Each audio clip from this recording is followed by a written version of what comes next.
invocation followed by remembrances, and Councilor Rivera will lead us in that. Please rise as you are able.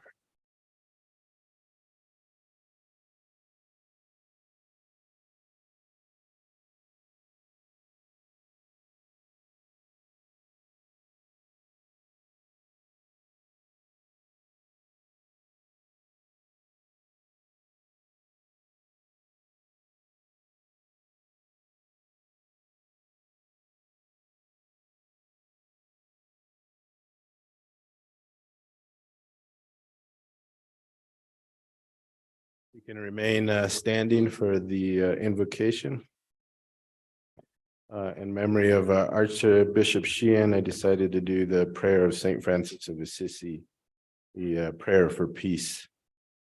Lord, make me an instrument of your peace. Where there is hatred, let me sow love. Where there is injury, pardon. Where there is doubt, faith. Where there is despair, hope. Where there is darkness, light. Where there is sadness, joy. O divine Master, grant that I may not so much seek to be consoled as to console, to be understood as to understand, to be loved as to love. For it is in giving that we receive, it is in pardoning that we are pardoned, and it is in dying that we are born to eternal life. Mayor, I'll turn over remembrances to you, but if I can go first. Please, Councilor. I wanted to take a minute to remember a distant cousin of mine and also the daughter of one of our retired firefighters. Her name was Maria Teresa Vigil. She was in her early 50s and left us way too soon. So please keep her family in our thoughts. Thank you, Councilor. Are there others who'd like to remember someone? I would, Councilor Rivera mentioned the Archbishop. Shortly after his service, I went to the service of remembrance for a dear friend, Kathy Ablis, who passed away and was really a pillar of our community in so many different ways, as a volunteer and as a person who gave back to our city. And then, of course, Cormac McCarthy, who is someone who perhaps wasn't embedded in Santa Fe as a person you ran into every day, but certainly as a great writer, made Santa Fe his home and contributed enormous literary gifts to our country and the world, and was a Santa Fe resident. So let's take a minute and think of those who were suffering, those who we've lost, those who are dealing with pain, those who need our help and need our support, and bow our heads for a moment and give them our thoughts and our prayers.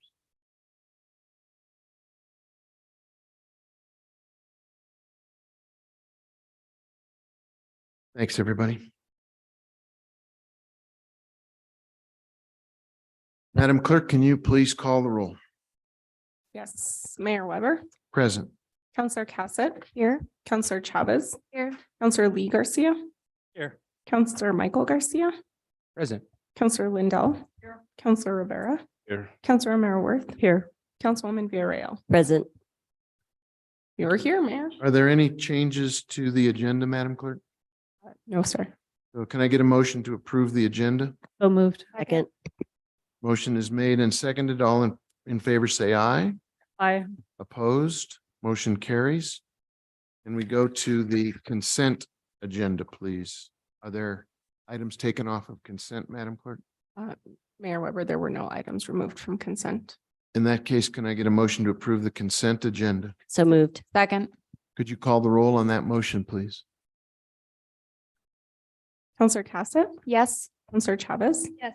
Councillor Lee Garcia, Yes. Councillor Michael Garcia, Yes. Councillor Lindell, Councillor Rivera, Yes. Councillor Merworth, Yes. Councilwoman Villarreal, Yes. Mayor Weber. Yes. Motion has been approved. Thank you. In that case, we'll begin our agenda with presentations. Item 8A, Madam Clerk, do you want to please read that for everyone here and also on watching and listening online? Absolutely. Our first presentation will be honoring Asaya Chavez. And if we can have him come up and our Santa Fe Fire Department to start the presentation. Yeah.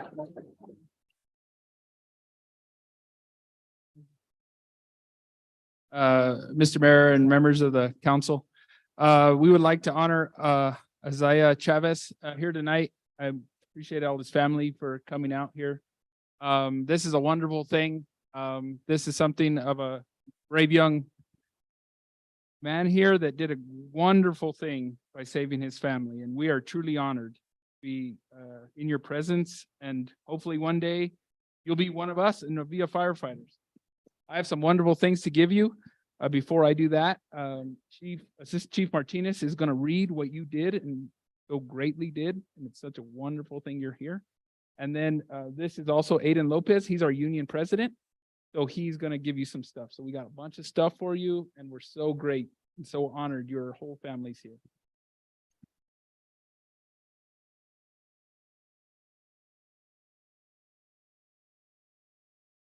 Mr. Mayor.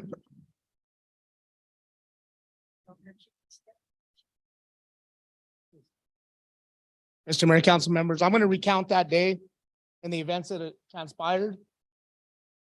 So it is with utmost honor and profound admiration that we gather here today to pay tribute to a true young hero among us.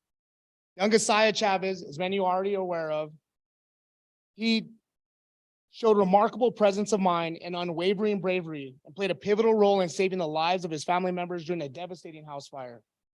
On that fatal day, Asaya's family was going about their daily lives when flames suddenly engulfed their home. Asaya detected the scent of smoke and immediately alerted his grandmother.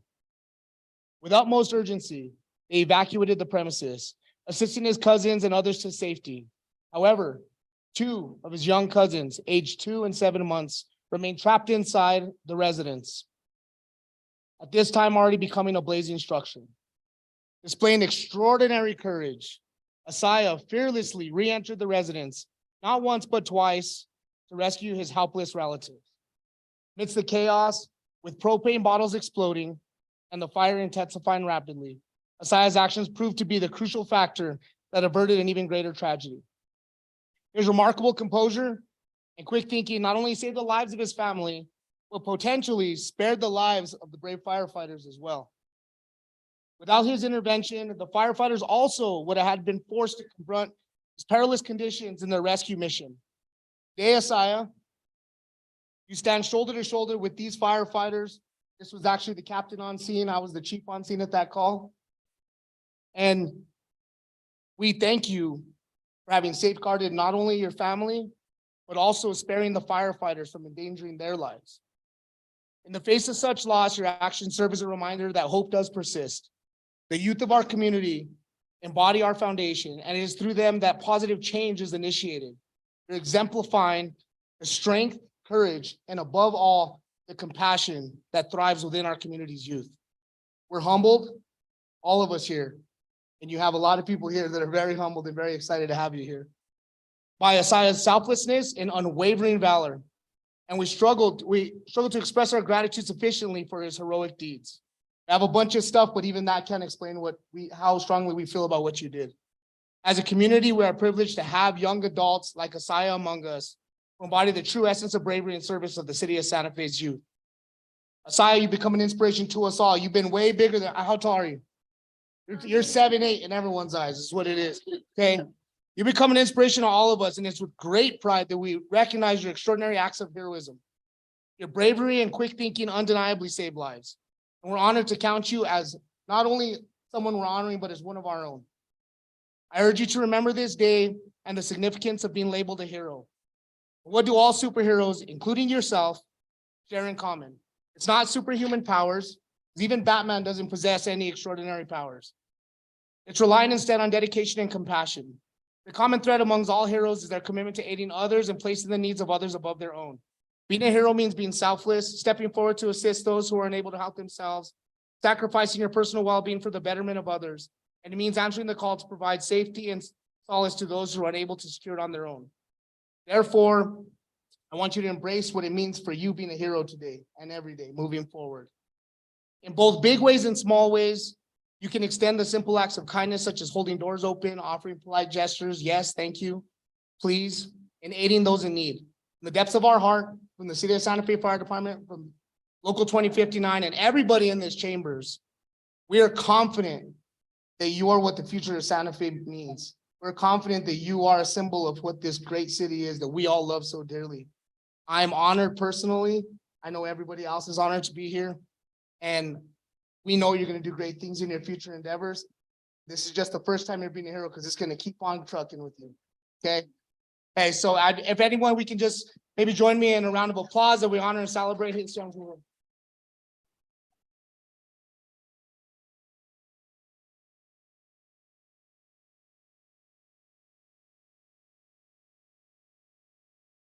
So Asaya, with all that, we have, the chief has you an honorary firefighter t-shirt and a hat with your name and title on there. And one of the greatest honors you can get from our chief is a gold star. So we give you a gold star coin.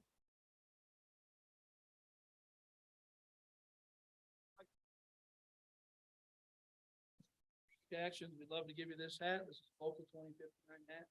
So all the firefighters here within the city have this hat, okay? We'd love to give you this as well. Also, can't wear that hat without wearing this shirt. All right, got a local 2059 t-shirt, again, given to all the heroes that we see on a day-to-day, okay? I'd love you to have this. All right, that's what the back looks like. Pretty cool, huh? That's cool. All right, we appreciate you. So I don't want you to get too ready to run away yet. And I hope you have more hands or a lot of friends. We have a few more things for you. And we have, and the mayor's gonna come down and commissioners will come down and speak to you as well. We have we're gonna let Mr. Mayor speak to you real quick. He's gonna come down. All the councilors, let's come out here. Yeah. Give you a little bit of room. Yes. Asaya, if you'll join us with Mayor Weber and all of our city council over here. Buddy, do you want to have our firefighters come down? So Asaya, come here and look at all your friends and family and people who are supporting you. Let's walk right over here in the middle. So everybody gets a good look. And all of our city council members and I as mayor want to thank you for your bravery and your heroism. And I want to read this certificate to you and then present it to you. It's a Muchísimas Gracias certificate. And it's presented to you from our city council and me. The city of Santa Fe recognizes your heroic actions to alert your grandma about the fire in your home, May 2023, and save 2 family members, 7-month-old and 2-year-old. Your quick thinking allowed you to take the lessons you learned from the firefighters who visited your class during the past school year and use those lessons to save lives. Your selflessness, awareness, and ability to spring into action in the face of danger are truly invaluable qualities. Thank you for being a hero to your family and in our community. Thank you. This is for you.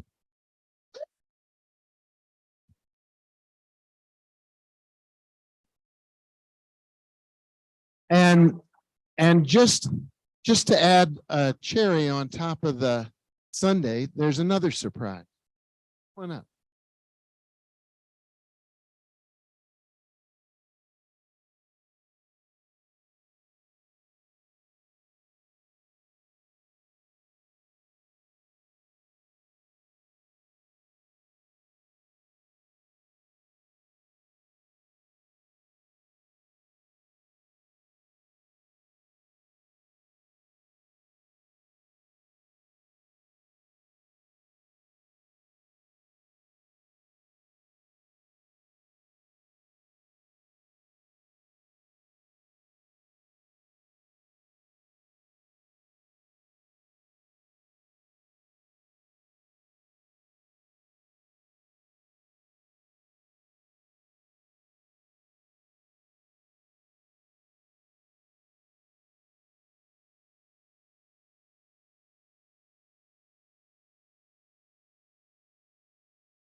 Thank you for coming.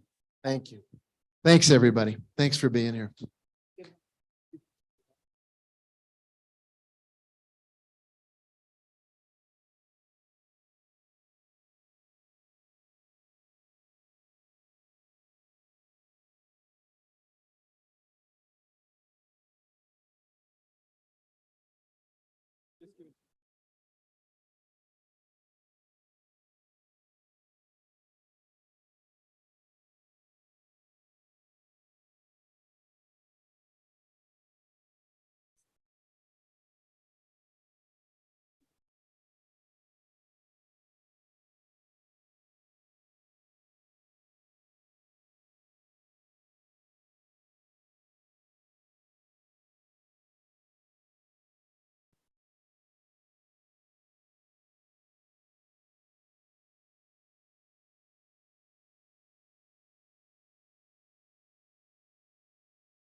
Yeah.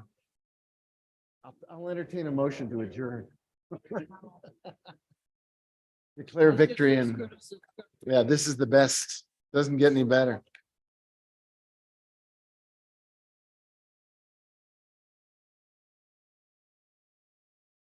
Say,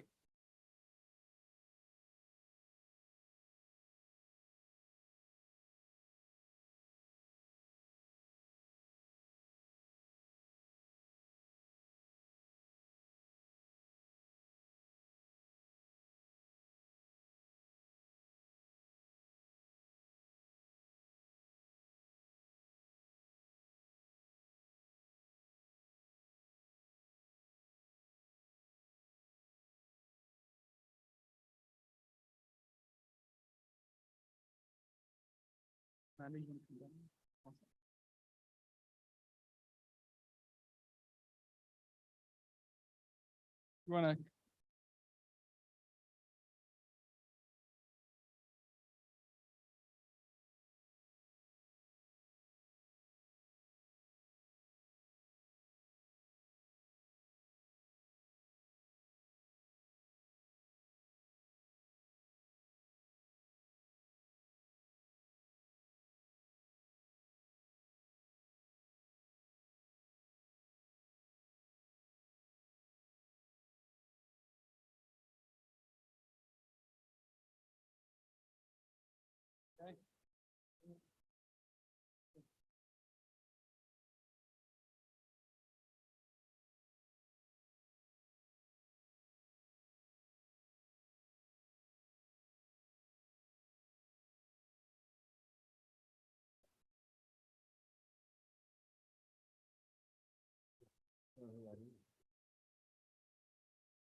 okay.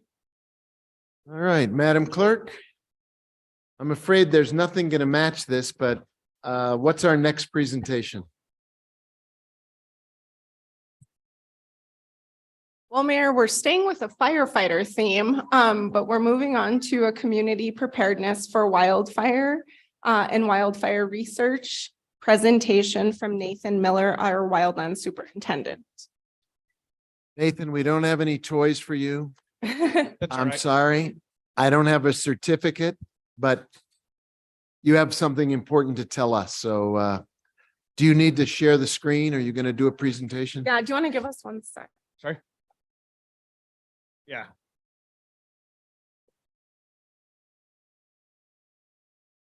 No, we gotta give James screen sharing. We've already test ran it, so he should be able to, is he promoted into the room?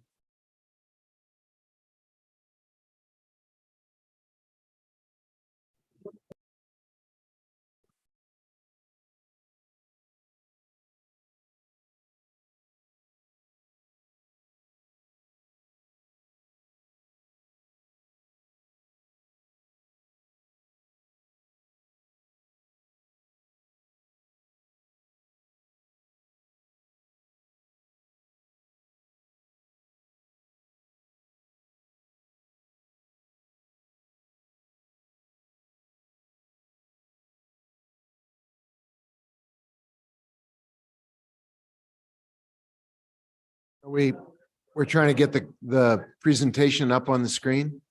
Yeah, they're trying to promote the presenter into the Zoom room, so they're having a little difficulties with it, so.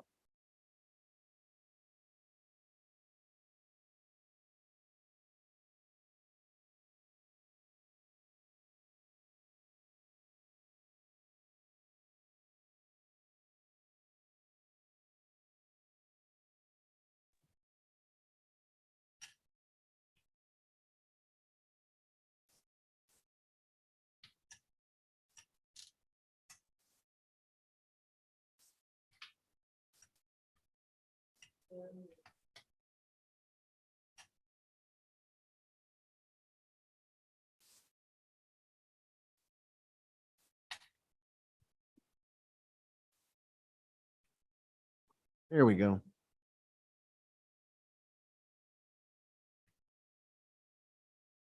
All right, Nathan. You have the floor, sir. And Mike has a funny way of flopping on you. Yeah, we got it. Okay. Thank you, though. Good afternoon, Mr. Mayor and members of the council. Today we have a presentation that will be presented by the Wildfire Research Center, AKA Wiry. The Wildfire Research Center is a nonprofit organization that works with the wildfire practitioners across the county or country to seek locally tailored pathways to help create fire adapted communities. Wiry provides personalized expertise and support to collect, interpret, and use paired parcel level wildfire risk and social data. In 2021, the fire department partnered with Wildfire Research Center on a project to compare perceived risk between the fire department and the residents of Santa Fe. This survey was completed in fall of 2022 with over 900 homes that were surveyed within the city that are identified in our WUI area. Today we have James Meldrum, Research Economics from the U.S. Geological Survey. Mr. Meldrum is here to present the findings that were compiled from the data that was collected. Just to let you know, obviously, this was done prior to the Calf Canyon Hermit Peak fire. Okay. So we'll go ahead and turn it over to James today.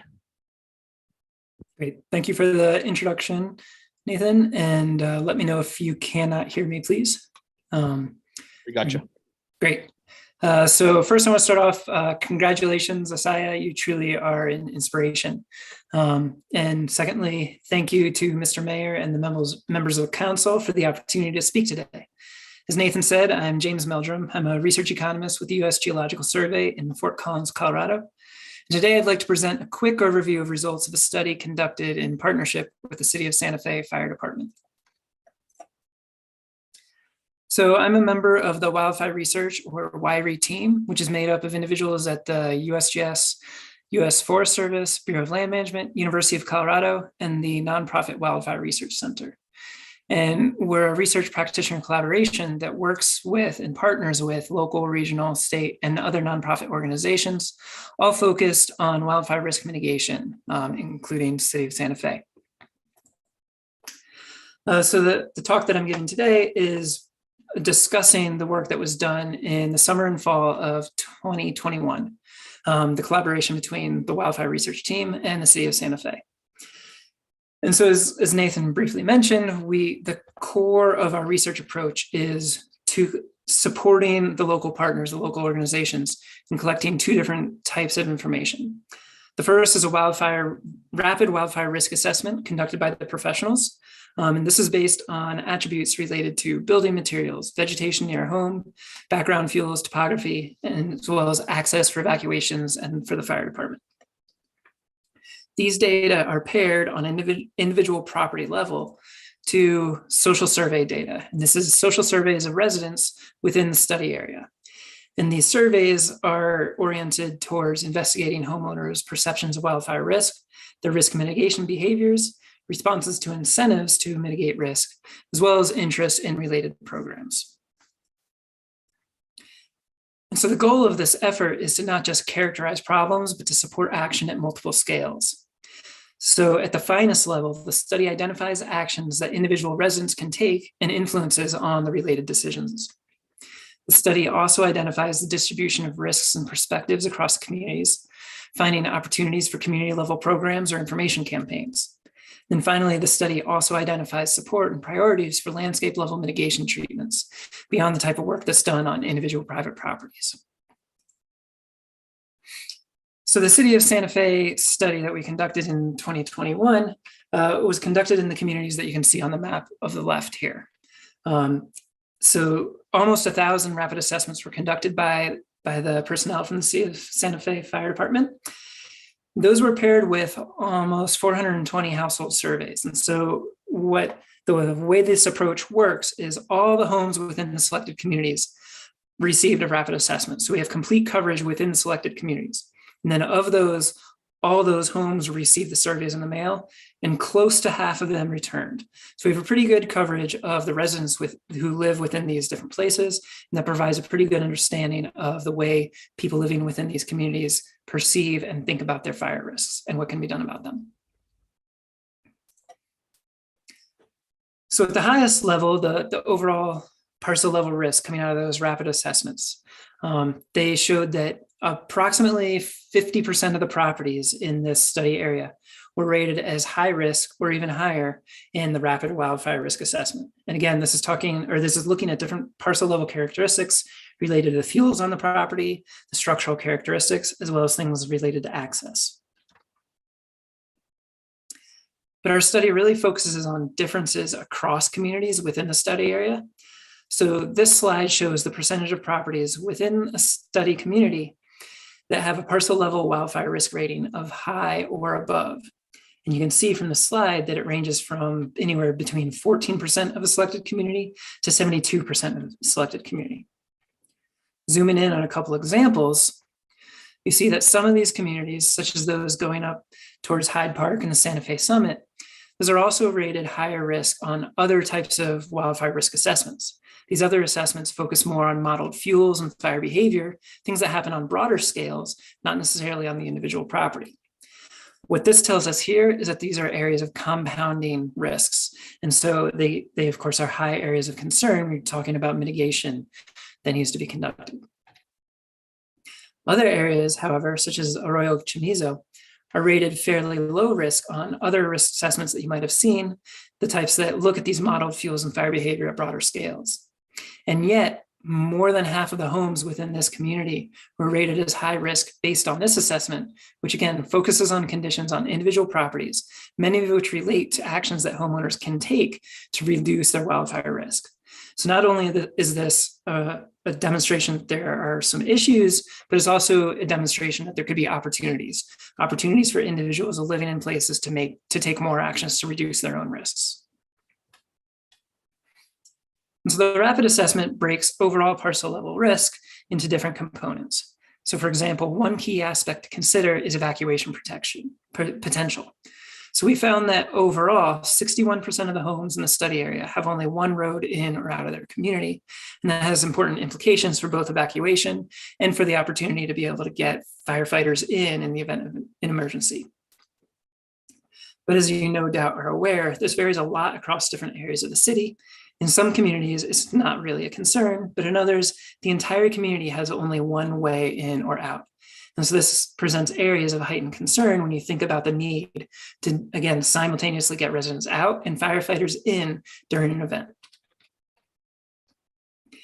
So recognizing that challenge, our study then focused on what individual residents can do. They can't always build another road, but what actions can they take? This slide shows 4 different aspects of preparing for potential evacuation, ranging from creating checklists, figuring out where people would go if they were evacuated, as well as signing up for Alert Santa Fe, the emergency or wildfire evacuation notification system. And so between 1 out of 4 and 3 out of 5 study respondents reported completing these different actions, showing that there is some level of preparation, yet significant room for improvement across all of these actions. Encouragingly, the study also identified higher numbers of folks who want information about each of these items. The survey on its own provides one mechanism to alert people that these are things that they might need to be thinking about, but I'll also mention briefly at the end of my talk in a few minutes, just some of the ways that we've worked to address these specific needs. Another important aspect of parcel level wildfire risk is the vegetation around the homes, known as defensible space because of its relationship with the ability of firefighters to defend that property in the event of wildfire.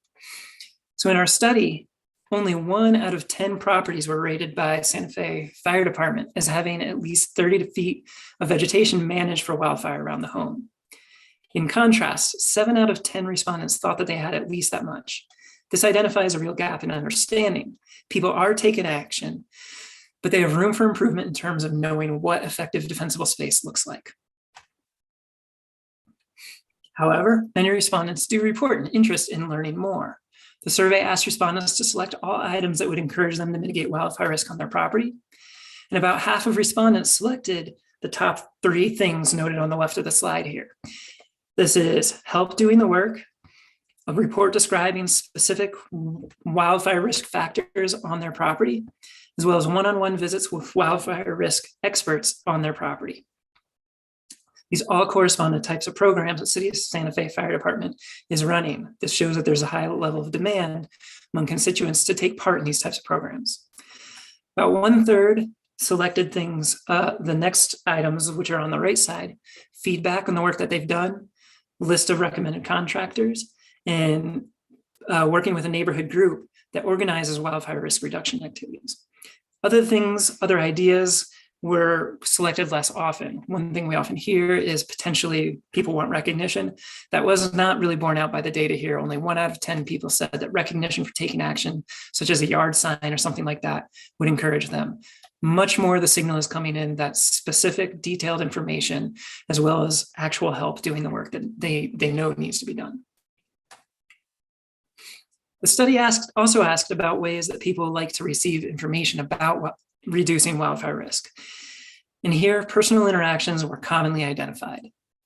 51% of respondents said that they would like to receive this type of information through community meetings, and 56% said that they would like to receive it from in-person interactions. Now, these types of interactions could be either with official personnel from the fire department, or it could also be other people, such as community wildfire ambassadors trained by the fire department. To expand on that point, the study looks at not only how information is delivered, but also who the information comes from. So here on the left, what I'm showing is about 2 out of 3 respondents have received information from the City of Santa Fe Fire Department. And about 2 out of 3 of those people found that information very useful. This indicates to us that the official messengers are seen as trusted and important, and they're reaching a large proportion of the community. In contrast, about half of respondents, maybe a similar level, said that they have received information from the media, but only 1 out of 5 of those rate it as useful. So this is something that we see as perhaps an opportunity, perhaps media campaigns that the city might be interested in doing, could leverage the trust in official members of the fire department or other organizations such as that as a way to encourage or increase the perceived usefulness of the information that might come from that type of information source. And finally, only few respondents say that they have talked with a community wildfire ambassador, but those who have view that information as being very useful, coming in at a similar rating as the information coming from the City of Santa Fe Fire Department. So again, this suggests a potential opportunity. Ambassadors are seen as a trusted resource. So the question is are there ways that their reach can be broadened? And so to that point, most survey respondents, fully 95%, were supportive of the city's Fireshed Ambassador program. Similarly, nearly all respondents also supported increasing the city capacity for wildfire risk reduction and water protection. And finally, as I noted in one of the earlier slides, we also look at interest in landscape level fuel treatments. And so we do indeed find some opposition to fuel treatments, people who respond either slightly or not at all acceptable to doing different types of fuel treatments. But that really is by far the minority. At least 4 out of 5 respondents found each of these different treatment options related to different types of prescribed burning, managed burns, or reducing vegetation through mechanical or other means as being at least moderately acceptable. As Nathan noted in the beginning, this data collection did occur in 2021. So that does need to be remembered when you look at this, but it provides an understanding of the baseline of what the community was thinking before the events that happened recently. And so to conclude, in the big picture, many residents are aware of wildfire risk and they have taken some actions to prepare. But residents' level of preparation and mitigation really does have room for improvement. And so the results do indicate widespread interest in various programs and policies to reduce their risk. And there's some specific actions that my team, in partnership with the City of Santa Fe Fire Department, have taken in recent months, trying to follow up on the results of this study. So for example, these postcards, which you can see on the right side of the screen, they were just sent out to residents, more than 7,000 addresses in and around the study areas just this Monday. And these postcards direct residents to a website, and I will attempt to switch to it right now. Here, great. So this is a publicly accessible website that presents some of the same high-level information, the basic statistics about, for example, your defensible space might not be as adequate as you might be thinking. And then it goes on a quick overview of what was done in the study. And then it talks about how can you think about defensible space, a specific checklist, items to be taken or items to be undertaken on your property, some guidance there. And then probably more importantly, the website directs to resources that already exist within the fire department and related programs that can help address some of these gaps. There's perceived needs from the residents as a ways to overcome some of these barriers. Finally, the website then provides a quick overview of the overall risk ratings from this study, as well as the contact information of Porfirio Chavarria, who's partnering with us on the project. And finally, just 2 other quick points. As we noted, the survey results were from 2021. And so we definitely have heard interest in resurveying the original study areas to address whether views have changed following the events of Hermit's Peak and Calf Cannon. We do hope to be able to run this study this summer. We imagine that we estimate that it would cost the city a few $1,000s to implement the survey, whereas my team would be able to support the implementation and analysis in kind. We feel this type of follow-up survey could be very important for providing information for how perspectives may or may not have changed, not only towards the landscape level fuel treatments, but also more broadly. What is the way people think about wildfire risk? Are they doing more or less mitigation on their properties? There are a lot of really interesting questions that are very important and have actionable insights that we hope we could pursue there. And then finally, the fire department is definitely working on continued collaboration with the Fireshed Coalition, including possibly undertaking a broader study, as well as more work with Ambassador Program and related mitigation programs. And with that, I thank you all for your time, and I will hand this back to Nathan and the council. Thank you. James, thank you. And that concludes our presentation. Like you did say, we are in the process of kind of moving forward next fiscal year on looking at trying to do a resurvey just to see what we've done in the past couple of years and where we can start moving forward with to continue making Santa Fe a lot safer. Thank you, guys. Thank you. Very hard to minimize how significant the subject matter is, given what we're seeing around the world, around the country and around the world with fires raging and what we experienced here. So thank you for bringing it forward. And I know you've been out in the community making presentations. I went to one of them at the church with you all, and it was well attended and people were very eager to interact with our fire department and other folks who could help them be safer in their homes. Questions for our team? We'll see you again soon. Thank you. Madam Clerk, our next presentation. Yes, Mayor, the next presentation is item C. It's the annual report for the Santa Fe River target flows. Target year activity from April 2022 through April 2023, and anticipated activity for the Santa Fe River for April 2023 through 2024. It's presented by Zoe Isaacson, our River and Watershed Manager. Need a minute to get a presentation up on the screen. I do, but hopefully it's very quick. Take your time. We have technical help if it's needed.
Mayor, we're getting creative. Give us one moment. Sorry about that. I apologize. We're having drive issues on computers. Marcos gave me his computer and I can kind of fly off the cuff memo packet. I used that. I'm pulling it up right now. Oh, Christine is pulling it up. Yeah, got it.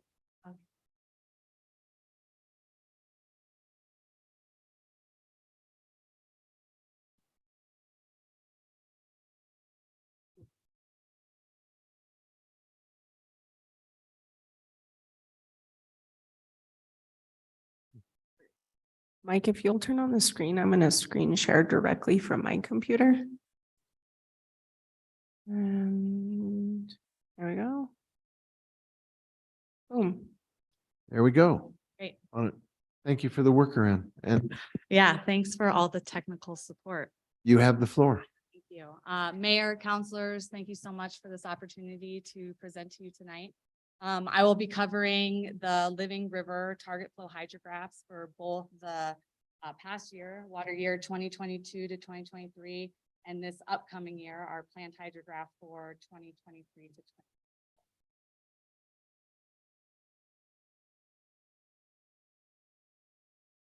So briefly, I'll go over what our target flow objectives are for our administrative procedures for the ordinance. I'm sorry about the mic, but you're gonna have to either hold it or just figure out a technical fix for that. No problem. First, we'll go over what the target flow objectives are per our administrative procedures for the Living River Ordinance. Our priorities are to create an ecologically healthy vegetative corridor to benefit the entire community with flows, meaning equity, nurture a beautiful, natural, urban green space with water in an arid environment, and provide an educational resource for schools and steward the resource for the community. Thank you. So this is the 2022-2023 actual target flow hydrograph. Last year, we were allocated 550 acre feet for Living River. We ended up delaying the initial release of flows so that we could complete construction on a project that was located downstream near Frenchie's Field. And so we worked with the Asaya associations, and they were generous enough to allow us to delay that release so that we could complete construction. The River Commission also approached this hydrograph with kind of a new innovative strategy to kind of cut the peak pulses of the peaks of our pulse flows, and in turn provide a higher base flow throughout the year. And so this proved very effective in having running water in the river for most of the summer season. On this graph, I would really like to highlight this purple flashy line that kind of is within the green band. This really illustrates the date that this approach works. As you can see at the beginning of the release season, that purple line, which is the data from the St. Francis Gauge Station. So you can see that at the St. Francis Gauge Station, our river is losing water. So there's less water at St. Francis than there was when we released it out, in our upper watershed out of Nichols. But as that channel becomes saturated throughout the season, you then see that our releases, which are the green band, start to align with that purple flashy line. And so as our channel becomes saturated, the flows move further and further down channel. During storm events, we actually gain water, and that is how we see kind of that increase in flows as the year moves on. With the 550 acre feet allocation, that is considered a dry hydrograph. We are considered in drought at that point. And so we ultimately decided not to have a fishing derby last year because we considered it the water resource to be too valuable at that point when we are in dry conditions. And then what we have to look forward in the upcoming year. So as of April 1st, we were notified that our forecasted stream flow was 186% of the 30-year median. And so we are allotted 1,000 acre feet as Living River flows. Our releases began May 10th, and they slowly started to ramp up to coincide with the San Isidro blessing on May 15th. We were in the exact opposite scenario this year, where we simply had too much water to safely hold the fishing derby. If we were to dam that water, it would be a hazardous condition and pose some potential flooding threat. Again, the River Commission has decided to kind of cut the peaks off those pulses and provide a much higher base flow throughout the year so that hopefully we can get running water all the way to Siler for the remainder of the year, barring any bypass constraint issues.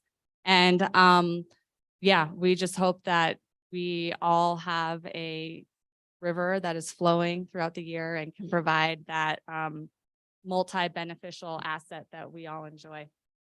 And with that, I will take any questions. Great, thank you.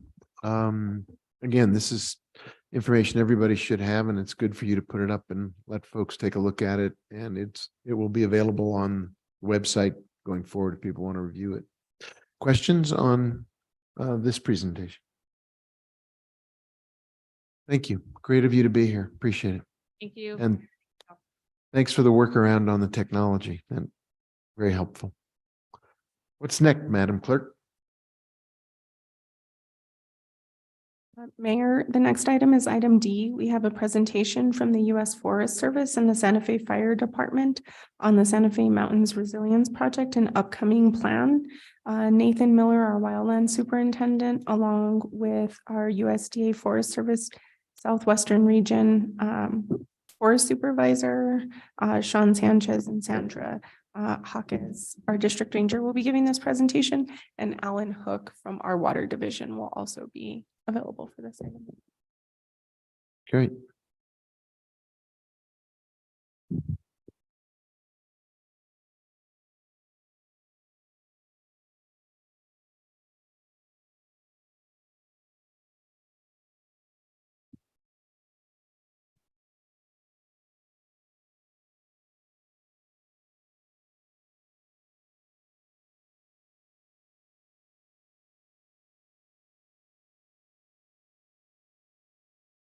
All right, good afternoon, Mr. Mayor and members of the council again. Talked about, we have another presentation here on the Santa Fe Mountains Landscape Resiliency Project. And again, today we have the Espanola District Ranger, Sandra Hawkins, and the Santa Fe National Forest Supervisor, Sean Sanchez, that will be giving this presentation. So I'll turn the mic over to them now. Thank you. Welcome. Good evening, Mr. Mayor and councilors. I just wanted to introduce myself and then I'll turn it over to Sandy. She's going to go through the actual presentation. But my name is Sean Sanchez. I'm the forest supervisor here on the Santa Fe National Forest. And I really wanted to open up by just thanking you all, thanking the city of Santa Fe for being such great partners in helping us manage the forest, to help and protect it, to improve the resiliency, and very importantly, help protect the watershed for the city of Santa Fe. So thank you. Your team has been doing a great job, and we're very, very grateful that they're partners of ours. So I'll turn it over to Sandy now. Thank you, sir.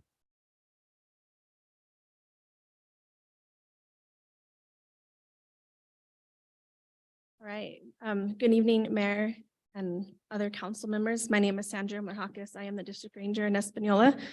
Don't be afraid to tell me to get closer to the mic. I was been yelled at before, so we'll go ahead and start with the presentation.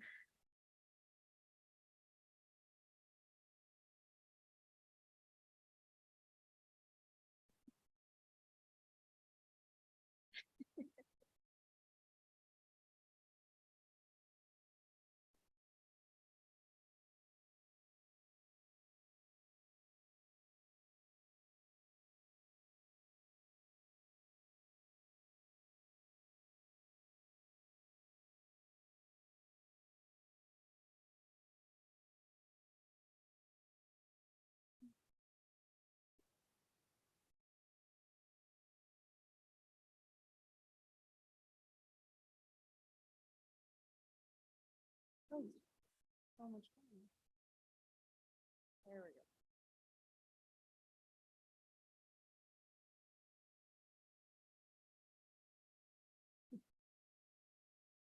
Thank you very much. All right. So again, I'm the district ranger in Espanola here on the Santa Fe National Forest. And today I'm going to talk to you about our Santa Fe Mountains Landscape Resiliency Project. Earlier, you heard about the Greater Santa Fe Fireshed briefly. This falls within that landscape. We did sign a decision on the environmental assessment for this Greater Santa Fe Mountain Landscape Resiliency Project. So what is this project? Well, it's restoring fire to its historical role and reducing fuel loads, as well as our risk of high intensity wildfires within the fireshed. This is designed to restore and balance an ecosystem function. And in doing this, it also provides improvement of habitat for species of concern, such as Mexican spotted owl, as well as watershed and riparian improvements. This is a map of the Santa Fe Mountains project. I'm just going to cut it short. You can see where it aligns within the greater fireshed and within the community of Santa Fe.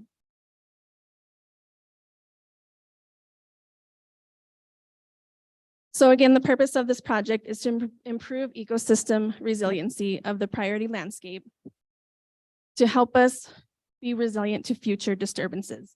We are not trying to eliminate fire. We know we're not going to stop fire. Our goal is to bring it to more natural state and reduce its effects.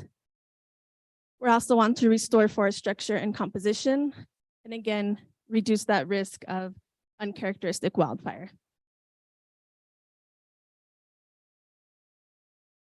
So some of our project goals include, again, restoring frequent fire to the ecosystem. I don't know, can you guys hear me? Okay.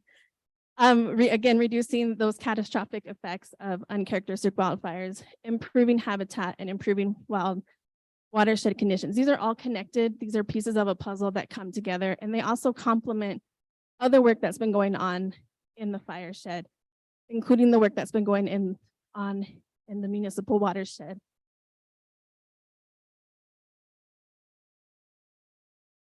We do want to acknowledge that there were some project concerns. We went through 2 objection processes, and the same concerns came up during this objection process. An objection process for the Forest Service is similar to an appeals process, but it's pre-decisional. So we go out with our final analysis and a draft decision and allow folks who have previously commented on the project to provide their feedback and their concerns. And then we address those objections or meet on those objections to see if we can come to a resolution. So some of these concerns included endangered species, such as Mexican spotted owl. That is one of the big concerns within our region. Prescribed burning is definitely, we acknowledge Hermit's Peak, Calf Canyon, we acknowledge the devastation, but we also have gone through and changed some of our practices with regards to prescribed burning, and I'll speak to that briefly here in a minute. We also acknowledge climate change was a concern. The project itself will have short-term impacts with carbon sequestration and some of those concerns, but in the long term, it's more beneficial and it'll sequester more carbon in the future. Air quality, of course, is always a concern, especially with prescribed burning, and that goes to the effects of smoke and people's health with regards to smoke, such as asthma or other conditions related to that. We follow very stringent processes with smoke. We do have to get a burn permit or smoke permit from the state with regards to our burning. And in the watershed and fireshed, we do have some specific parameters that we have to follow when we do prescribe burning in that area. Lastly, when it comes to NEPA, we had EIS and EA. That was the one of our most contentious outside of prescribed burning concerns. And it was whether we needed to do an environmental impact statement or an environmental analysis. The way the process works through Council Environmental Quality is there's a very important steps that we take when we're doing NEPA. And in our findings of doing the environmental assessment, we did not find significant impacts that would push us towards or require us to do an environmental impact statement. And there are 10 factors we look at, including effects on humans, wildlife, municipal watersheds, heritage, things like that. So very briefly, I'll talk about what we're doing differently with prescribed burns, and I'll wrap up my presentation. So as a result of Hermit's Peak, Calf Canyon, and other fires nationally that were prescribed and became escaped, we did a 90-day pause. The Chief of the Forest Service put a pause on the prescribed burning program nationally. And we took a look at our policies. What we found is we were meeting the existing policies when we were doing these prescribed fires, but they weren't necessarily meeting the conditions right now. So we've changed how we do our burn plans. There's more modeling that goes into our burning. We have, prior to the 90-day pause, we would do what we call a go, no-go checklist for the entire prescribed burn. So whether you were burning for 1 day or 5 days, at the beginning of the burn, it was a go, no-go checklist that we went through as a district ranger, as an agency administrator, with the burn boss. And we would have those conversations, and then that would be it for the burn. Now we have those checklists every day. Now we have agency administrators pretty much have to be on site or at least on the unit when those prescribed burns are happening. We have modeling, I think I mentioned more modeling. We also have to have prior approval from our forest supervisor. He is the only one that can say, yes, we can move forward with the burn. And then that's when we take the steps of more community involvement, more public engagement, meeting with our stakeholders. Some steps that we didn't necessarily do as an agency prior to the 90-day pause.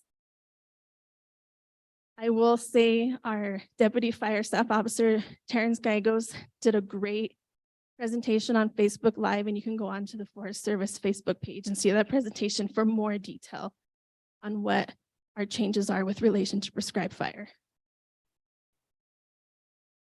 And with that, I will conclude, but I want to thank all our partners, including the City of Santa Fe and some folks that are in the stands, like the Pueblo of Tesuque, of course, Alan, some other folks that are with us. So thank you very much. Thank you. Are there questions from the governing body? Councilor Rivera. Thank you, Mr. Mayor. Thank you for the presentation. I don't know if this question is for you or maybe Mr. Sanchez, the forest supervisor, but why is the decision resting on one person to say go or no go? I know they're getting a lot of input, but if something goes wrong, like the Hermit's Peak fire, that's a lot of pressure, a lot of stress for one person to be under if things go wrong. So why isn't there more of a committee process or a committee decision on? Actually, in reality, that's how it happens. And I'll give an example of it's a little bit of some of the findings were lack of leadership engagement, particularly at the forest supervisor level. And the point Sandy was making is that prior to the fires last year and the pause and the review was that the forest supervisor wasn't as engaged as we should be. And some of these decisions were being made at the district level without additional oversight and review. And so I'll give you an example of this year. We have looked at 2 prescribed burns since I've been here. I'm on month 5 now in this role. And we've authorized 1 burn and we've declined another burn. And my approach with everyone is a see something, say something approach. And so the district, both the district rangers and the district fire team, they put the plan together, working with the supervisor's office and the fire staff that we have there. And if everybody is in conjunction and in an approval, then they come to me. And then that's when we have that conversation, like you said, as a committee. That's where I ask everyone, are there any concerns here? We went forward with a pile burn on the Cuba district this last year. It was very well thought out, a lot of engagement with our stakeholders.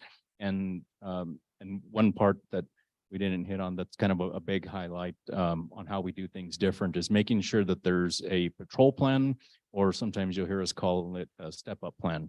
And so that is frankly, conducting the fire on the day of the burn is pretty straightforward. It's what are we doing afterwards? What are we doing to make sure that that fire stays where we're intending it to stay? And so what is that plan to patrol, making sure we're looking every single day? And what are we doing if in our prescription, like for piles, we want 100% snow cover? Well, what if we get a warm spell and all of a sudden the snow melts? What is the plan to then step up to the next level? Do we engage more? Do we make sure that we're going in and instead of just patrolling and looking on a daily basis, maybe we're going to go and extinguish that fire? That's what was lacking on the second, is we didn't have really some of the B, C, D contingencies about how we would get in there with our patrol plan. And so it very much is more of a committee of multiple levels looking at the review, but making sure that the forest supervisors engaged. Great, thank you. And then has there been any more modeling on, I mean, last year we had winds that we've never seen before. Any modeling that shows that we can anticipate some of that in the future? That's a good question, and probably not one that I'm fully, really capable of responding like directly. I know when we talk with our weather team, we've got a number of meteorologists on our team, and then kind of broader, working with folks like the U.S. Geological Survey and National Weather Service. I believe that we're going to see extreme events into the future with climate change and hotter, colder, more severe, I think is what the future is holding for us. Okay, thank you. Thank you, Mayor. Thank you, Counselor. Other questions? Councilwoman Villarreal. Thank you, Mayor. Thank you for presenting. It was good to hear kind of what's happening next, and see you all publicly after what happened last year. I know you have a hard job. And so I appreciate what you do daily. I'm just curious about you were talking about the difference between EIS and a EA. And I'm curious about, well, let me start with the fact that I do see the value of prescribed burns and the need for them. And I also think it depends on where they're located. So I'm curious if you all have seen in your tenure, where you've actually conducted an EIS instead of an EA. Yep. And actually, Alan Hook might be a better person to describe, and maybe Alan, I'll attempt, and then he can fill in. So we did, when we did the same work in the watershed, and that was about 20 years ago in 2001. And if I were to kind of compare and contrast then versus today, and why we did an EIS then versus an EA today is we know a whole lot more today. It was maybe a little more novel. We have a lot better understanding of the conditions in the mountain.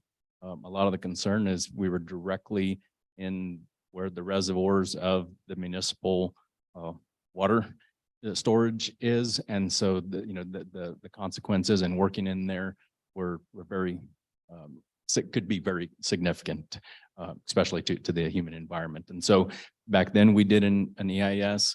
We have approved 2 other projects, one Hyde Park, and then another one in Pacheco Canyon. And those we approved, they were much smaller in size. And we went through, there's 3 levels of environmental analysis. One, the lowest level is categorical exclusion and environmental assessment, and then the environmental impact statement. And so for those other 2, we did categorical exclusions. And then now this 3rd one, because it's of the size and kind of the complexity, we landed with an EA. So in this area, there's only been one EIS. Is that correct? I don't know if Alan can answer that. I believe so. Yep. Okay.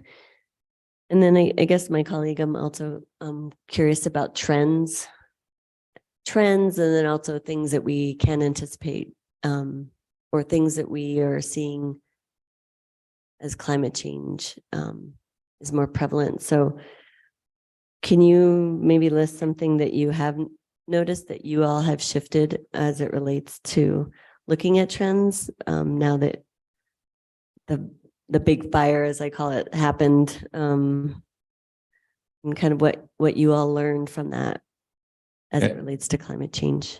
Yep. And so what I would say specifically, we're looking at when we do our burn plans, much more expectation on incorporating as much of the best available science within those plans and those models.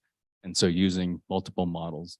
The one thing that is in addition to into additional modeling is also looking at some of the drought monitoring. And I think that's one thing that specific location drought conditions is something that we hadn't been looking at maybe as thoroughly previously. And so that's something now that really looking at, okay, what are the conditions both climatically broadly, but then site specific, making sure. So when we do a burn now, we put a remote weather station and make sure that we're gathering weather right at that burn location to try to make the most informed decision as possible. Okay, thank you. I think it's also, just this assumptions that in the winter things, we don't have to worry about potential things, getting fuel again. And that was surprising to me, just the fact that we had snow and there was still heat underneath that. So to me, that's a trend or, related to climate change. And that's one point in really getting at that, like the patrol plan. So both burns that came before me this year were pile burns. And those were, that's what was the cause of the Calf Canyon burn. Those piles were burned last year in January.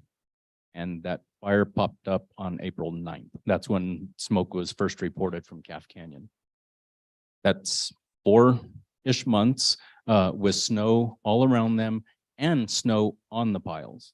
And one thing that we're seeing is that when you get snow on the piles, it almost gives a false sense of security, and that it encapsulates and keeps that heat there for a long time. And so that's what's critical now for us and with our patrol plans and actually incorporating additional technologies. We've got, if you're interested, we got that Facebook Live where we've got actually some images where we're incorporating infrared technology. We have both handheld infrared technology, but then also using drones. So we're getting up and we've got it's a fantastic photo of a firefighter in a pile that we burned this year in Cuba, and that burn. And the firefighter standing, we have a picture of him standing there, no visible smoke, no heat, nothing. He's standing where the pile was. And then we have an image of him, the thermal image. You can see his body heat, and you can see there's still heat under there. And so that's the technology now of not kind of resting on that false sense of security of not seeing, signs of heat. He didn't feel anything. He didn't see anything. But then using that infrared technology, there's still heat there. Let's dig it out. Let's extinguish it. Thank you for that info. I think it's helpful to know what things have shifted since the fires. So that's all I have, Mayor. Thank you. Thank you. Other questions? Councilor Rivera. I just wanted to thank the fire department. Porfidio, I wish he was still here, but he probably remembers when we first started this. I'm sure Alan remembers there was a lot of pushback on doing any of this. And thank God they have a lot more patience than I do, because they're able to do education and meeting with partners and having discussions. And Alan's patient work on it has just been tremendous. And to see the conversation change over the course of 20 years has been amazing for me to see. So just want to thank the fire department and all our partners and Alan for continuing to push forward and do things the right way. Thank you, Councilor. And we have an outstanding team, as was acknowledged by our partners. The folks who are our specialists in wildland are the best, and they're so good everybody else wants to borrow them. And that's a testimony to what a great team they are and how important they are to our community. And we appreciate your partnership. Thanks for coming tonight. Thank you. Thank you for having us. Madam Clerk, we have another presentation. More presentations, but the next presentation is a procurement presentation from Travis and Leda, our procurement officer.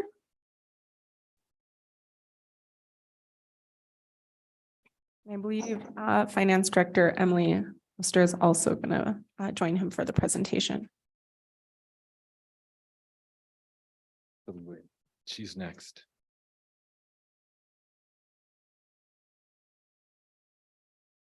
That's okay.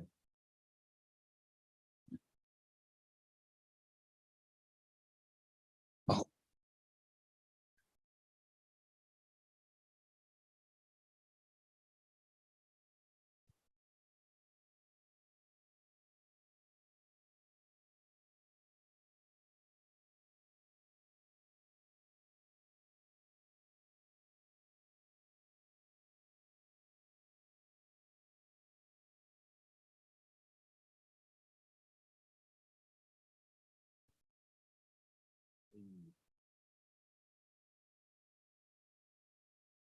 Okay.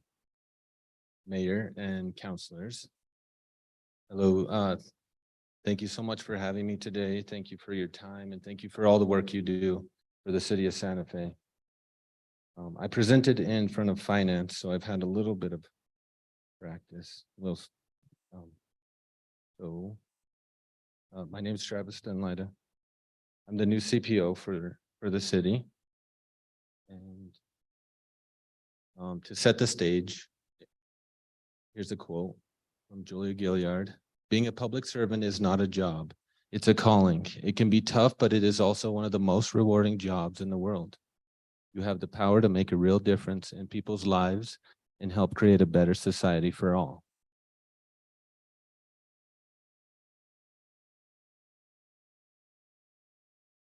Here's the agenda. So the items I'm going to discuss. So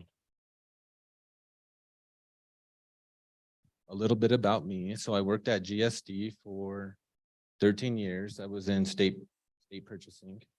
So I learned a little bit about procurement. And thank you. Thank you.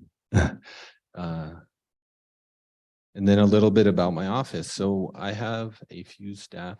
We're small but mighty. We have one contract manager and one procurement analyst, and we have a contractor. They're awesome. They do a lot of work. I really don't know how they do it. Support the city. It's amazing. A little bit about my vision. So I'd like to, I guess, change the narrative for procurement. I know procurement can be a difficult process. I know there's a lot of confusing parts about procurement. And I know that it has seemed like it's a roadblock or a hindrance, but we want to change the narrative and help make a difference with the city. We want to be part of the team, and we want to review the process, all the processes, and try to help make the processes easier to understand for the city and easier to understand for our residents and our partner vendors. And so primary goals. So the goals for the presentation, public service, the public perception. I apologize. Let me just read from here. So want to show that we're helpful. We serve the public, and we're all about teamwork. So we're not the hands and feet of the city, but we're kind of like the heartbeat. So we help those that are at the forefront. So like the firefighters and policemen and janitors and everybody that does the hard work. We support them by helping them to make sure they have all the things they need. So they're our customers, and we want to make sure that that it's obvious that we're part of the team. So another item is the public perception of the procurement process and city staff. So I know, again, it can be difficult, so I'd like to help make it easier. And I think our staff does a really, really good job of that. We're always helpful and available, even considering the amount of work that we have. And then the link there is, it's where we have all of our solicitations. So it's there. So you can review all the solicitations. So you can kind of see what's going through the city before it ends up in front of you. You kind of have an opportunity to look at what's going on in the city before we pick a vendor or things of that nature. The long-term goals for purchasing: modernization, staffing, training, consistency, and customer service. So modernization, I'm all about trying to find tools that will help us do our job easier. And IT has been very helpful with that. We have a lot of ideas and we're excited about where we're going. Staffing, like I said, we're kind of very limited when it comes to staffing. So our office, when I pulled the report on the 3rd, there were over 7,000 individual purchases that went through purchasing this year. And Joanne and Jimmy reviewed all of those and approved them. So, and then on top of that, we had 83. We have 83 procurements. So formal procurements, ITBs and RFPs, things that we're working on or have worked on or will work on. And then on top of that, we have, emergency, sole sources, and then all the other types of procurements. So training, consistency, and customer service. A goal of ours is to help train internally and externally. We want to be consistent and provide customer service internally and externally. We want to make sure everybody's on the same page, everybody understands the process, and also everybody is open to provide feedback as well. Maybe some ideas that might make the process better.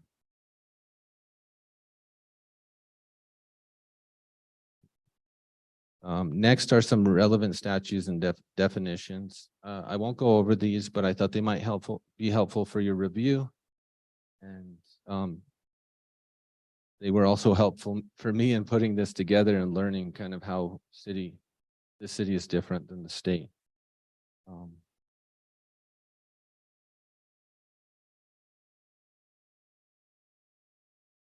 I think, so one of the items for discussion today is the idea of executive sessions and confidentiality. So in reviewing some of the past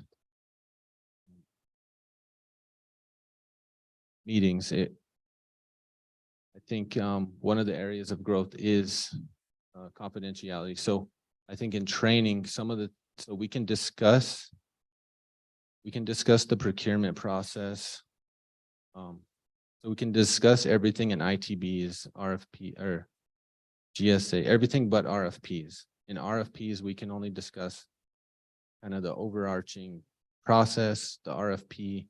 But when it comes to individual offers, proposals, those things should be kept confident. And they can be discussed. They just need to be discussed in executive session, as you know. So when it comes to city staff, let's keep the public discussion of confidential information to a minimum. We get a lot of questions like because RFPs take so long, our responses should be, we're evaluating, getting close to award. We expect to have a decision by, etc.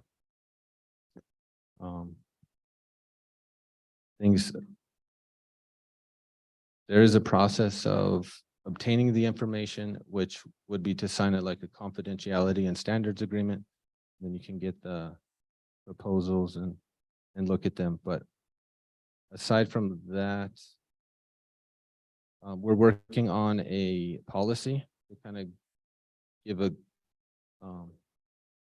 that will discuss, that will set expectations when it comes to reviewing proposals and being a part of the evaluation committee. So here's a graphic of the RFP process, very simplified. So proposal submission, from proposal submission up until award, the proposals, the contents of the proposals have to be kept confident.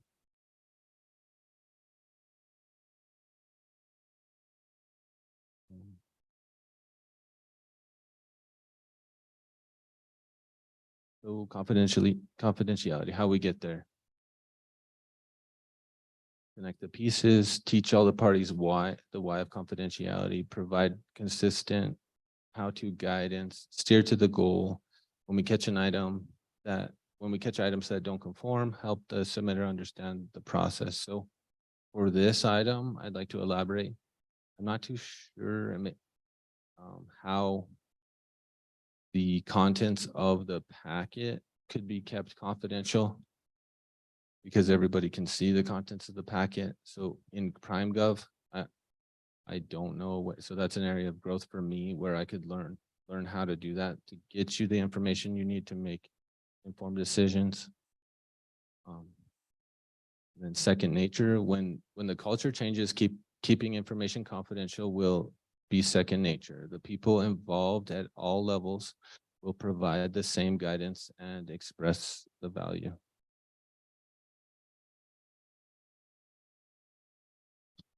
There's the summary and my info. I'm open for questions. Thank you. Thank you, and thanks for being here. Questions on our efforts to improve and constantly upgrade our procurement process? Counselor Garcia, you have the floor, sir. Thank you, Mr. Mayor. And thank you, Mr. Dutton. I really appreciate the overview and update. Somewhat timely, given the unfortunate circumstance where there was the alleged $35,000 that was inappropriately allocated to an individual through a part of what I'm assuming would be the procurement process. I think the procurement process doesn't necessarily end until a contract is closed out. So I guess, given we haven't really had extensive conversation on this as a council, we've been briefed by Director Oster on it, and I think I've had a lot of questions from the public, and no time is better than now to maybe update the public regarding what systems we put in place since then to mitigate the challenges. And if there is any other challenges that have been brought to folks' attention due to any investigation, if other similar instances have occurred. Mr. Mayor, if I can interject real quick, I'd like to ask the Director Oster to intervene to make sure we're speaking about the right thing. Yes, thank you, Mayor, and thank you, members of the governing body. I'm happy to provide an update, although I'm not sure that it's part of this agenda item. This is a procurement update. So I would look to the city attorney to see if I can answer about that topic. Mr. Mayor, members of the governing body, in my view, this is not a procurement issue. It is a fraud that was sort of perpetrated against the city. And I don't see how the approval process of a purchase would relate to this. And so I'm not sure it's the proper time for this, given the fact that it isn't a noticed topic of discussion. Isn't payment of contracts part of the procurement process? No, I don't think so. Okay. From my understanding, it is in my other experience. So I apologize if it's not germane to the topic. No other Mr. Mayor, questions, Mr. Mayor. members of the governing body, the purchasing process happens prior to the execution of the contract, and then the work is performed, and then payment happens after that. I understand, but in my professional experience, procurement doesn't end. I mean, it's part of the process until contract is fully closed out, the procurement process doesn't, and that cycle doesn't end. But If I can interject, Councilor Garcia, I think the alleged incident doesn't relate to anyone within the CPO's office or anyone who reports to him. I think it's a difference of opinion, but it's fine. Councilor Rivera? Thank you. I don't know if this is for Director Oster or for Mr. Dutton later, but I think I heard at finance that we no longer have any P cards within the city. Are they all going away? Mr. Mayor and Councilor Rivera, we do have a number of P cards, almost 100. We undertook an effort in the fall of last year to reduce the number of P cards that we have in use. P cards don't have the same level of control over the purchasing process. They are a payment method, and we should still follow all of our normal procurement rules when we're making a purchase where we're paying by P card. But we do still have a fairly robust P card program with almost 100 cards in circulation, including number of members of the fire department that are here, police department. I think maybe what you might be thinking of is the timeline for year-end close. We put a temporary hold on P card activity beginning on June 9th as part of our year-end close process. We have been entertaining exceptions from, for example, police and fire, first responders that have emergency purchases that they need to make. But for the most part, we've asked city staff that aren't involved in emergency services to temporarily suspend use of the P card from now until the end of the fiscal year. And that corresponds with our deadlines for executing purchase orders. So what we found in the past is that folks were utilizing the P card without going through the proper processes for procurement, and also without ensuring that adequate budget was available to fund those purchases. So we had some challenges at the end of the last fiscal year. And so we're working on addressing those. And one of the ways we're doing that is by having this temporary period at the end of the fiscal year that aligns with the execution of purchase orders, where we're asking most folks to not use their P cards. Yeah, that was my question about how we deal with emergencies, and I think you answered that. So thank you, Mayor. Good enough. Thanks. Other questions about purchasing? Thank you. Thanks for being here. Appreciate it. Thank you, Mr. Mayor. Thank you, council. Madam Clerk, I think we are tiptoeing up to the last presentation here of tonight, Night. not of ever, just tonight.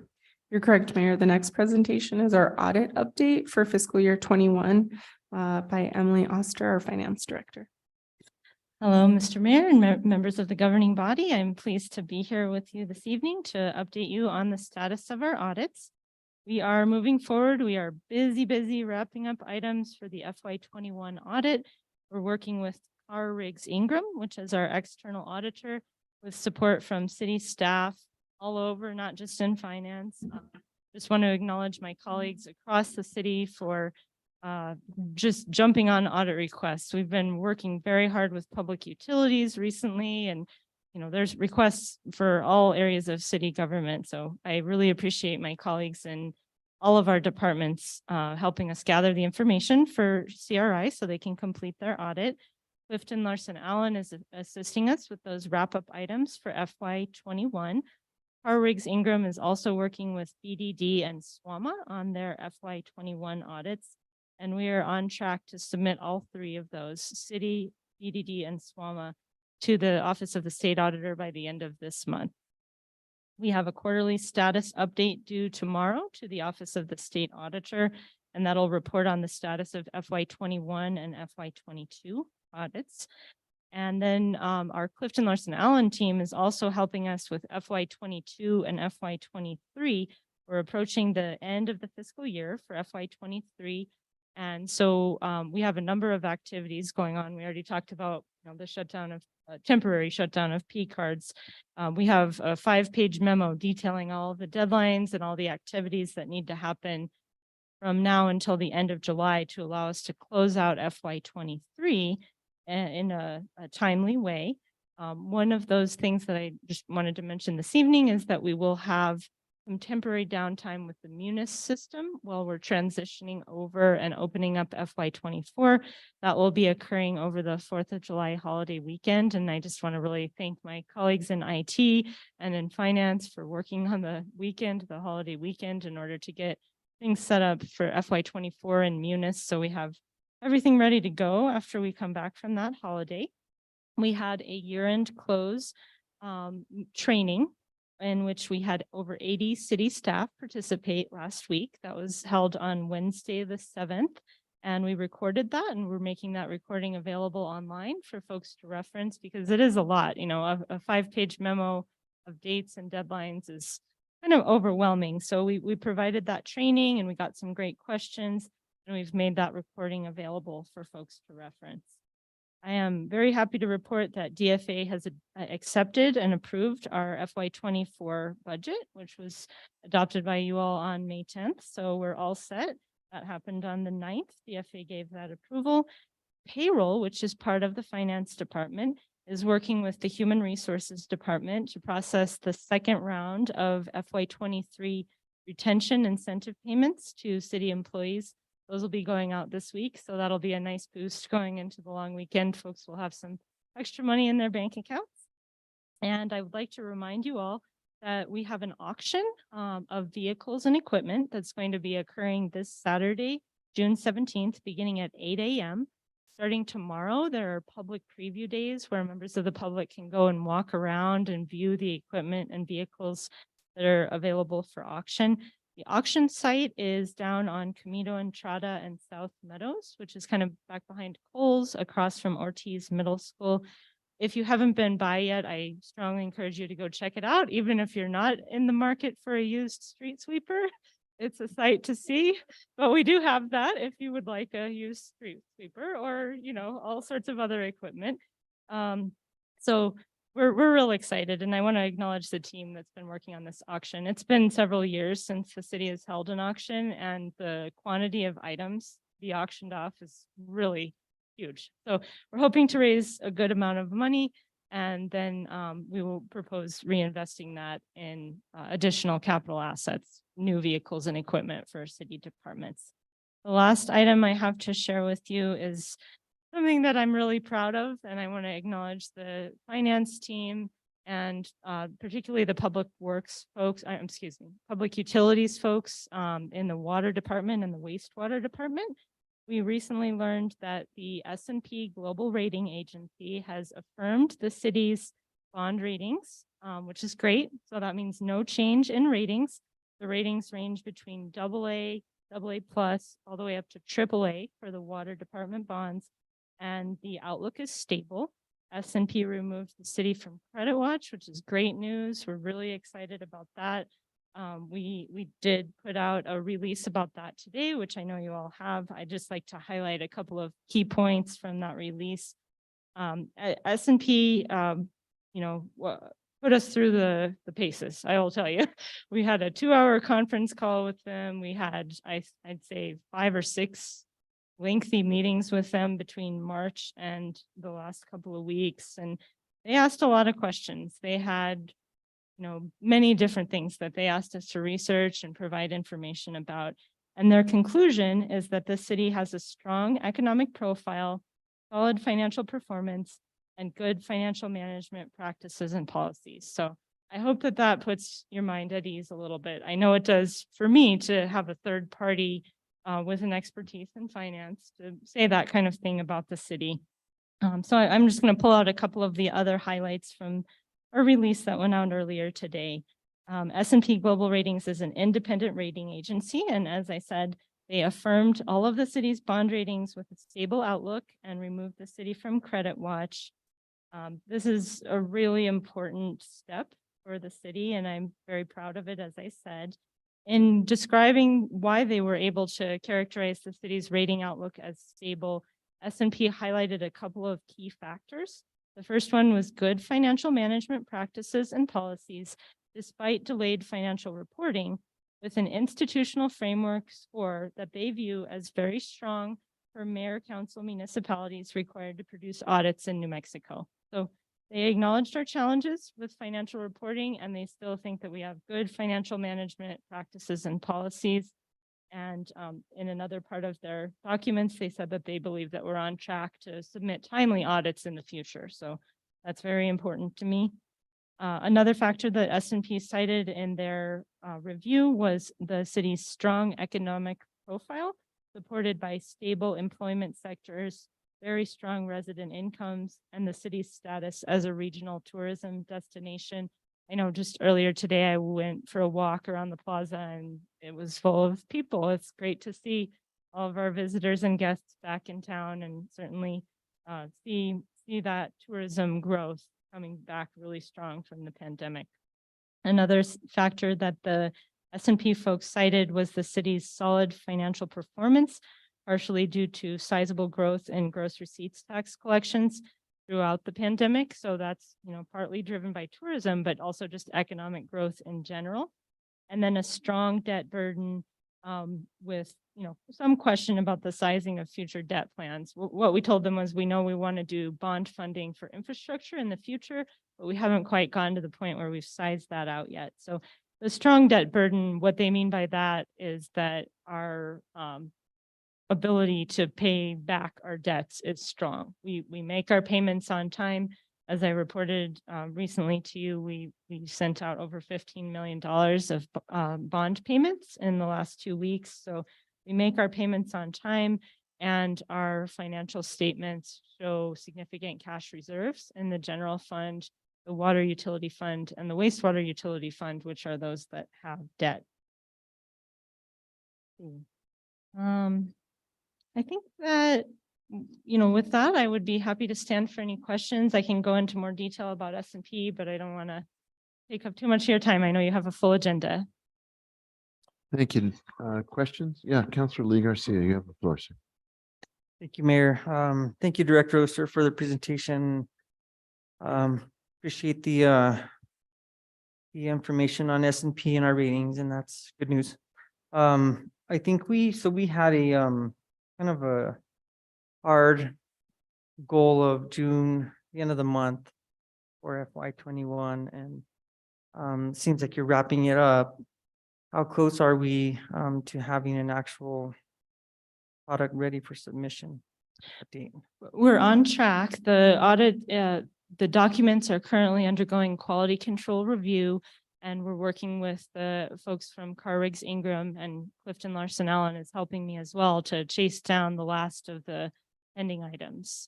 We just had a check-in call earlier on yesterday, and then I'm in close communication with the auditors at this stage, and so I believe we're on track to hit that June 30th date for the city and the 2 component units, BDD and SWAMA.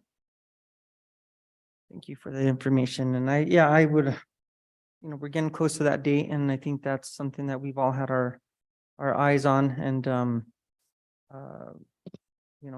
very confident, and hopefully that we are there and we'll get there. I think that is very detrimental to moving on to fiscal year 21, and obviously fiscal 23 is also due. So hopefully we'll get these going, and thank you for that information.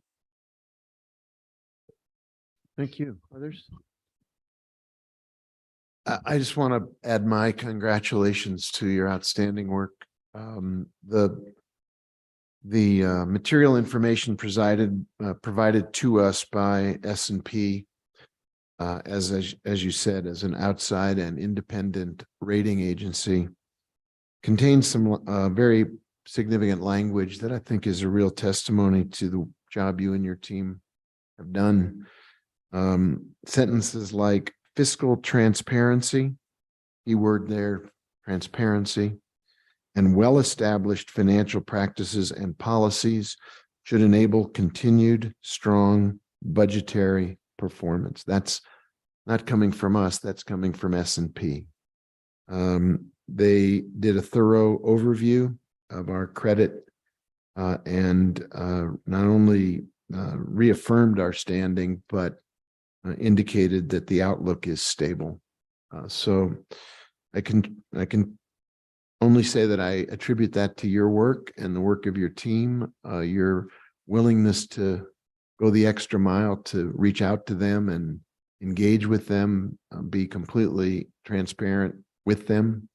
They have one other sentence in the general obligation section that I thought was quite outstanding.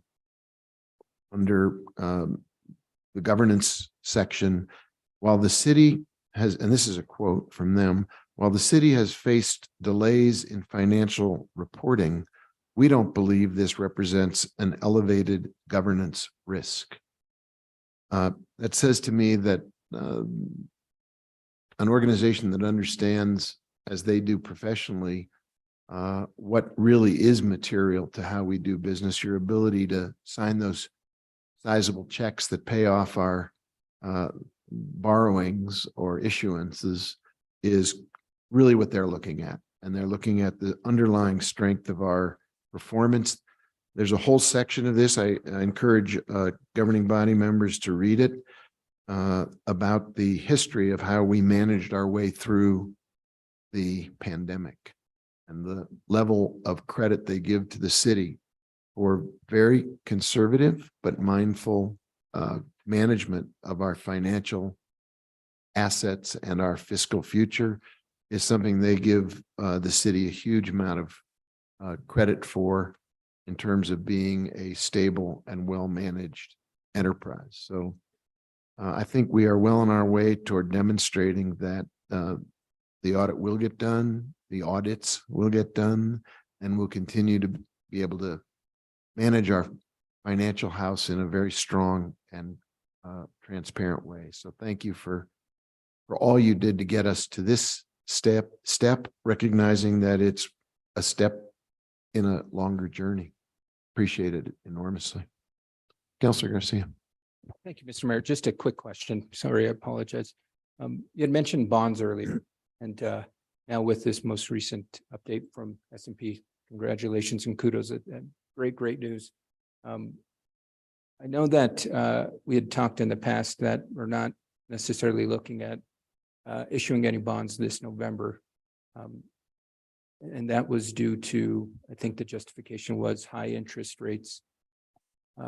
But I know that there are dire needs for our community as well. And this recent news is good news. It allows us to kind of move forward and issue bonds should we want to. So are we planning on issuing any bonds? Because I know, for example, the city of Albuquerque is getting ready to issue, I think 200 or have voters vote in November on roughly $200 million in bonds. And I think they're not deterred by the interest rates. So is there anything that prohibits us? Because, there's dire needs in our community. And if we can get some bonds out the door to begin to support those needs, I think it's well suited for us. Mr. Mayor and councilors, so I think I absolutely acknowledge the infrastructure needs, and I would direct you all to take a look at the FY24 budget at our capital spending plan, where we allocated funds for capital improvement needs such as roads and other critical needs to keep things going until we do that next bond issuance. So I do know that the city has unmet infrastructure needs. I think we're working on addressing those using cash reserves, and we'll continue to look forward to a bond issuance, at the right time when we can get a competitive interest rate. I think at the moment, my priority remains on getting us caught up on the audits. But I think there is need, and we're trying to meet it in the short term using cash reserves. And then going forward, we'll continue to look at bonding and determine when the right time is to issue new bonds. Councilor, I think the city manager wants to weigh in on it too, if you don't mind. Yeah, Mr. Mayor, thank you. Councilor Garcia.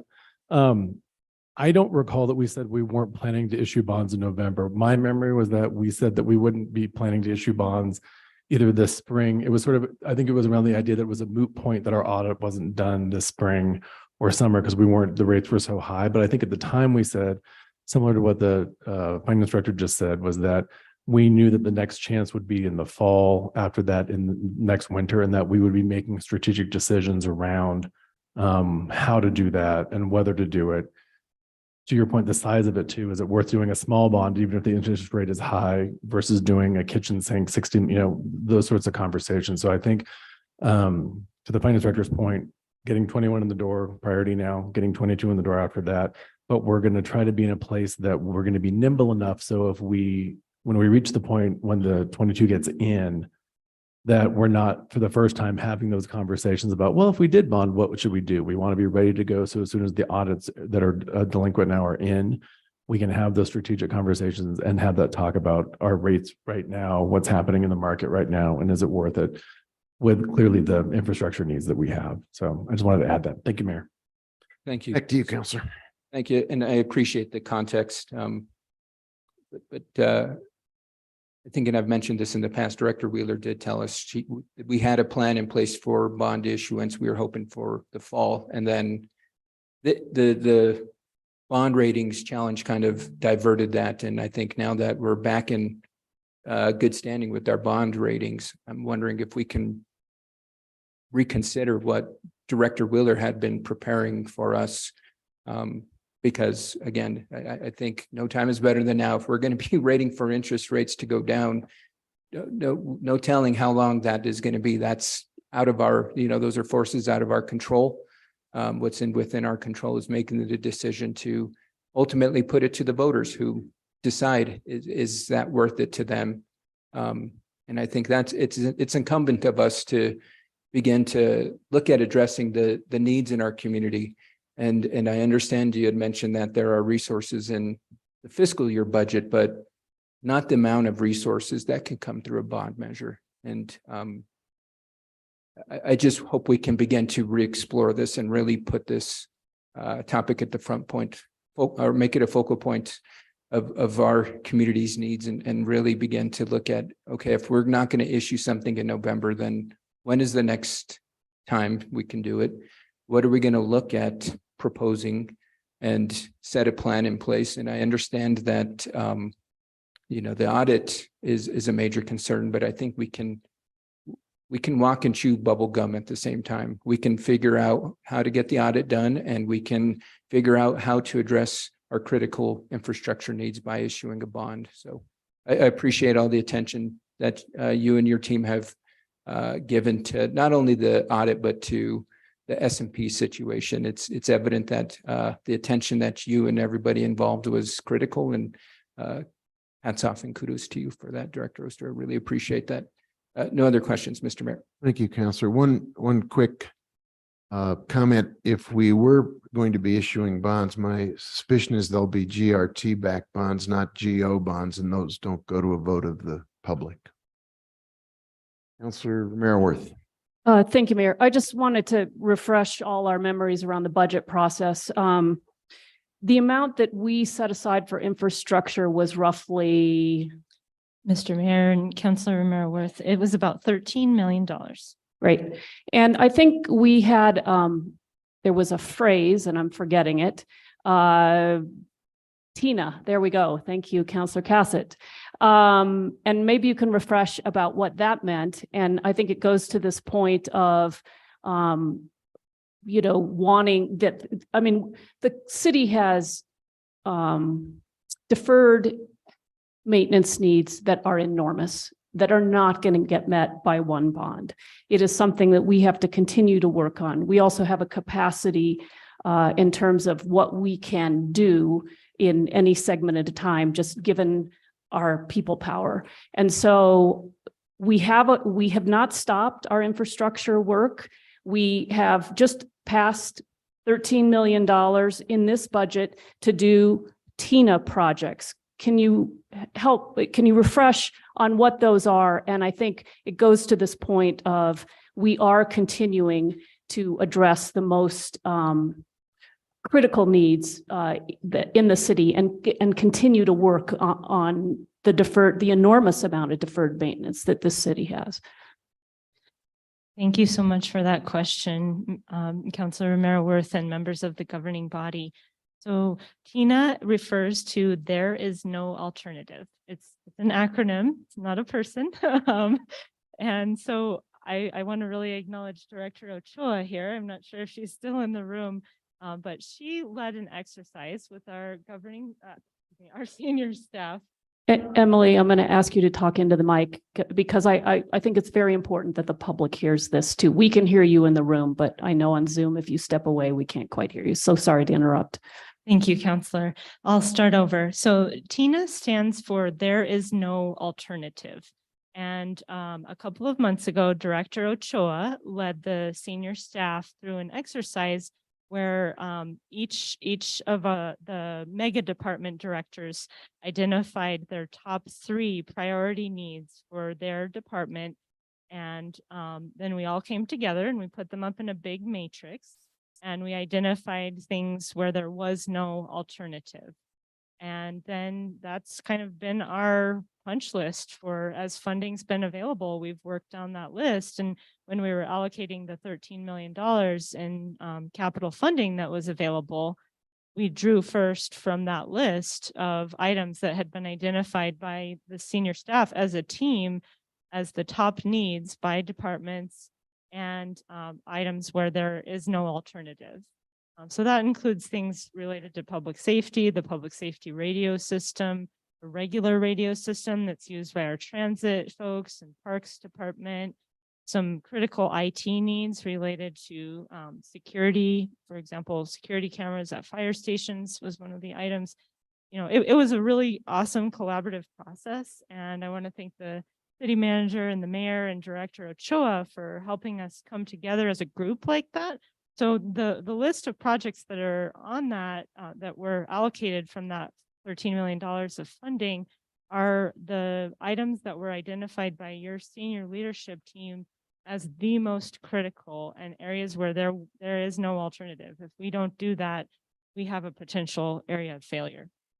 Great, thank you. So we haven't been, we have not stopped in addressing our infrastructure needs. We have continued, and I think we're doing the infrastructure at, you know, almost at the capacity that we're able to do.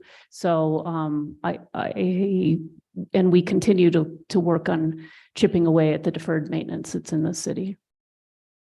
Mr. Mayor and Councilor Romero-Worth, I think that conversation goes on every day. You know, as needs arise, we look for funding and try to be proactive. But certainly, I think as we head into the new fiscal year, we're looking at potentially doing another round of that priority identification. And so the critical infrastructure needs come up for me on an almost daily basis. It is very much on everyone's mind, and we're doing everything we can to move as quickly as we can to address those needs. Great, thank you. That's all I have, Mayor.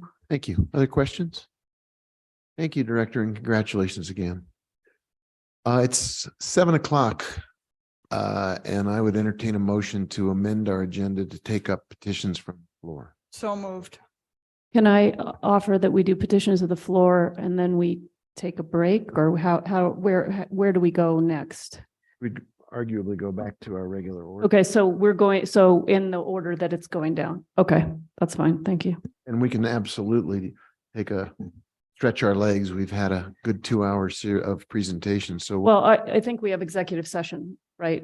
but there will But be. there are a couple, but it's a couple agenda items down, which is fine. You can, if we can do that, that'd be great. That's fine. Mr. Mayor, there's also one item under public comment on bills. It's right after petitions from the floor. So I think we could also tackle that one as well, since it is 7. You're way ahead of me. Item 17 and 18.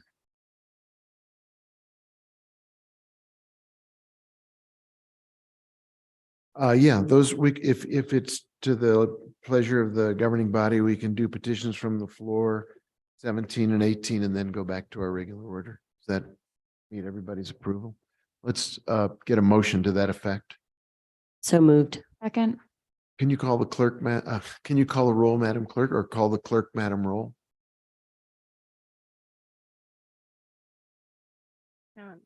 Councilor Chavez. Yeah. Councilor Lee Garcia. Yes. Councilor Michael Garcia. Yes. Councilor Lindell. Yes. Councilor Rivera. Yes. Councilor Romero-Worth. Yes. Woman Villarreal. Yes. Councilor Cassett. Yes. Mayor Weber. Yes.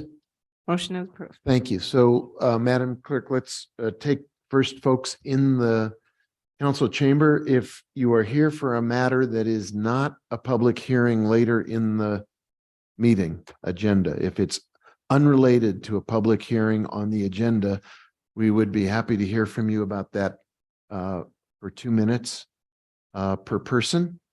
If you want to step up to the microphone, this is the time for that. Great. Thank you very much, Mr. Mayor and councilors. So this has to do with the forest issues. Oh, I'm sorry. My name is Sam Hitt, and I'm the president of the Santa Fe Forest Coalition. You may need to adjust the mic a little bit, sir. Is that better? Yes, sir. Thank you. So this has to do with the Hermit's Peak Calf Canyon fire. So there was a very important lesson to learn from that fire, and that is that no amount of clearing and burning will protect the water supply. So, sorry? You're fine. Okay, so thousands of acres burned severely despite being treated for fire prevention, resulting in significant post-fire flooding and damage to Las Vegas's water supply. So with the warming and drying climate driving larger and more intense wildfire, Santa Fe must prepare for major flooding. Assurances that clearing vegetation and continuous burning over decades will protect the downtown are increasingly unreliable. So instead of supporting aggressive forest management that often harms more than it helps, Santa Fe must focus on infrastructure needs by redesigning vulnerable bridges, hardening structures, and restricting development in floodplains. Emergency evacuation plans should also be made and continuously updated. Innovative techniques such as contour felling should be used to stabilize steep slopes in the upper watershed. So clearing vegetation in the Thompson Peak Wilderness area outside the watershed, as called for in the Santa Fe Mountains project, could increase post-fire flooding and should be avoided. Fewer intentional fires should be started instead of more, because escape fires will happen more often when more fires are ignited. Common sense. So the current approach is failing to keep the public safe. City must face the climate reality and plan accordingly. So establishing a relationship of care and respect with the forest and Santa Fe citizens is of great importance. Thank you very much. Thank you, sir. I think the clerk is going to run the clock. So if you hear a chime, that means the time has expired. Have 2 minutes? Yes, ma'am. Thank you. Thank you very much. I'm Jan Boyer, and I live in Santa Fe. Is there anything? You're good. Okay. So I'm here because I'm very concerned about the forest and the plans and the Santa Fe Mountain Landscape Resiliency Project, which you probably know is going to cut 90% of the trees on 18,000 acres and burn 38,000 acres. You know, that's 60 square miles between Tesuque and Glorieta that are going to be burned completely to the ground. I don't know if you're aware of those details because the Forest Service typically doesn't say much about the details of it. Then I also have heard that a few things that I think are really crucial. One is that when this project first came forward, there was a comment period, and there were over 5,000 people sent in comments. For some reason, the Forest Service said, oh, we're dismissing those 5,000, throwing them in the wastebasket. There's something wrong with them. Maybe it was a form letter or something, so we're not paying attention. So they threw away 5,000 comments from citizens saying, don't do this plan and please do an environmental impact statement before you do this project. But that was 5,000. I'm sorry, I keep moving away. That was 5,000 people. And almost all of them, I think there were 13 people who were in favor of the project, and the rest of the 5,000 were opposed to the project and thinking, on whose watch are they going to burn down our forest? So, you know, it's very crucial to many of us. So then I heard the Forest Service saying, oh, gee, there are only 7 people in Santa Fe who don't like our project. Everybody else loves our project. So I put a petition on a website.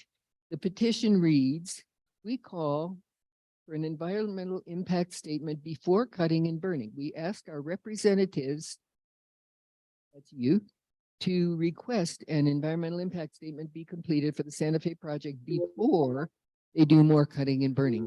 And do you know, without even trying, I got 1,225 signatures as of last May, and I took a page in the newspaper and had this printed. You can't really see it very well here. You'd have to use a microscope to see the names because they're all squished in, but there are 1,225 people signed this petition saying, we beg our elected officials to save us from this devastation. So we had 5,000 people first saying, on whose watch are they going to take away our forest? And now we have 1,225, and this is without me even trying, barely. Thank you, ma'am. Signatures. And since then, a year ago, there've been maybe 300 more that I haven't even been trying to get. Thank you. Okay, I want you to know that there are a lot of people who want the forest and do not want more cutting and burning. And we are very, very sad that I haven't heard any of you say anything about this project, that they need to do an EIS before they do the project. Thank you, ma'am. Only our county commissioners have stuck up for us. Thank you, ma'am. We are really aware of who is not sticking up for us in the forest. And I'd like to Thank you, put ma'am. this into the record. How do I do that?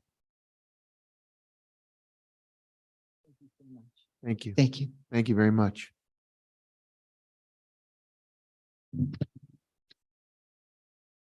Good evening, Mayor and Council. My name is Gabe Kohler. I work with an organization called the Forest Stewards Guild. I've been a master's in forestry. I'm a type 1 wildland firefighter. And I've spent the last decade of my career focusing on how we can make our communities adapted to the reality of increasing fire frequency and severity. We know that these forests are not if they're going to burn, it's when they're going to burn. And so with seeing fires that are burning at larger acreages, like in the Cap Canyon Hermit Peak fire, we need to scale up the approach that we're taking. And so I want to show support for the Santa Fe Mountains Landscape Resiliency Project towards that goal. These forests haven't seen disturbance for 100+ years as we've become very effective at removing fire from the landscape. We see homogeneous forest structures across the landscape so that when there is an ignition there, we see homogeneous burn severities at large acreages. This is devastating for regeneration of those forests. We lose seed sources and we have type conversion of those forests, which means we lose drinking water in our headwater systems.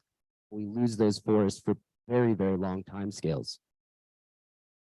The Santa Fe Mountains Landscape Resiliency Project attempts to address that issue at the landscape scale by doing sensible forest management in patches in a mosaic across the landscape, so that when we have wildfire, we have a mosaic of burn effects across the landscape that allows regeneration in a natural way that is more cost effective than replanting, more sustainable for our watersheds.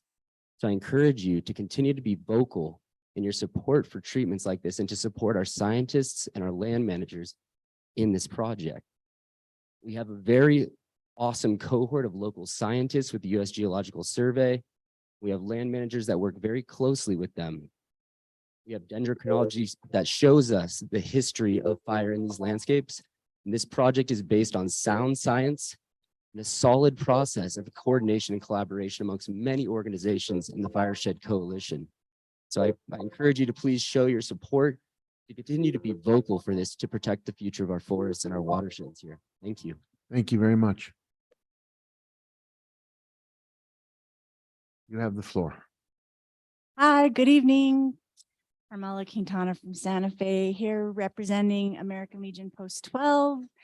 I wanted to come and thank all of the counselors and the mayor, of course, for voting unanimously for the veteran banners. I'm here to report that they've been put up, minus a couple that need to be repaired. So special thank you to Councilor Garcia, Councilor Rivera, Council Villarreal for carrying the resolution. I appreciate it so much. And of course, Mayor, to you for working with me and fostering this relationship that I'm sure is going to continue as we look for more funding. That's all I really have. I just wanted to come and say thank you all. Thank you to everybody. I think 345 banners went up. That includes the sign banners. And we have 2 extras that we need to prepare and they'll be put up soon. That's all. Thank you guys. Bye. Thanks for coming.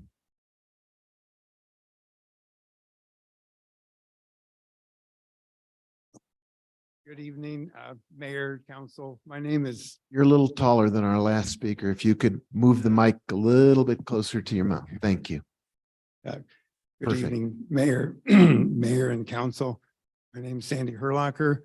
I'm retired Forest Service, and I worked in and with the city of Santa Fe for about 20 years as as a Forest Service Ranger in Espanola. So my history here goes back to the Buckman project and of course, a lot of the work that was done inside the watershed. Even though I retired, I am still being active in the Santa Fe, Greater Santa Fe Watershed Coalition, because I believe in the mission of that group, and which is to create some resiliency and buttress our forests against what is likely to come with climate change. And so I'm here to speak in favor of the Santa Fe Mountains project. I've had nothing really to do with it for 1.5 years since I retired, but I have been following it along with it. And so I just want to encourage the council. Thank you for the long relationship with the Forest Service and the work that's been done over the years to make the watershed inside the Santa Fe watershed safer. And I believe that what's proposed on the outside will only do good. Thank you. Thank you, sir.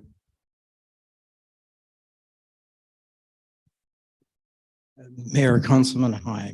My name is Dr. Jonathan Frenzen. I'm a semi-retired business professor from the University of Chicago, a resident of Santa Fe for over 16 years.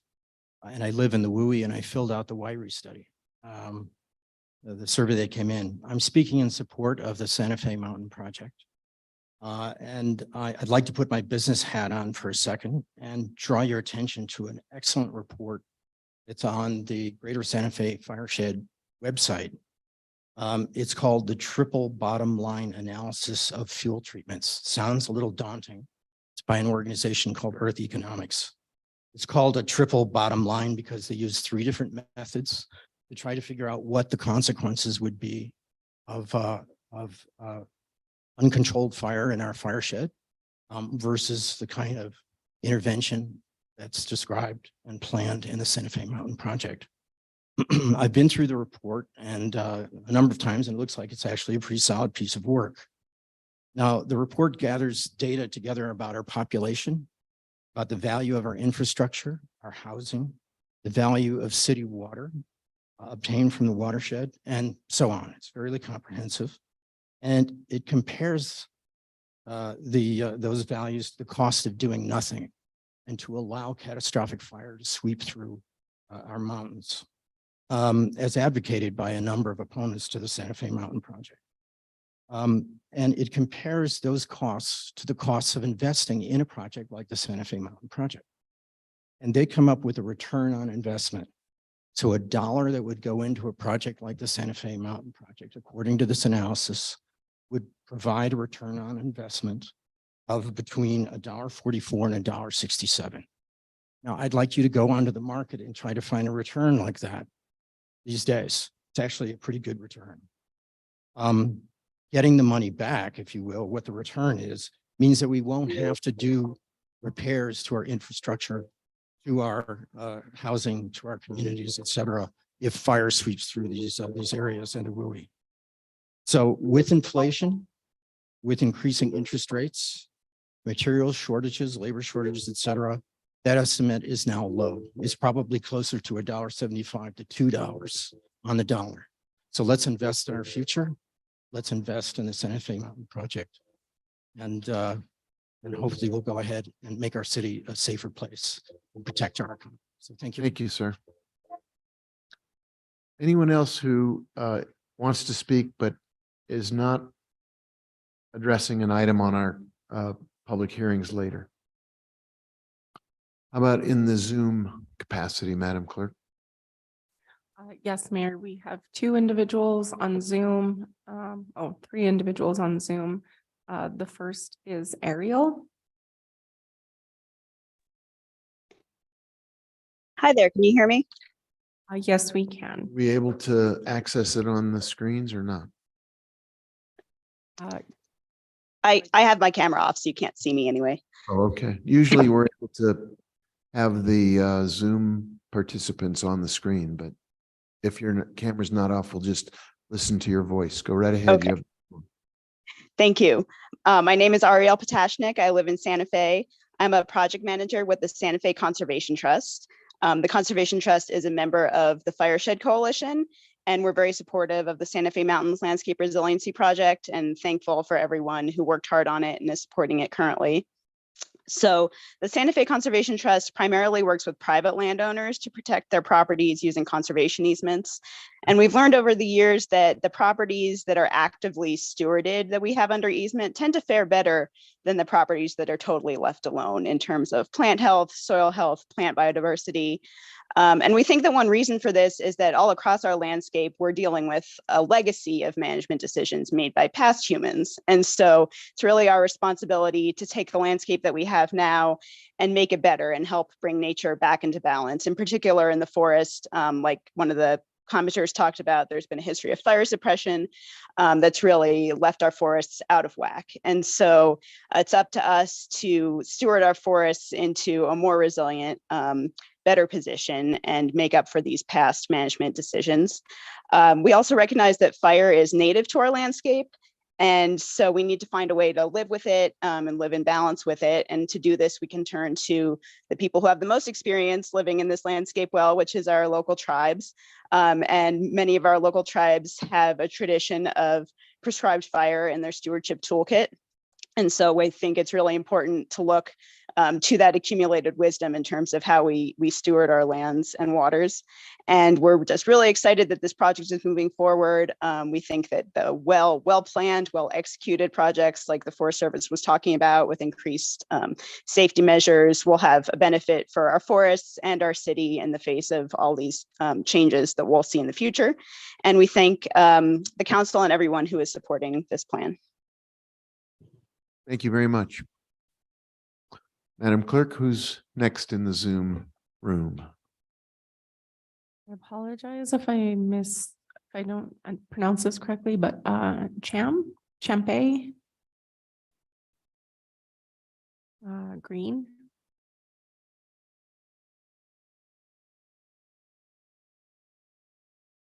Is there someone with a screen name Champe Green? Sorry, I just unmuted. Mr. Mayor, council members, my name is Champ Green. I am a member of the Board of Supervisors of the Santa Fe Pewaukee Soil and Water Conservation District. A little context, the Santa Fe Pewaukee Soil and Water Conservation District has been a governmental subdivision of the state of New Mexico since 1941. Most of the Santa Fe Mountain Landscape Resiliency Project, probably 98% of it, is within our boundary. We are also a member of the Greater Santa Fe Fireshed Coalition, as I believe the city of Santa Fe is. Our district, our Soil and Water Conservation District, has funded and implemented defensible space treatments and thinnings on literally hundreds of acres in the city of Santa Fe and adjacent to the National Forest going back to 2009. And it's been on private lands, and we have seen really good success in landowners who are adjacent to the forest, concerned that fire would come off of the forest and destroy their homes. And so we are, up until recently, the only entity that has been funding and implementing projects on private land. I just wanted to say that our elected Board of Supervisors for the Soil and Water Conservation District strongly supports the Santa Fe Mountain Landscape Resiliency Project and the implementation, but we insist and we demand that the Santa Fe National Forest fire planners and burn crews pay a great deal more attention to detail in their planning and implementation than was evident at the Los Despences prescribed burn that started Hermit's Peak and the Powell burn that started the Calf Canyon wildfires.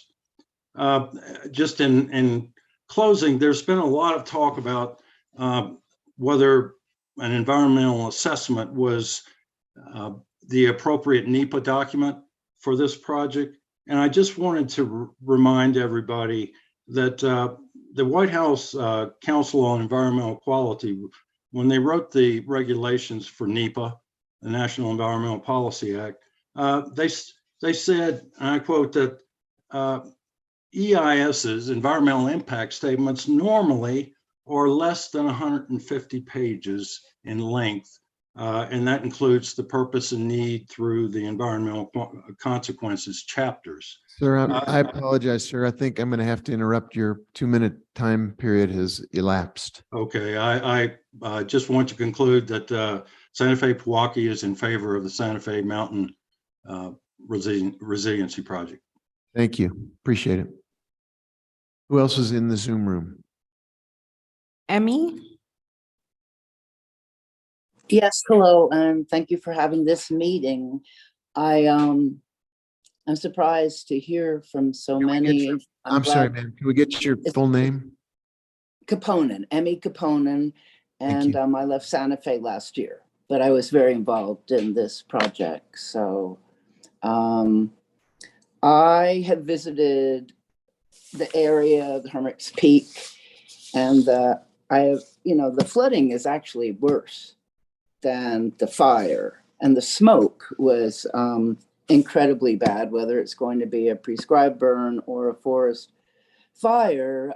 People couldn't even, it's just as bad inside the house as outside. So I just wish that there were some other alternative, but meanwhile, to put a lot more money into the flood prevention, into getting those young, strong ones up on the mountains and laying the logs parallel so that they're going to slow down that runoff and give a chance if anything new would grow, because honestly, their new growth will need shade, it will need stability, and with our climate change, we're not going to get that. You can sort of say goodbye to the Santa Fe National Forest, whether it burns or not, frankly. So that's really, I mean, good luck. These are big decisions, and I know you're taking them very, very seriously, and you can have experts,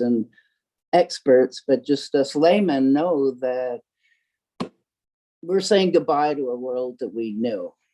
And I wish there were a better way to do it. And it isn't all just fear of fire. There are many other aspects of our polluted, that are very frightening today that we need to consider, and how we can really work with each other somehow. So thank you very much. I was glad to be able to say something. Thank you. Appreciate it. Madam Clerk?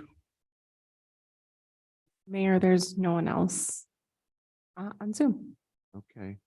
And that completes petitions from the floor. We did amend the agenda to go next to item 18A, which you could announce to the community. Yes, Mayor. Item 18A is consideration of a bill number 2023-15, sponsored by Mayor Weber and Councilor Lindell.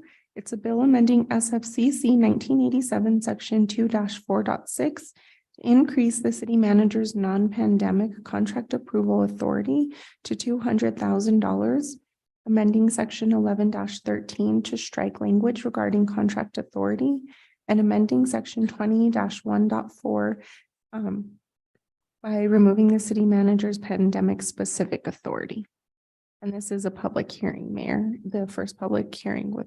This is public comment First opportunity. public comment, yes, no action on this. So if there's anyone in the Zoom room or in the council chamber who wishes to speak to this bill, this would be the time to come up to the microphone or to raise your hand on the Zoom section. Have we any Zoom participants? Okay, in that case, we go back to regular order.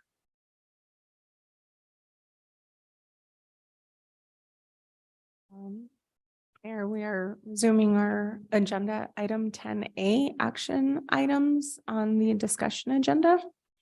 Item A is request for approval of amendment number 1 to item number 22-0300. Universal Protection Services DBA Allied Universal Security to extend the term to June 30th, 2024, with no corresponding change in the not to exceed amount. Mr. Sam Burnett is available for this item. Is there a motion? I'd like to make a motion. I'd like to make a motion to deny this item based on the conversation that we had in finance and also the additional information that staff gave us. Second. There's a motion to not to approve, but to deny this item, and there is a second. And Mr. Burnett is here to answer questions, but perhaps you'd like to provide some information as well, sir. Absolutely, Mr. Mayor, councilors, good evening. We are currently processing 4 contract extensions for security services throughout the city. This will be the second year that these contracts have been in existence. Prior to this, Allied was the only contracted or the primary contracted security provider for the city. There may have been some smaller additional contracts outside of public works or what we managed, but that was the bulk of security throughout the city. A year ago, we executed an RFP to expand the pool of service providers we had available to help ensure we had the diversity to cover all of our needs throughout the city, and that we've been very successful in doing that. And I'm here and ready to accept questions specifically about Allied or the security contracts in general. Very good. Councilwoman, do you want to take the floor and raise your, make your points? Thank you, Mayor. As I had stated, actually even last year when we first put this RFP, Allied, it's also called Universal Protection. It's affiliated with G4S, which is a worldwide company that has been known to have human rights violations and many other issues with the company. And so since 2017, I've brought this up and we hadn't been using them, and then they came back into the mix. The one reason why they were included in the mix from what staff explained to me is that they were the only contract or security company that had the familiarity with TSA requirements at the airport. And since then, we have changed that contract, and we have another, I forgot who's now being utilized at the airport, Condor. Okay, so that was only one of the few reasons why we ended up including them. And since then, there's a lot of various reasons. Some may be anecdotal, but I've also heard from staff that they haven't really met the muster of what we expect from some of the security contracts. And so I think it's important to also recognize that staff did do an assessment to make sure that we were covered with other contracts, security contracts, for in case we decide not to approve this one. And it was informed to us via email that they will be able to cover the other areas that Allied was assigned to. And so I think it's important that we hold companies that we work with accountable. And I think in this case, since they're not necessarily reaching our expectations, that we shouldn't include them in the mix of the RFPs for what do you call it, to extend their contracts. Thank you. Any other comments or questions about the contract? I'm curious, Sam, about, or Mr. Burnett, sorry, no informality intended. What are some of the issues that the councilwoman was describing? Because I think perhaps not everybody in the public who might be listening or watching has a background or is informed about what the concerns are. And I think it's without prejudice, it's important to identify what we're really talking about here, and also if there have been performance issues as well that you would note, and how we would move ahead if we denied this contract. Absolutely, Mr. Mayor, councilors. Speaking from personal experience, I was using Allied in a number of locations throughout the city. We experienced some significant communication problems. We would reach out for assistance, for additional coverage, and not receive responses. We had issues where we would set up a specific set of like post orders or expectations for the various sites that Allied would be staffing. And we had a hard time getting Allied's management to train their staff to provide the specific type of services we needed at a location, which resulted in, essentially not efficient coverage and disappointment with community members or whichever internal entity we were working with. Those types of issues, it has been reported to me from the various locations Allied is currently serving continue, whether it's unable to cover shifts, not arriving on time or at all to cover shifts without warning, non-responsiveness, and performance in general being subpar continues to be the narrative or what is being reported back to us about Allied's current services.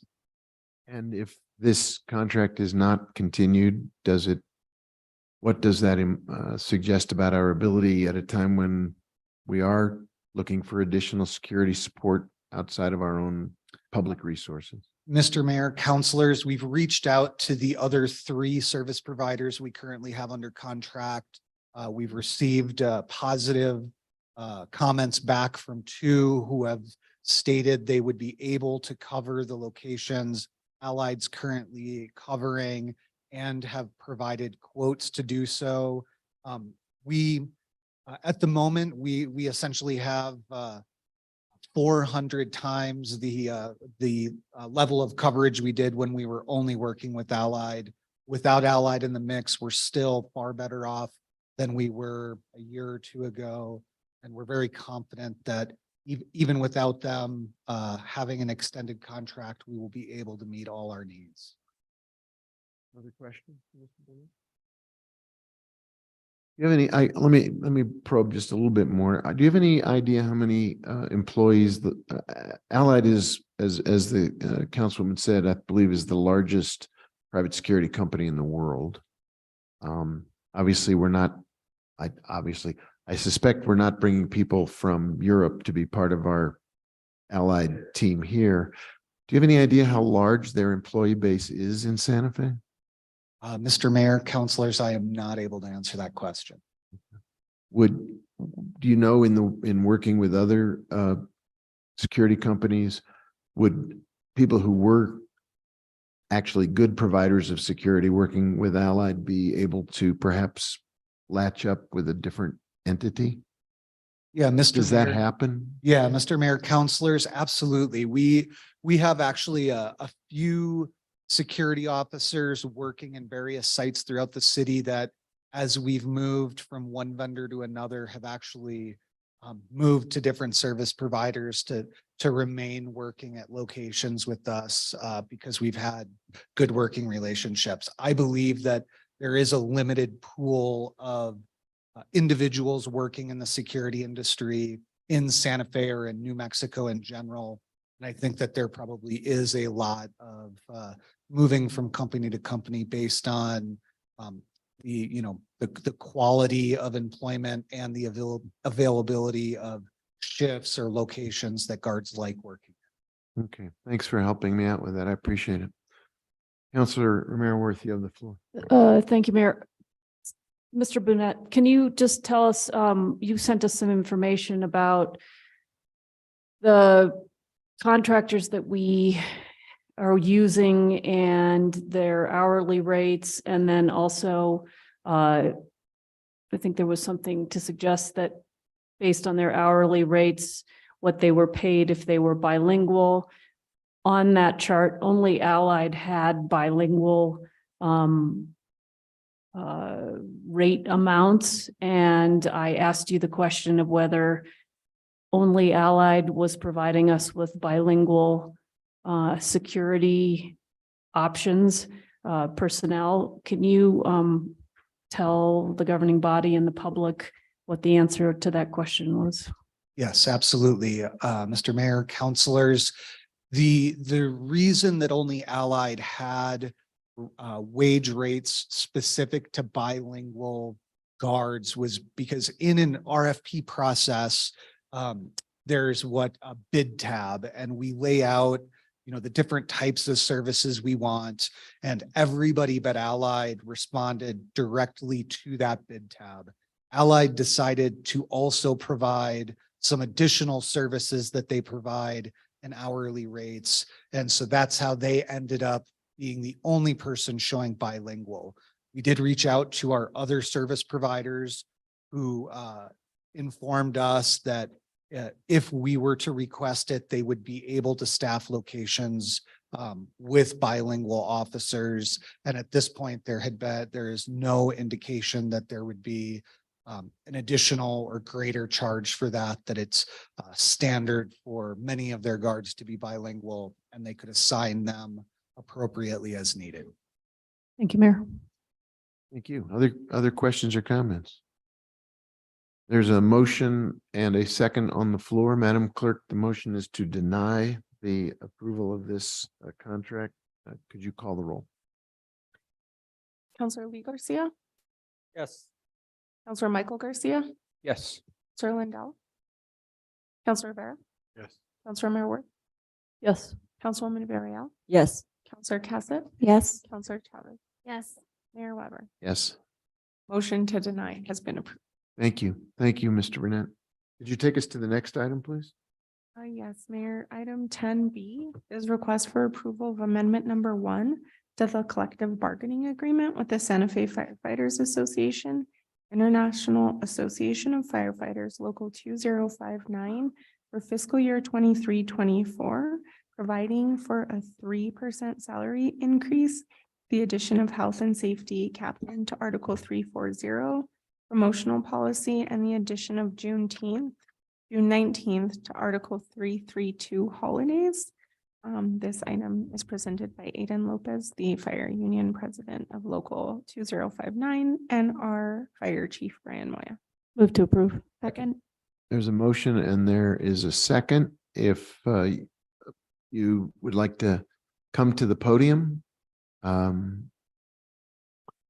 before you speak, let me just double check with our governing body members. If you have specific questions for either the union president or the fire chief, would you like him to start, or do you want to ask questions, Councilor Rivera? They can start. Follow up. So if you would like to give us an overview about what this matter is and how you regard it, we are open to your presentation. Okay. My name is Aiden Lopez. I'm the local 2059, so the Firefighters Association Union President. Mr. Mayor, members of the council, I appreciate you guys letting me speak tonight. We are just speaking about the ratification passing for these articles at this point. Obviously, we're always happy to maintain a contract and kind of keep it going, keep it growing at that point. All this stuff is near and dear to us as well. So we appreciate you guys giving us the chance to negotiate. Thank you, sir. Chief Moya. Mayor, members of the council, I just want to thank the union. I've been doing this now year 2, and we've worked really well together. We have worked to get these things accomplished. I just want to bring up my health and safety captain. My big push was I'll put it in the union first before we advertise for it. I've come up with some roadblocks when I don't do it correctly and put them in the union first. So this position was approved last fiscal year, but we were just going through some roadblocks, and this year we were able to put in the contract. So it's adding another union position to the fire department. That's a great thing. And then the Juneteenth, and the reason I'm bringing this just to you guys at the governing body is Juneteenth is Monday. And without us putting it in the contract, half of my firefighters would not be getting paid on Juneteenth after 5 o'clock due to the contract not being approved tonight. So those are the big reasons. And then the union accepting the 3% across the board was a great thing. I know they're the first union to come and agree to terms, so I appreciate them and looking forward to working together moving forward. So Thank you. I believe Councilor Rivera has a question. Thank you. This is for President Lopez. Mr. President. During the budget process, we heard you speak and then also discussed with Chief Moya some of the hiring practices that Los Alamos was currently engaged in, and clearly they have a certain perspective of how many people might be considering leaving. You being in the field, I think, may have a different perspective. Do you have any insight on that, or can you share any information? So, Mr. Mayor, members of the council, Councilor Rivera. So yes, we're, obviously I spoke on behalf of that because that is something that's very important. We do have not only just one to the north, but one to the south, big departments seeking lateral firefighters. They're seeking experienced firefighters.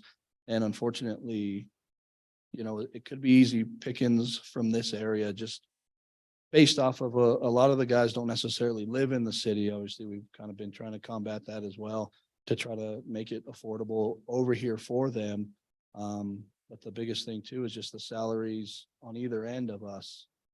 Just us trying to compete between them has been pretty rough. And we did speak about Los Alamos, and they haven't met their quota at this point. They're going from 33 of a minimum manning to 55 across 3 shifts. So that's going to be a big increase. And we've only seen the first round of those offerings at this point. So they are looking to hire again. My understanding is they've hired 30. They were actually trying to reach 40. 30 is what they had obtained.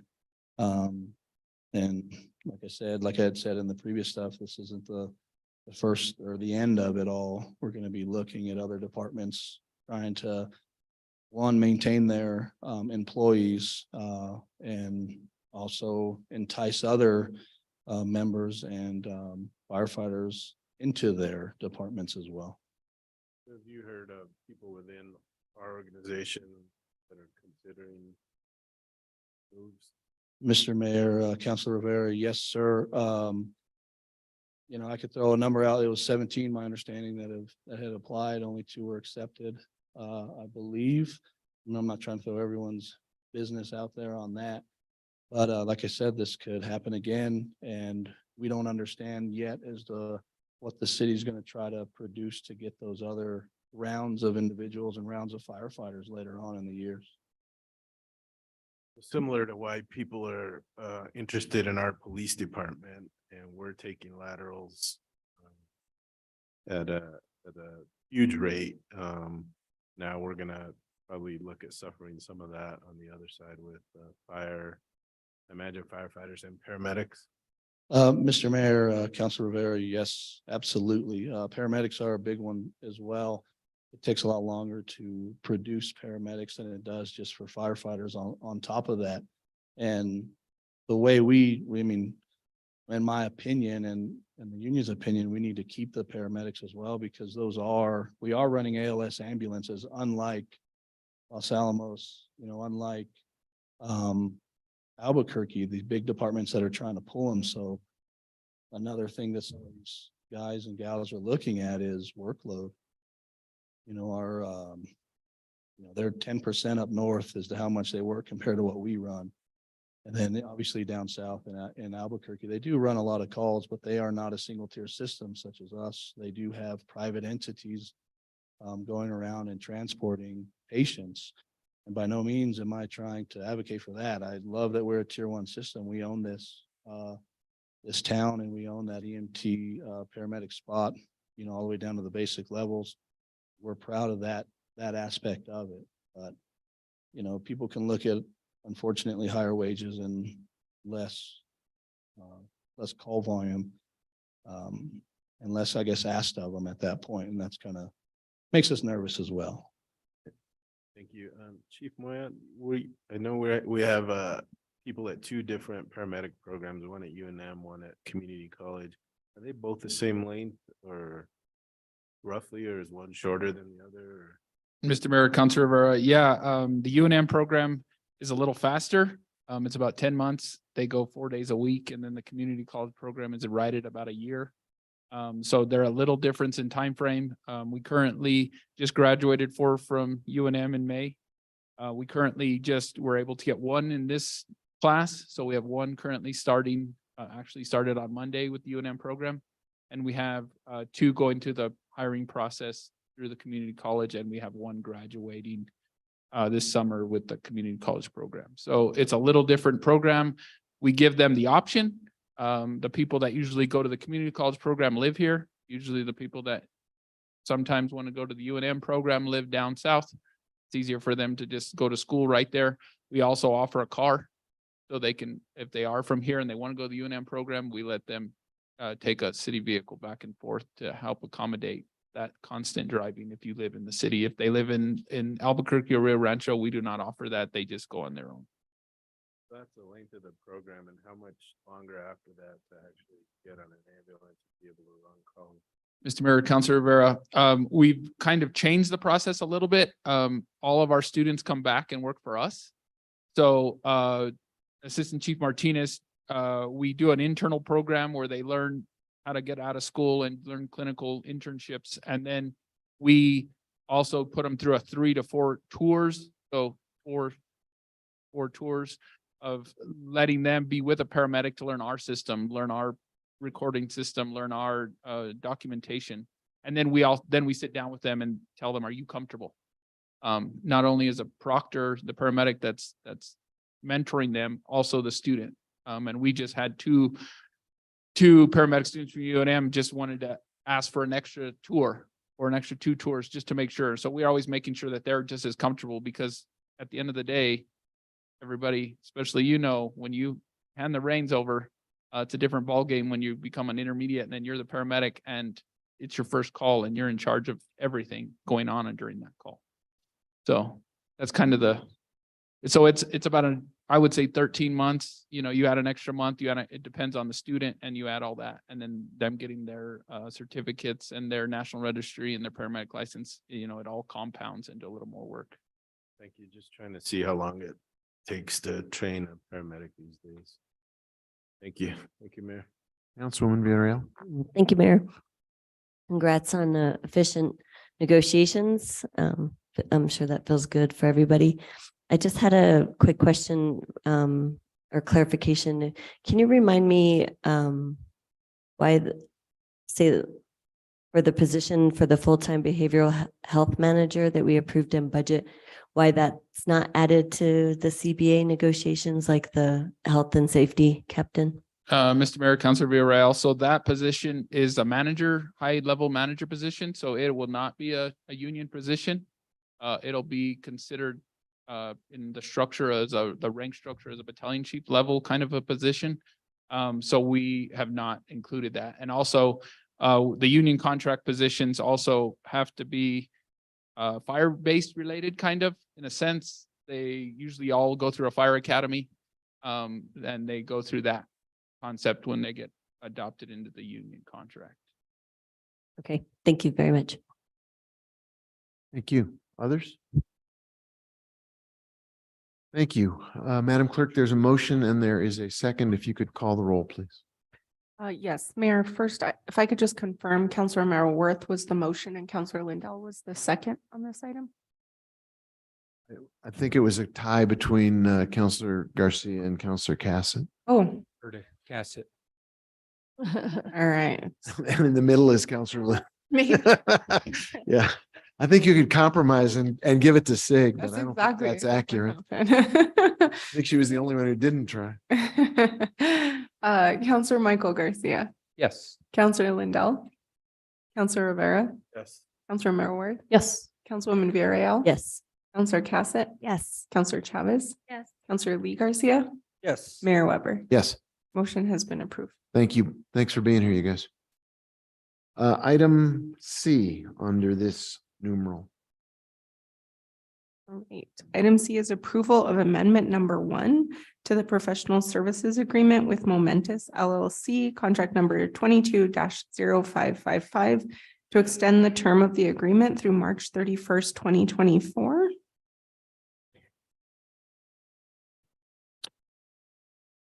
I would entertain a motion. There's a motion, and is there a second? Second. And we have a second. I don't know if there is someone here to answer questions, but I'm willing to entertain questions. Councilwoman Villarreal. Thank you, Mayor. I had a few questions, but I don't see anyone from HR here. And I guess the first question is, why didn't this go through committees? Does anyone know that from staff? Hang on, I think there's a consultation going on.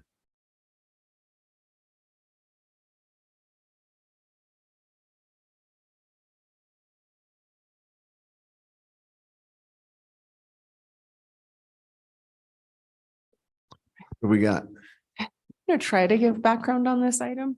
Our IT director could also help if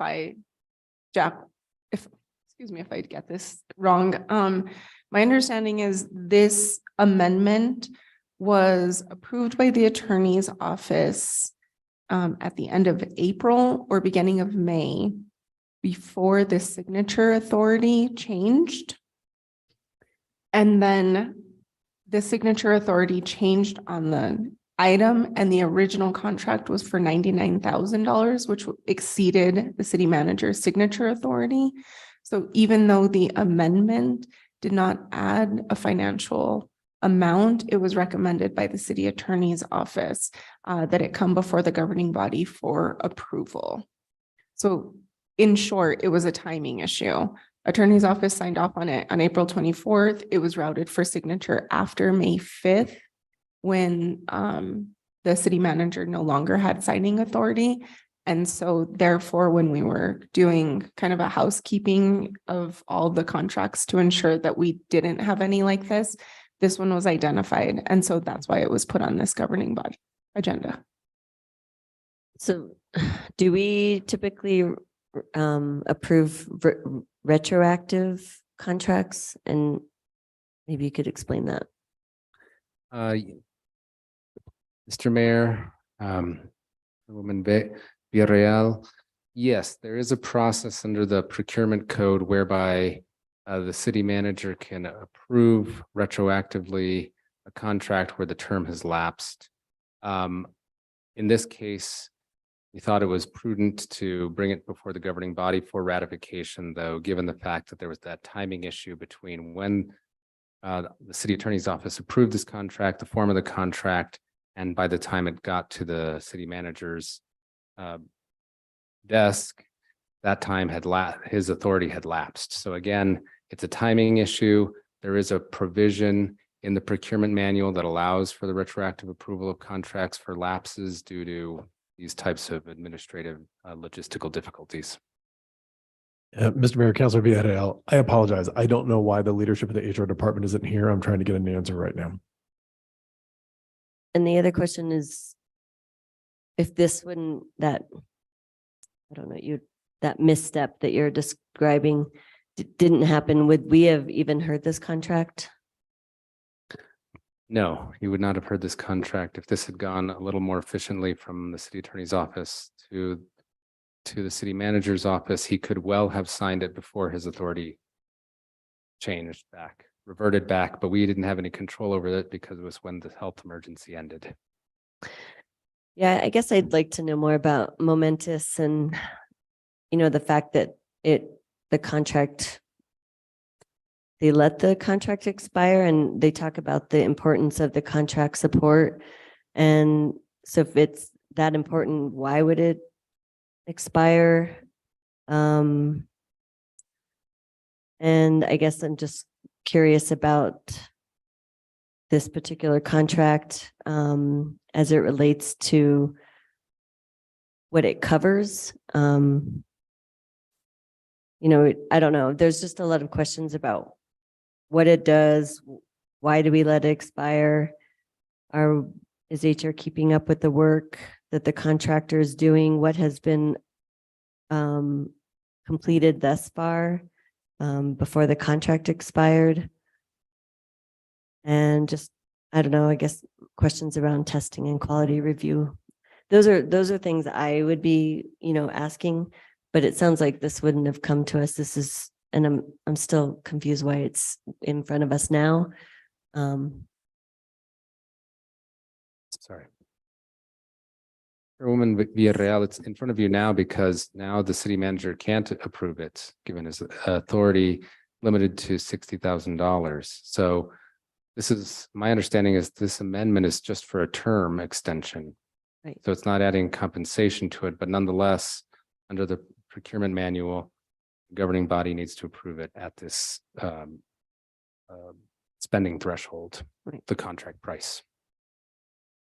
Well, given that I have a few questions about this contract in general, I don't know how my colleagues feel, but I would move to postpone. I don't know if there's an urgency for them. Also, from my understanding, IT is not connected to this work, and this is an IT related project. And this is not to criticize IT, but I'm confused that HR has an IT contract, and then IT, maybe I'm wrong, but you all aren't involved with this piece of Munis. Maybe you could explain that more. Mr. Mayor, Councilor Villarreal, this contract was part of the subject matter expert initiative for the Munis upgrade project. So the Munis upgrade project, we identified finance and HR needed assistance due to workload, the heavy lift. The Momentous contract was subject matter experts to help build out the HCM platform for HR. Those three modules they were working on, one of them was the recruiting module, training module, and FMLA module. All three modules have been configured and user tested. Now there's user acceptance testing that needs to be completed. Actually, one of the modules does have an issue that needs to be resolved. Momentous was the lead. They need to finish that work. That's what this contract is for. I don't know why, I can't answer questions on the term, why it termed out on the extension. But this was the subject matter expert initiative for the Munis upgrade. Finance had SMEs, we call them SMEs, for their role in the Munis upgrade. I believe their contract was a 2-year term. They're still utilizing them to help build out the capital asset module and the inventory module. And how is IT involved? Are you connected to Momentous in some way indirectly or oversee what they're We doing? led the initiative for the SME Right. Initiative. Right. So we're not tied to Momentous. HR selected their own vendor. They report to HR. But we will take ownership once those modules are completed, and IT will support those modules. Thanks for that info. I wish HR was here to answer questions about Momentous since it is in front of us, but that's all I have for tonight. Mr. Mayor, Councilor VRL, councilors, this is needed so we could finish those modules. If IT can take over that initiative, but we didn't build out those modules, we'll have to do some investigation, discovery, so it'll set us back a little bit if IT has to take over. It'll be a quick fix if we could extend the term, bring them on board, let them finish out those modules. These are 3 modules that are really, really needed for HR in the city of Santa Fe. Thank you. Yeah, Councilor Cassidy. Thank you so much, Mr. Mayor. Can you provide us with a bit more information about what these modules do? Do you have that? I mean, I'm seeing things for like PeopleSoft. I think that it's tracking, which I believe PeopleSoft is where we track like our time cards, and or is that Kronos? No, Mr. Mayor, Councilor Cassett, no, that's not time cards. Okay. Time cards is our Kronos platform. Let me bring up these 3 modules real quick. That'd be great. Thank you.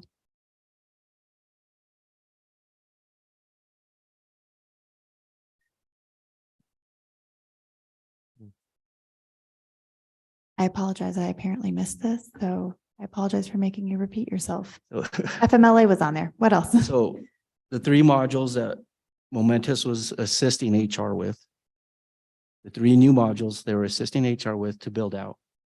The training module, it's been, configuration has been completed. Unit testing has been completed. System testing needs to be completed and user acceptance testing needs to be completed. So those are the deliverables that still need to be completed by Momentous and HR. The recruiting module, 100% configuration completed.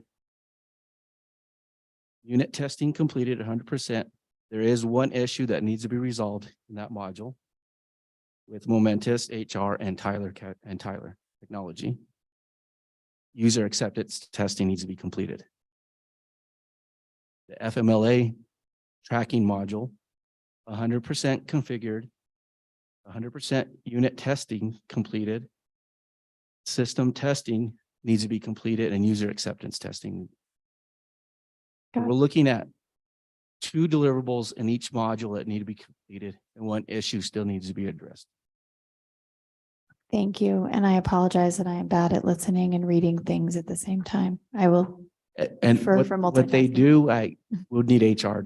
I don't know exactly.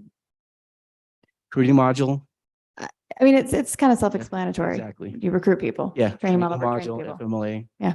So, okay, thank you. Other questions or comments?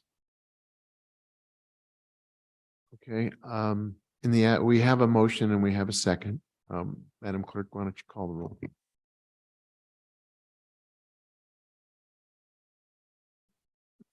Counselor Lindell,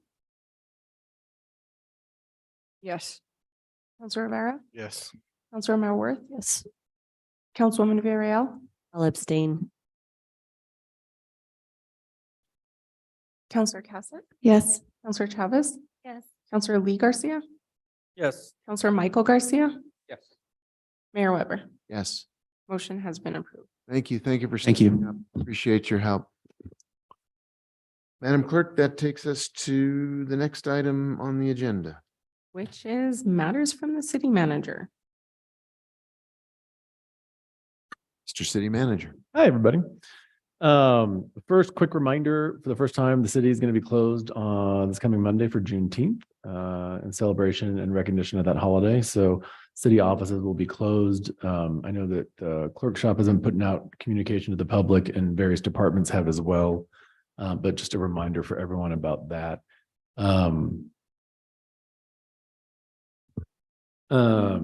The finance director made a quick reference to sort of the transition of the new fiscal year. The Munis system only is able to have 2 fiscal years running at the same time. And so like most other governmental entities that are using Munis right now, she's been working with mostly senior leadership and the business administrators across city government. There'll be a few services that will get shut down for a few days later in this month as there's a switch they make where everything from fiscal year 2022 is closed out completely and it's, we're done with that year and we flip open. 23 will stay open probably till about this time next year while we finish reconciling projects and various fundraising things, but for finance matters. But I just wanted to flag for you that there are a number of steps that they're doing in the P cards. The sort of brief window of time that we're not letting folks use those is an example of the sort of steps we're taking to make sure that that gets done correctly. I want to come back to the S&P release as well. Emily Oster, the finance director, does such a good job of sharing the wealth and sharing the praise for everyone who really did do a lot of work to communicate with S&P. But I can't say enough good things about Director Oster and her deft touch, her quality of response and work that gets done. One of the things that we've been talking with our senior leadership staff the last 2-3 weeks about has been we're not doing enough to celebrate the good things that are happening with the city of Santa Fe. Tonight would be a great example. That presentation with that nice young boy was the best thing I've seen in a city council meeting in a long time. That was really great.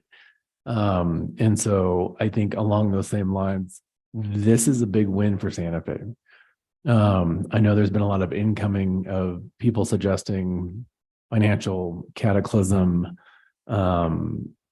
that somehow our audits reflect, our late audits reflect that something nefarious is going on. And I think having an outside group as well respected as S&P reaffirm the financial strength of the city is something we should hopefully all be shouting from the rooftops, because that's a big deal. And so again, congratulations, Director Oster and her team. Since we all last met, the mayor and I and Deputy City Manager Marcelletta Maestas have done some traveling. The mayor and I both attended the U.S. Conference of Mayors meeting in Columbus, Ohio. I'll let the mayor speak to sort of what that experience was about and what happened there, but I will flag for you.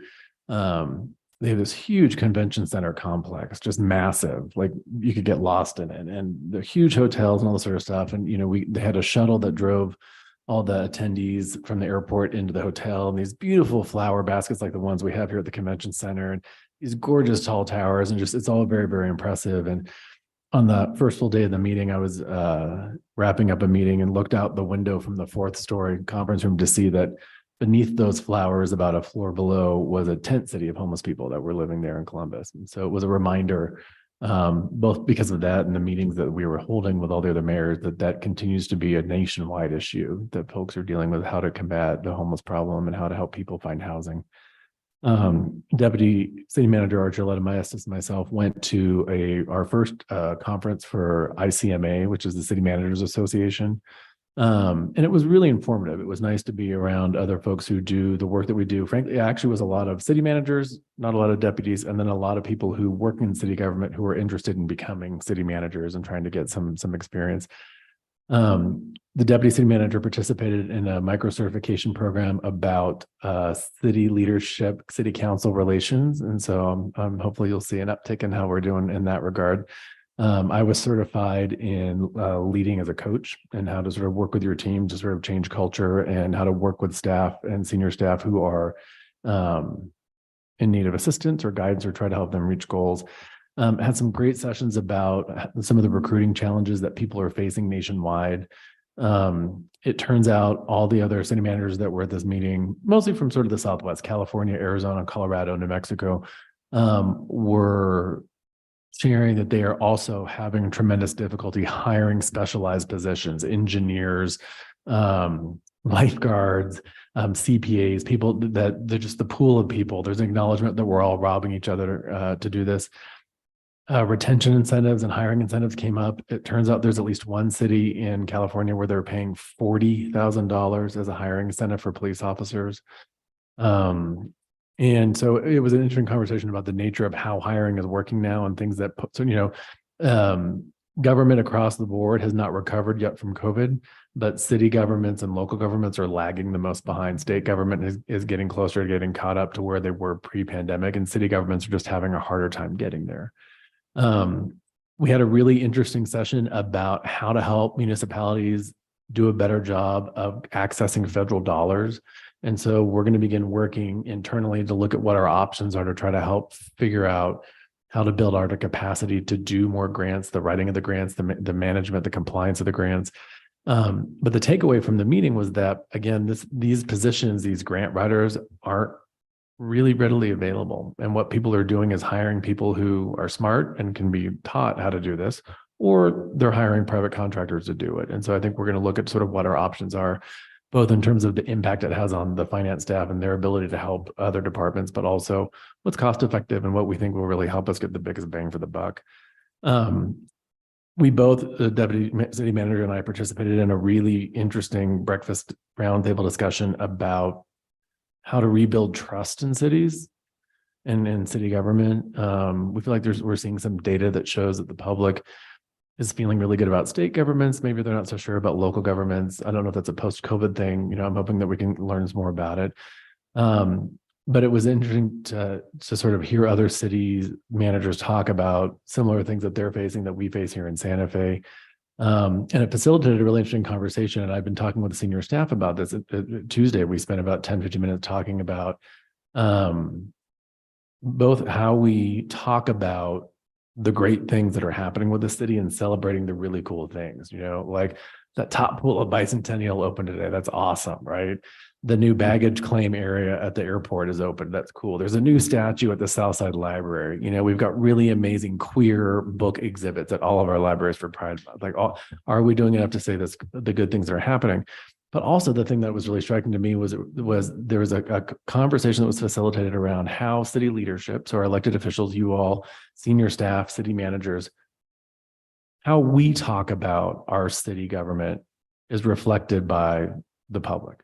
And so if we say good things about the city government, and when people come to us and say, this is the worst city ever, fill in the blank, do we validate those concerns and say, yeah, we know it's the city? Or do we say, actually, we've got great people working for us, but let's get involved and figure out your thing? That really has a compounding effect on how, are we creating an echo chamber of Santa Fe is horrible, or are we creating an echo chamber of, this is one of the best cities in the world to live in?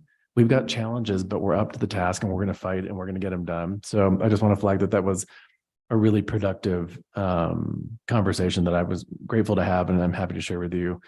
Along those lines, we'll flag real quick that we just started another pothole palooza on Monday. As I drove to the gym about 5:45 on Monday morning, there was a team at 5th Street and St. Michael's Drive filling potholes.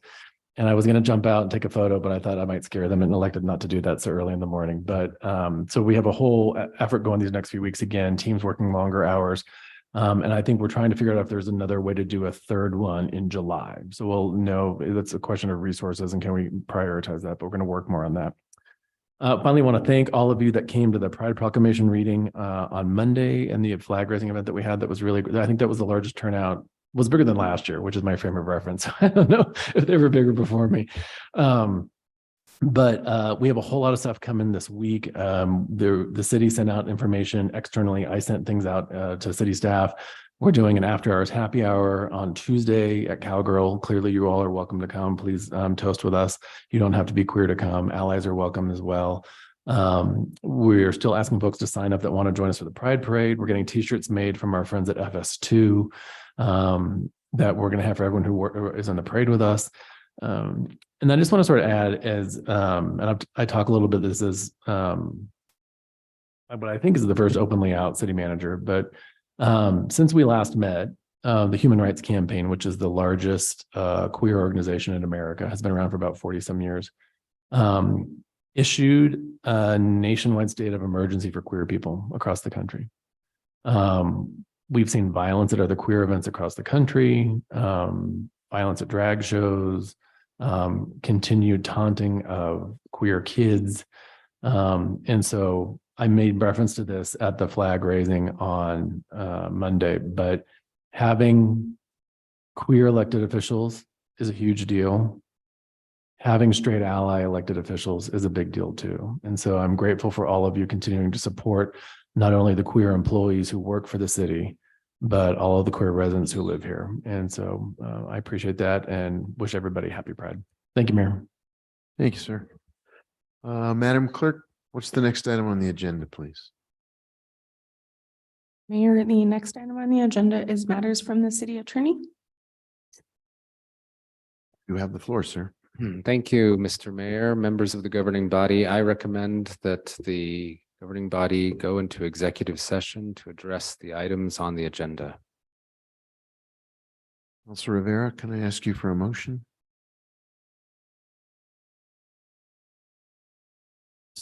Yes, sir. I move that we enter an executive session pursuant to the Open Meetings Act, Section 10-15-1H, subpart 6 for discussion of a competitive sealed proposal solicited pursuant to the City of Santa Fe Procurement Code. Also subpart 7 for discussion of threatened or pending litigation in which the governing body is or may become a participant. And subpart, is it only those two, Marcos? Or subpart 8? Subpart 8 deals with the disposition, acquisition, or acquisition of property, and that also relates to the Midtown. All right, and subpart 8 for discussion of the purchase, acquisition, or disposal of real property or water rights by the governing body. Is there a second? Second. Madam Clerk, can you call the roll? Councilor Rivera, Yes. Councilor Marworth, Yes. Councilwoman Villarreal, Yes. Councilor Cassett, Yes. Councilor Chavez, Yes. Councilor Lee Garcia, Yes. Counselor Michael Garcia, Yes. Counselor Lindell, Mayor Weber. Yes. Motion has been approved. For those of you who are here and waiting patiently for the public hearings, we'll get back as quickly as we can. I apologize for keeping you waiting. We'll take a break and do the executive session and then come back. Thank you.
Executive session. No, I know we have a lot to go.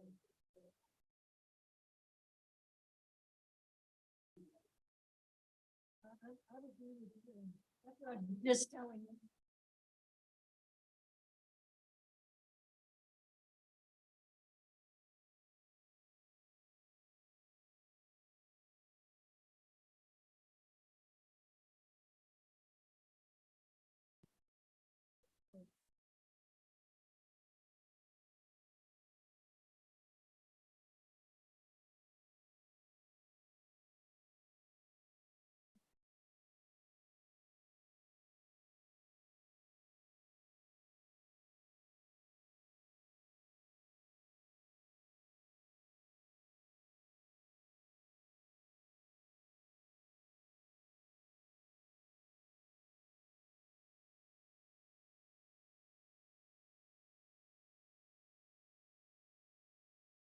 Them up.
Still streaming, yes.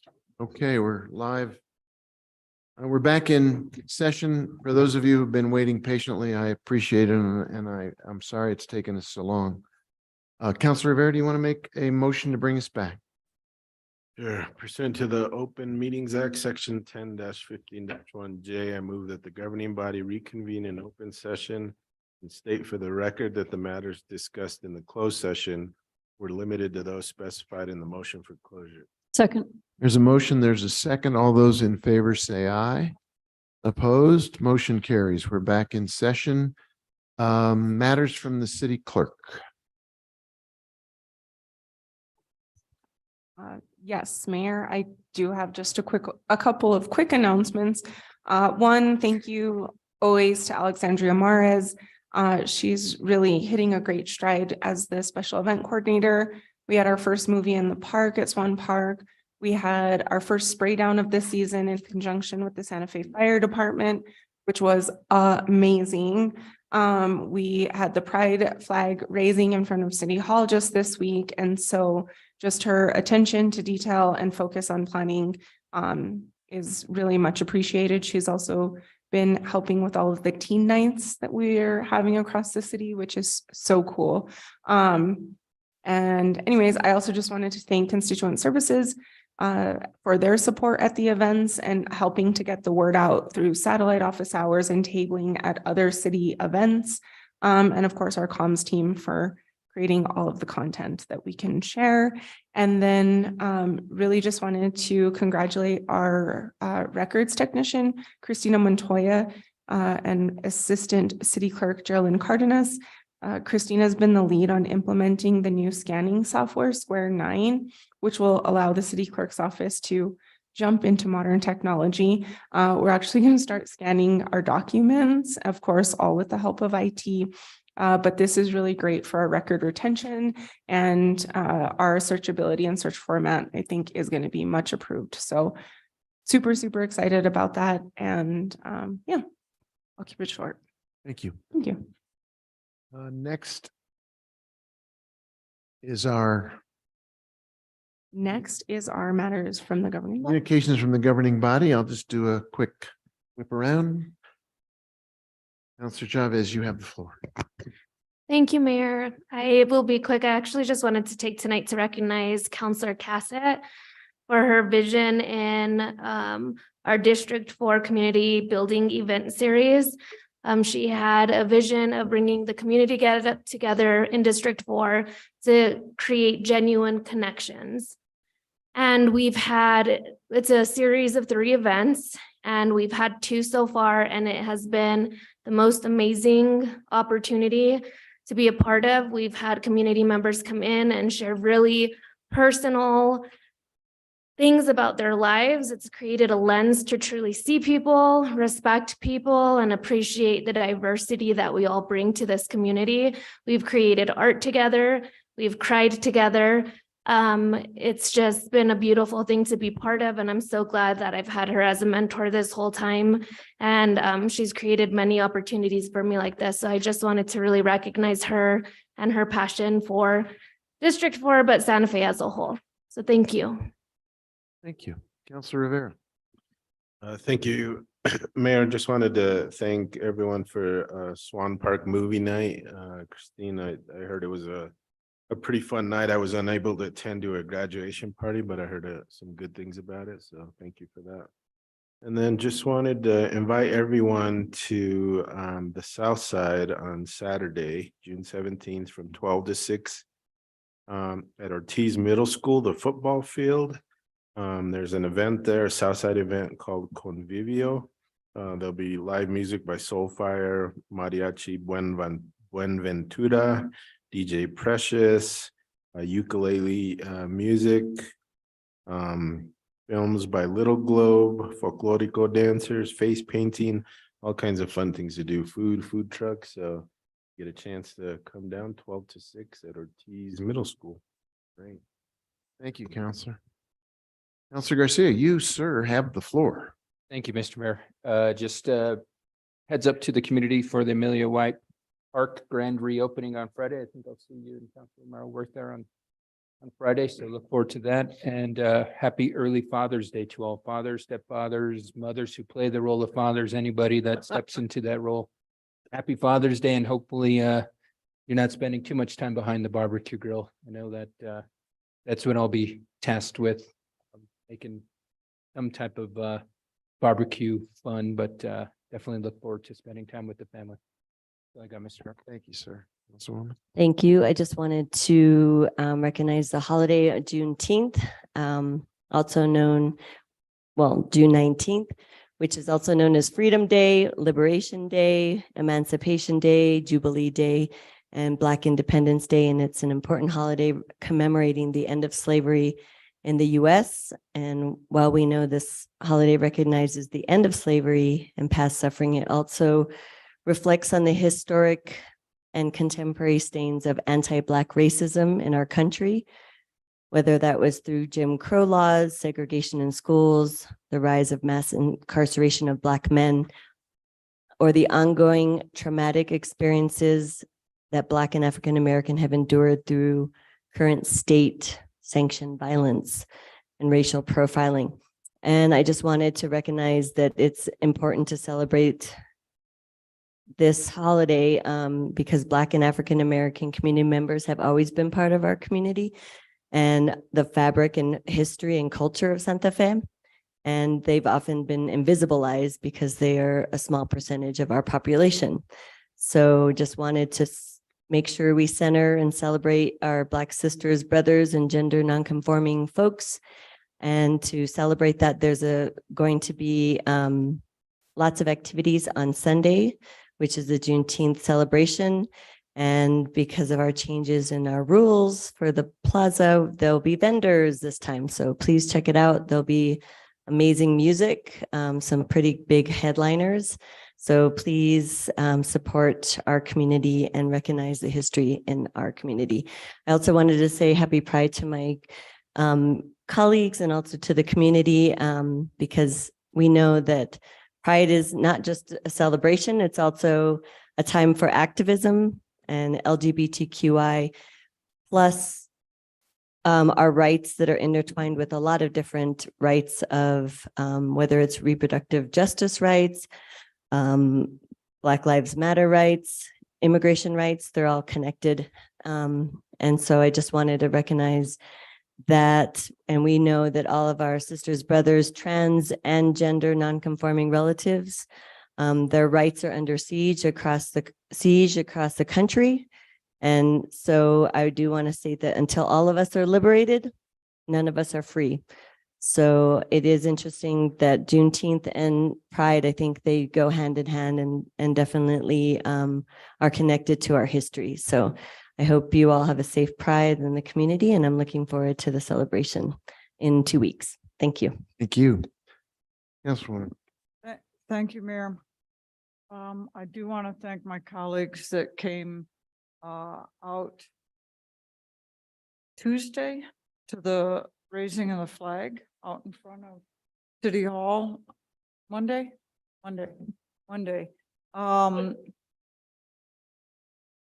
I was personally touched by that. And it is celebratory, but it's not a year that feels like other years. It feels really oppressive this year. And we're seeing people's lives be horridly disrupted. They're not safe.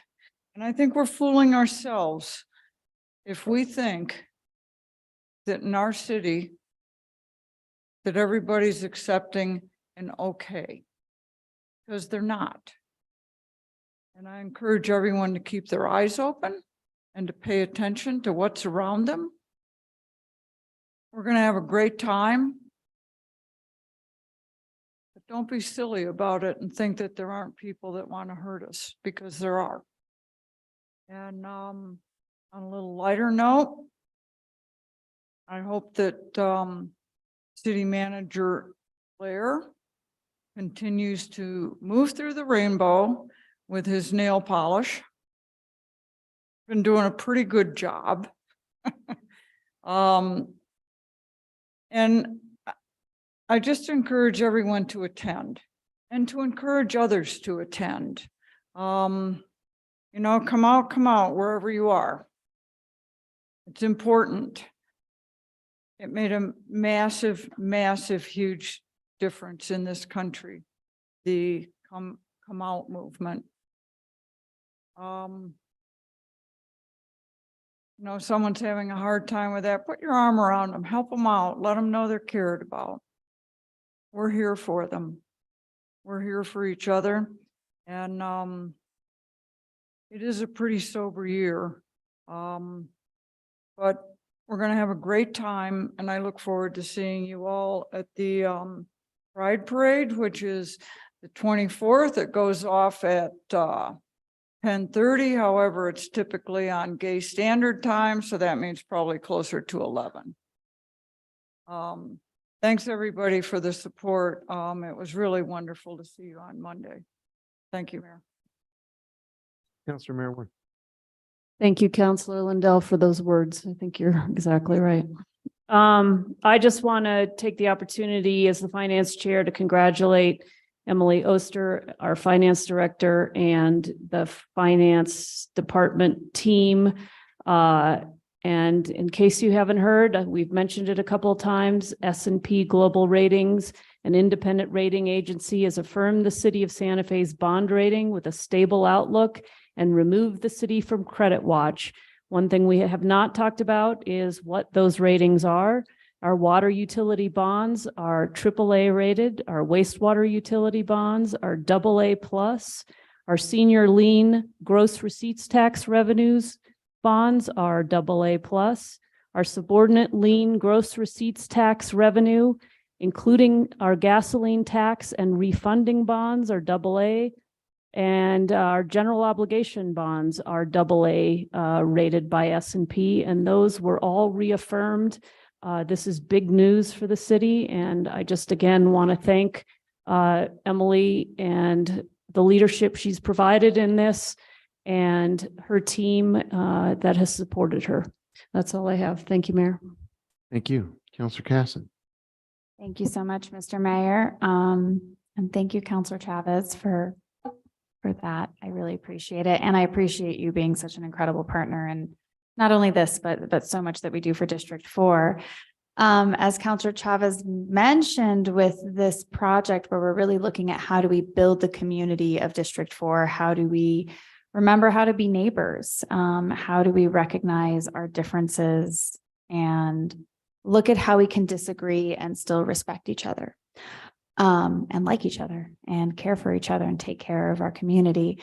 So the last event is actually open to the entire district. So I do want to make sure that all District 4 residents are aware that we're having a district-wide celebration. It'll be Sunday, the 25th from 10 to 12, 11 to 1. Great question. Hold on, I'll get that. It's at the GCCC, and there will be art, and there will be food, and there will be fun things to do. What is it? 11 to 1? Starting at 11 a.m. at the GCCC in the community room. So any District 4 residents who are listening, we absolutely invite you to come out. We would love for you to see the beginnings of the art collage that we're making and add to it as well. All the wonderful events have been mentioned. The other thing that I will just wanted to recognize was we had our second talk of the livability series last Thursday. It was a conversation on inclusionary zoning with Rick Jacobus. It was a really wonderful conversation, really interesting, a lot of really valuable and relevant information to the city of Santa Fe. Those are available on the website, I believe. Are they streaming yet? Sorry, they're supposed to be. I Yes. don't know if I haven't looked to see if they're up. So it is on the website. Man, I should really write down all my dates and web addresses.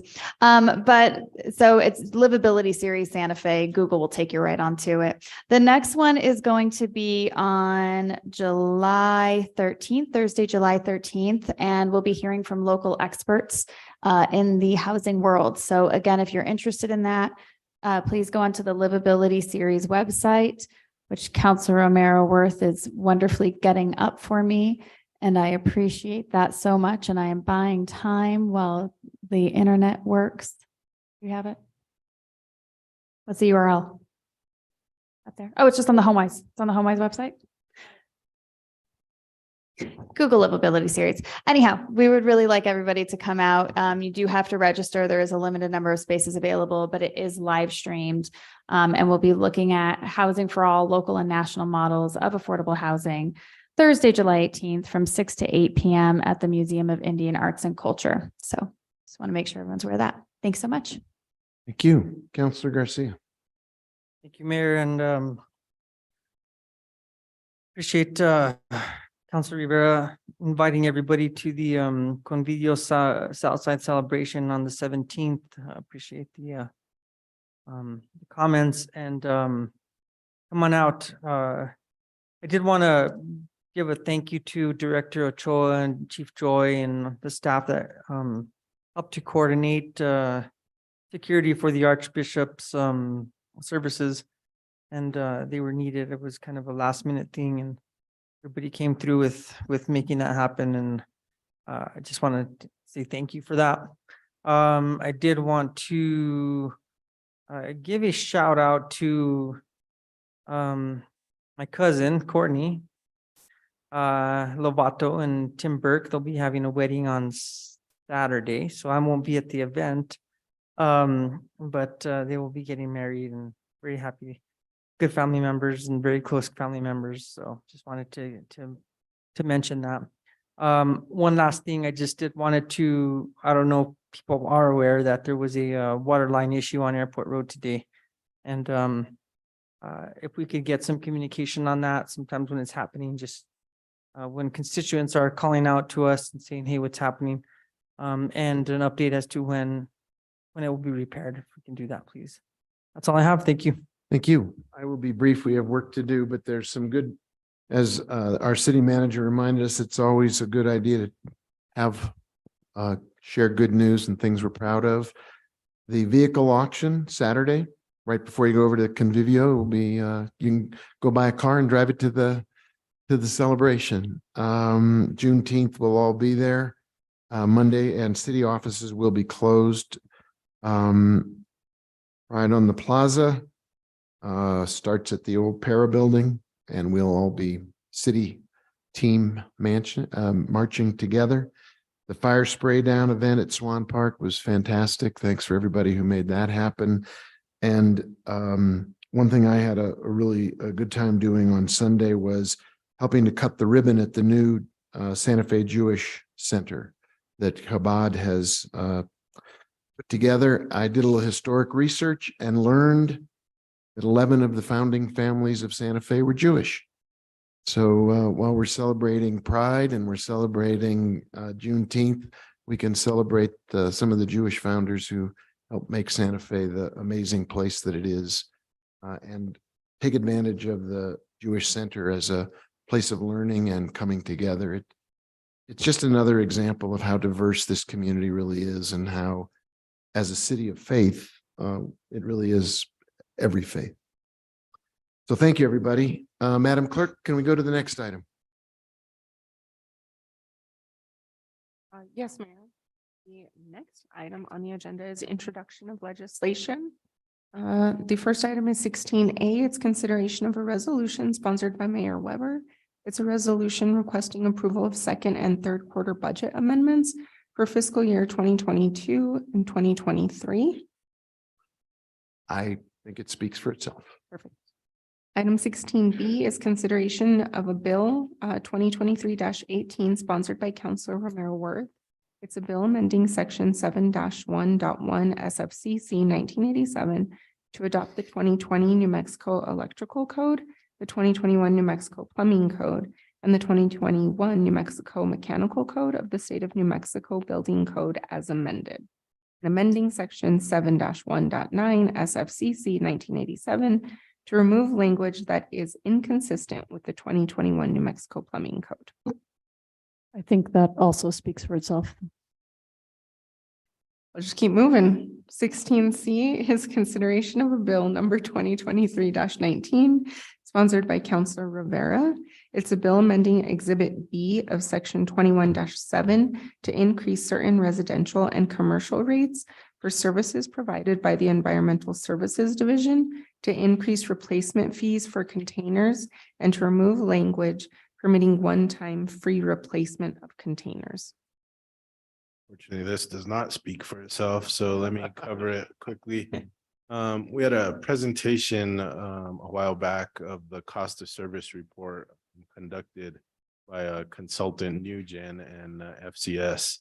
And because SWAMA has increased their landfill and tipping fees, which start now on July 1st, 2023, we have to increase our rates in order to be able to keep up with the rate increases that are happening at SWAMA.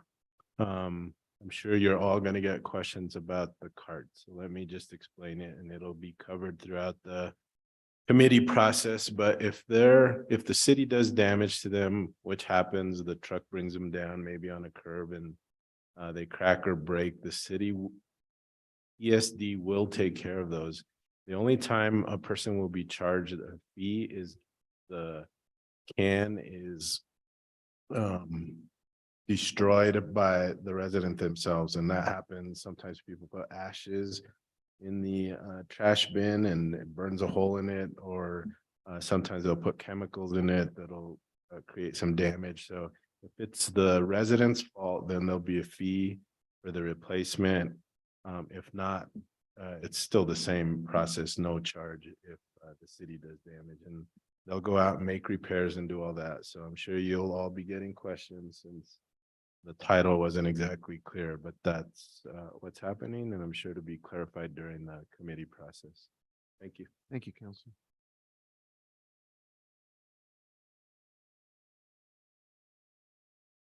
Item D is consideration of a bill number 2023-20.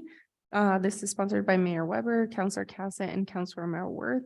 It's a bill relating to metropolitan redevelopment, deleting the content of section 7-2 regarding urban renewal, repealed by state law in 2008, and replacing it with the city's Metropolitan Redevelopment Code, sections 6 through 13 and 6 through 14, amended to be consistent with state law, delete language specific to a business capital district, limit Metropolitan Redevelopment Commission leasing authority that specified in a particular metropolitan development plan, and specify qualifications for metropolitan redevelopment commissioners. Very briefly, this is just the next step in our ongoing process for redeveloping Midtown. It creates an instrument by which we can manage development of a specified renewal area, and it has a number of advantages. A great deal of credit goes to Marcos and the legal team for going through a lot of documents and past history and current and recent state legislative history to produce a bill that brings us into the current time of how redevelopment can happen, first in Midtown, but then in other places as well. So I think it's another example of moving forward on, in this time at least, on Midtown with other areas to be considered. I don't know if you all want to weigh in as well, your sponsor. Very good. Here. Yes, ma'am. I'd like to request that the item go to quality of life as well.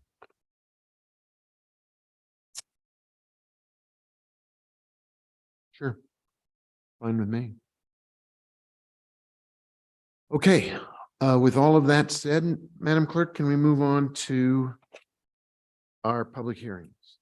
Yes, Mayor, we just for the public's awareness, we switched to item 17 petitions from the floor at about 7 p.m.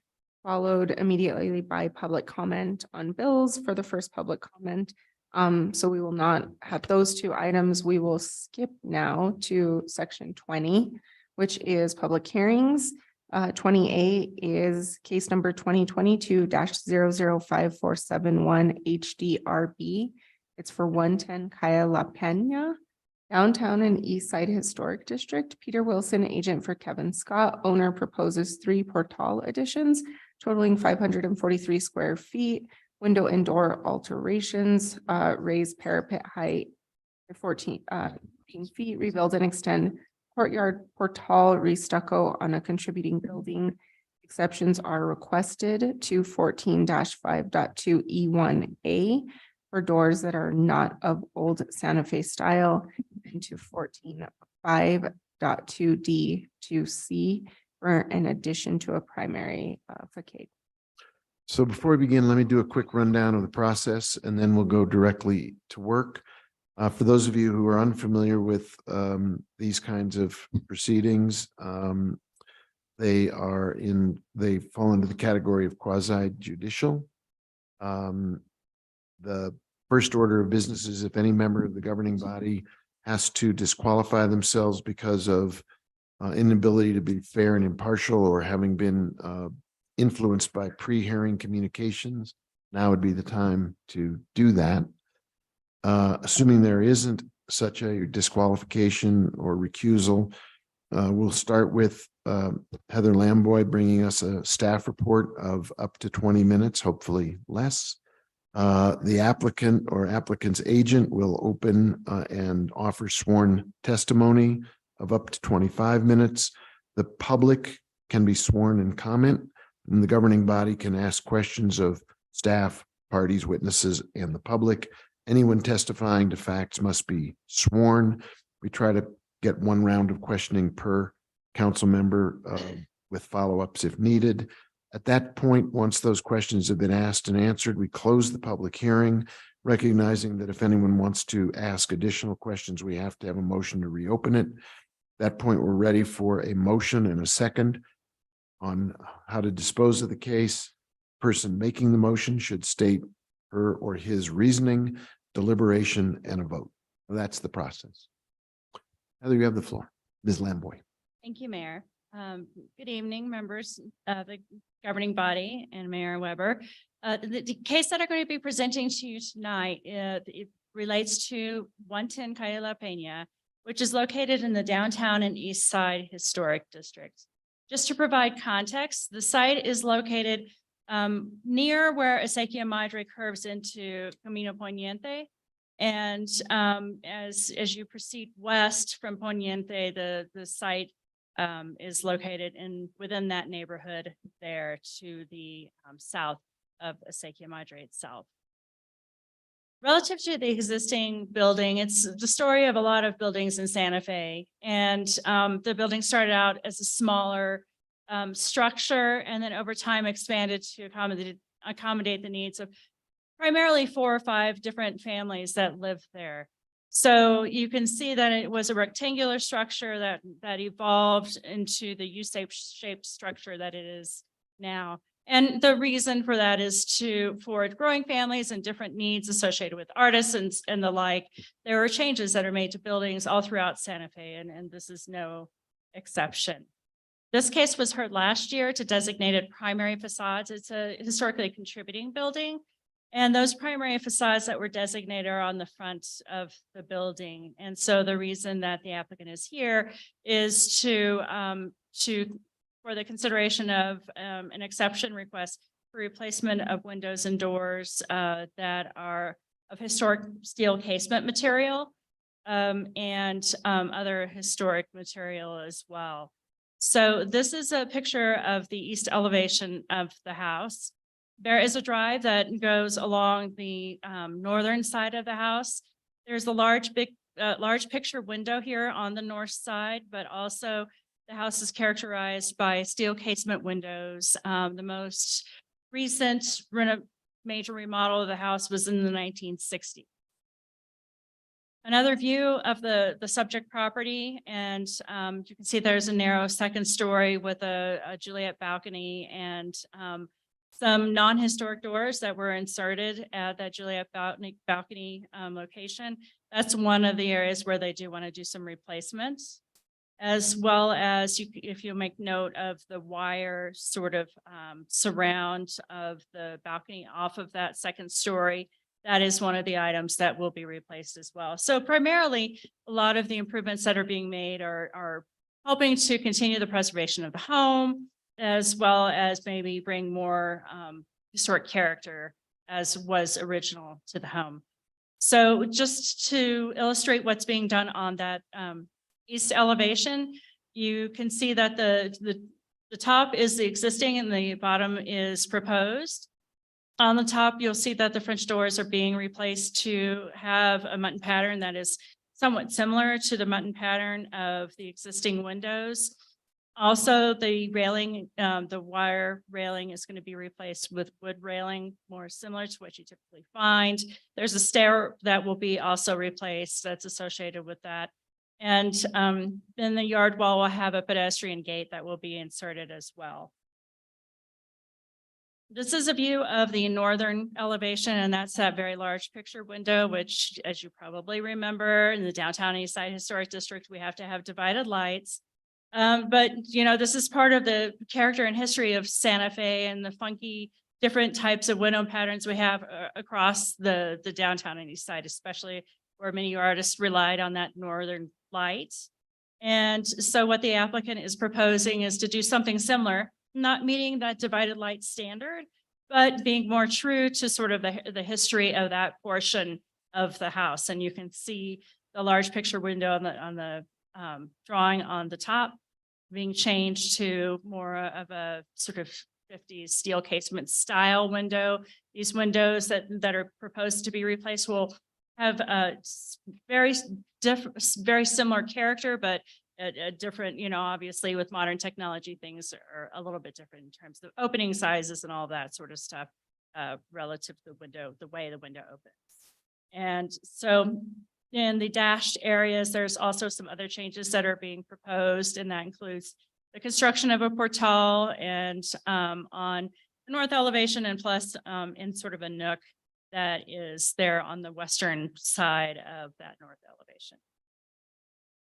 This is the west elevation and that little nook that I was just referring to. So this is the portal that you saw with the last drawing. And then this is the entranceway and portal on that little nook area where that's being proposed there on the west elevation. And then this is the backside of the U of the house. So that was something that was added not as part of the original construction of the house. This is the courtyard. And once again, you can see sort of the evolution of the house with the different sort of parapet heights and iterations and the like. And so what the applicant is proposing in the courtyard is to change this sort of sunroom feature and all of that and add a portal and more modern doors that are sort of in the overall theme of the steel casement style windows. And here's a photograph of what those doors and windows would look like. And the colors, which are generally what is found at the building right now, you can see it's sort of a darker grayish brown color. The Historic Districts Review Board did feel strongly about some of the wood panel doors, the front doors, as well as this one. And the applicant did commit to the H board that they would be willing to preserve those doors as well, even though they were not on a primary facade, what's called a primary facade. So, and the Historic Districts Review Board also made a finding that those exception criteria were met and recommended to the City Council to approve these exceptions as they were requested in this particular case. That concludes my presentation. Thank you. Appreciate it. Now we'll hear from the applicant or the applicant's representative. If you'd like to come to the podium.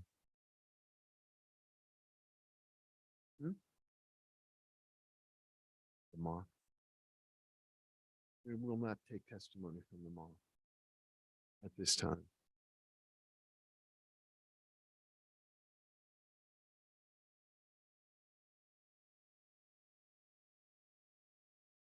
Hi, my name is Kevin Scott. I'm the owner and the applicant. Peter Wilson is. Are we doing sworn testimony, Madam Clerk? I'm sorry. No. Okay. Certainly.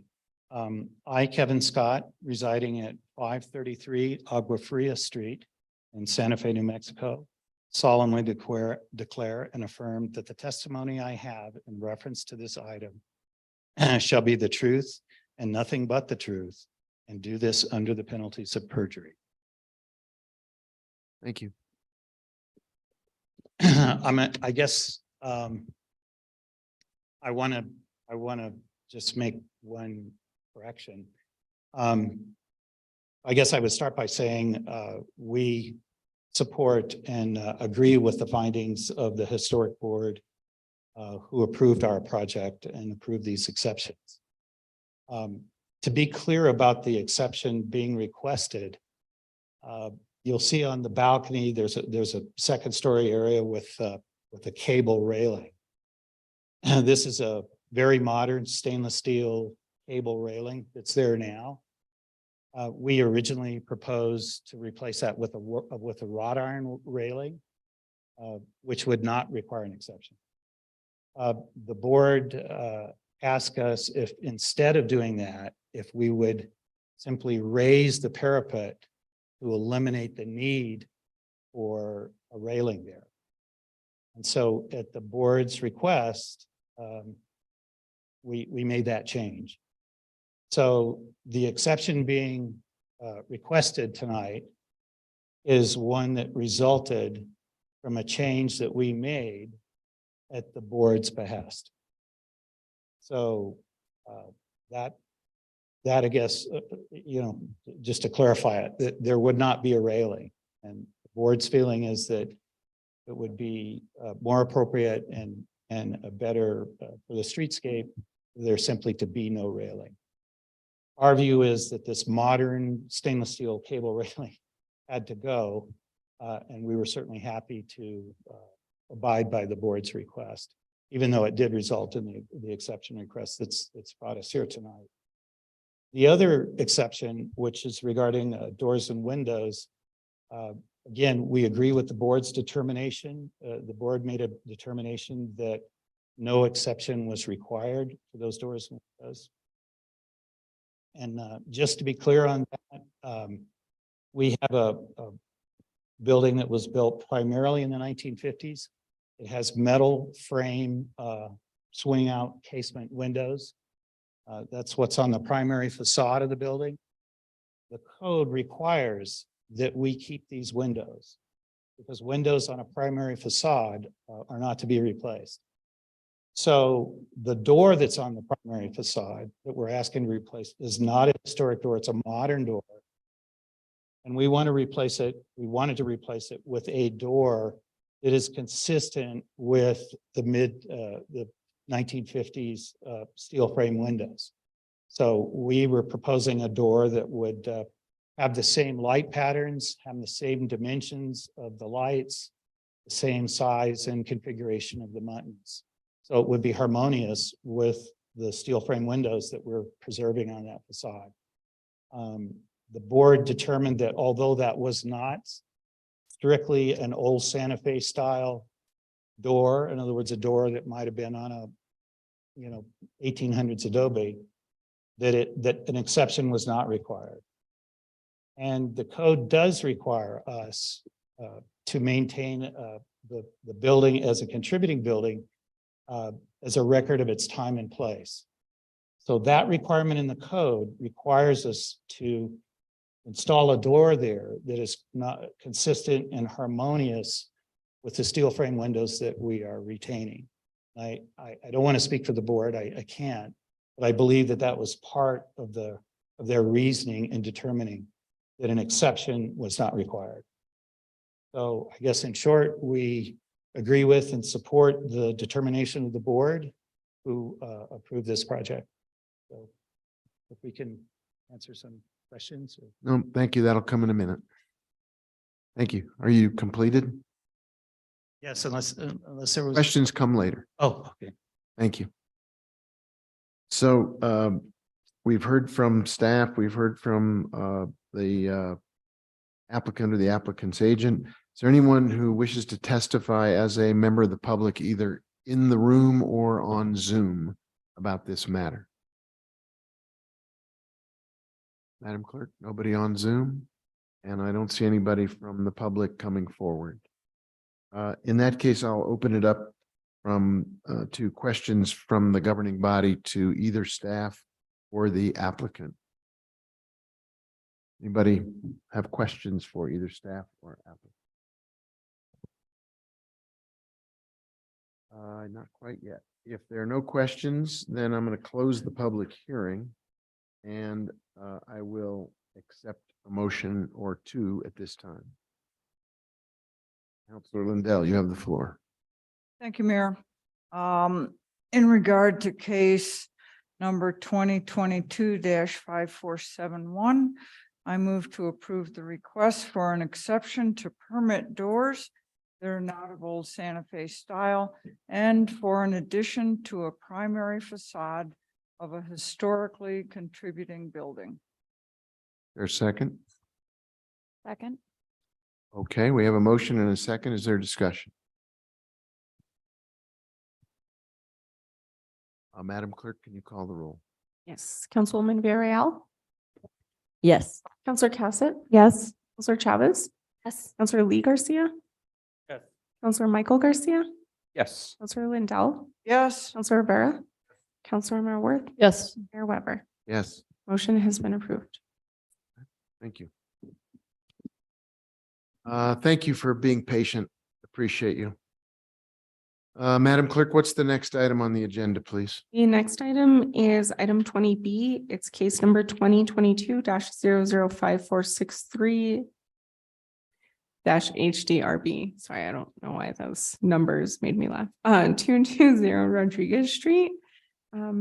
Brian Sarazin and Stephanie Sandston, designers and owners, request exceptions to section 14-5.2D2D to construct an addition onto a primary facade and an exception to 14-5.2E1A for an addition in a style that is not of Old Santa Fe style in relation to remodeling a contributing residence in the downtown and east side historic district.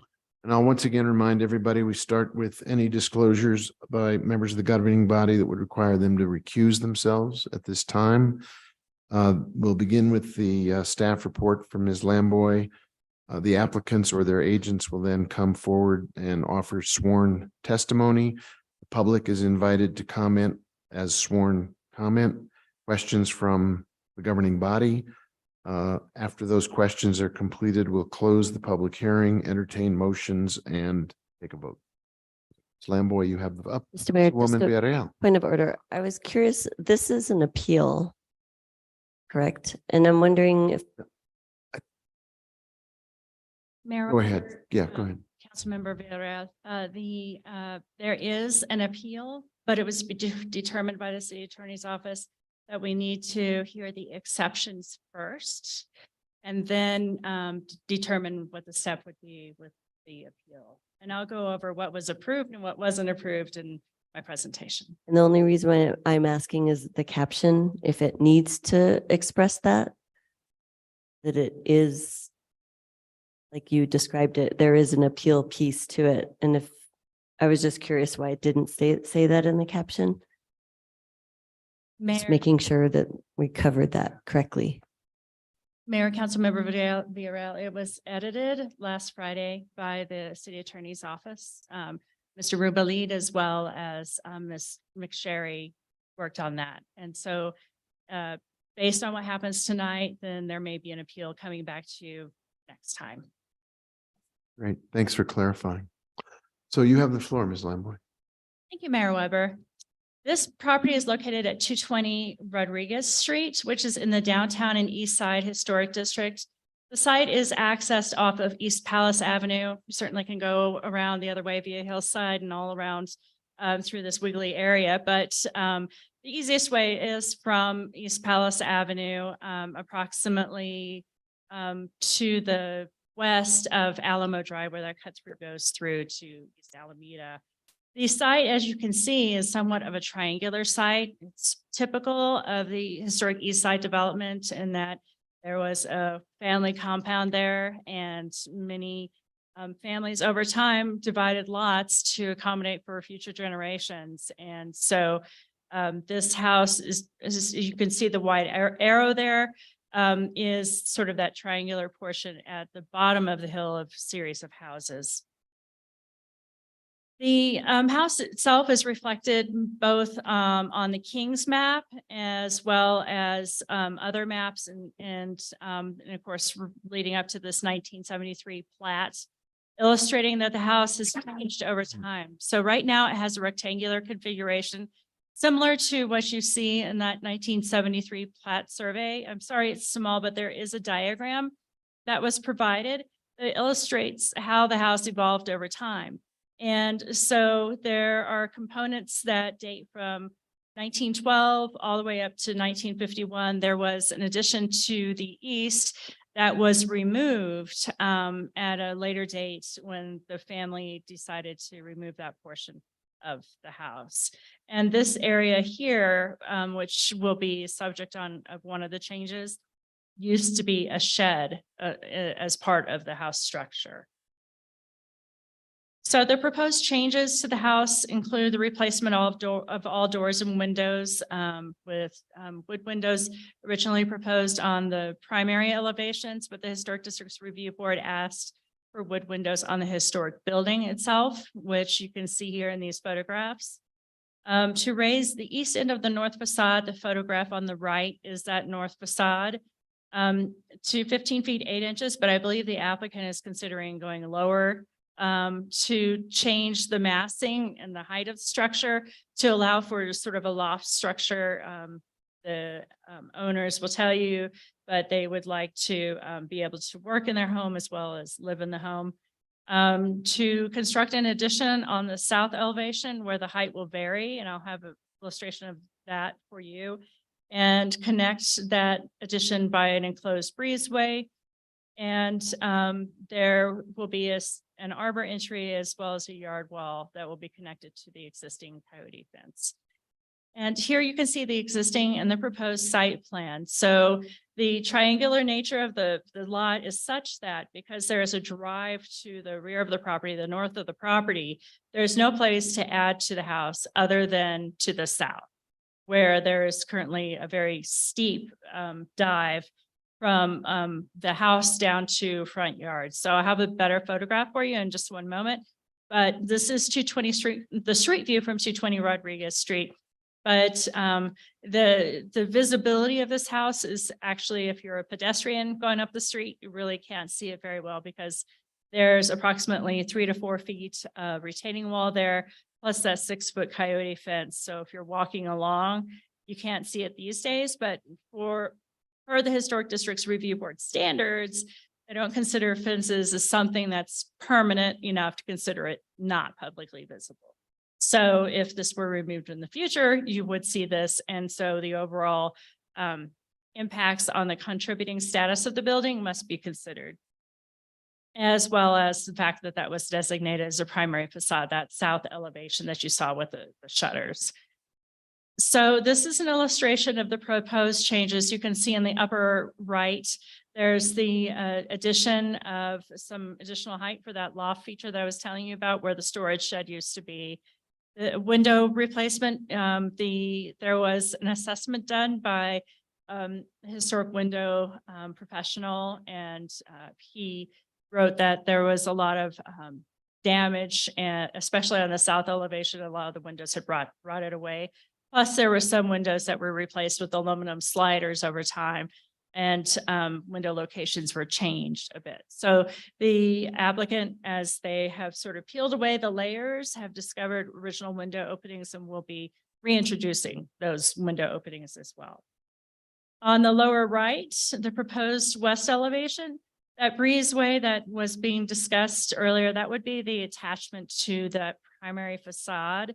And so there is sort of a blast in breezeway and then a studio / kitchen structure. And you can tell here it's maybe not the best representation, but the grade drops off pretty severely. And the applicant also worked with the Historic Districts Review Board to overall mitigate the height of the structure. So it would not appear to, tower over Rodriguez.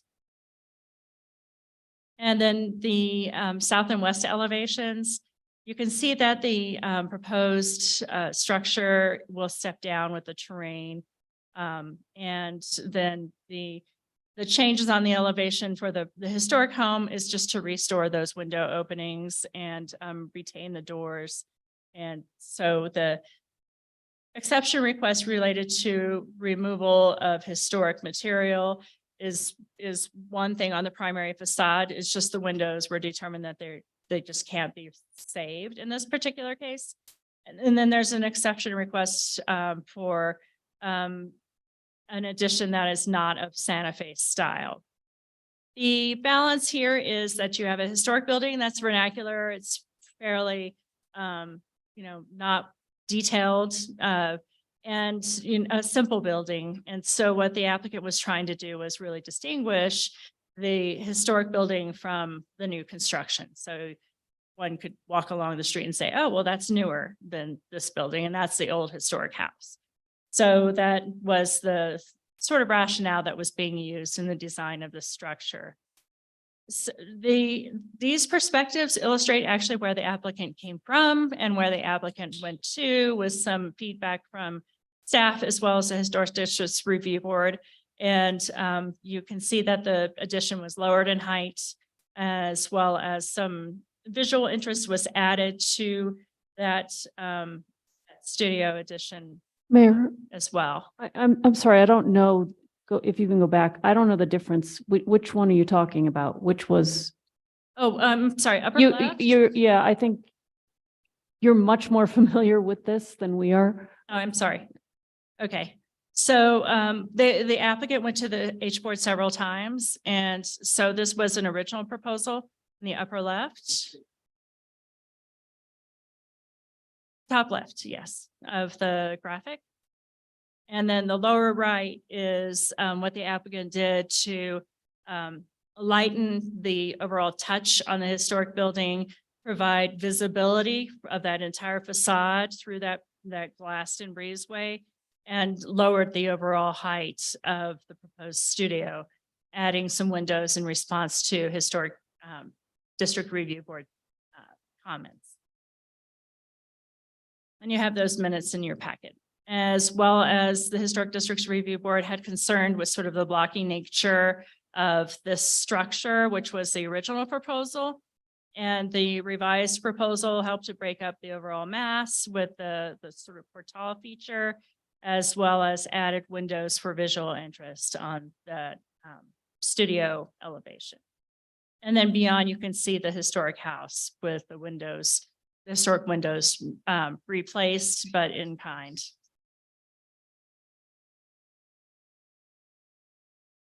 All right, so I've gone over the exception request. This is sort of a detailed view of that breezeway and how it's going to function and how it's going to sort of distinguish the old from the new. And so the exceptions are to construct an addition on a primary facade, and an exception for the addition that is not in the style of old Santa Fe style.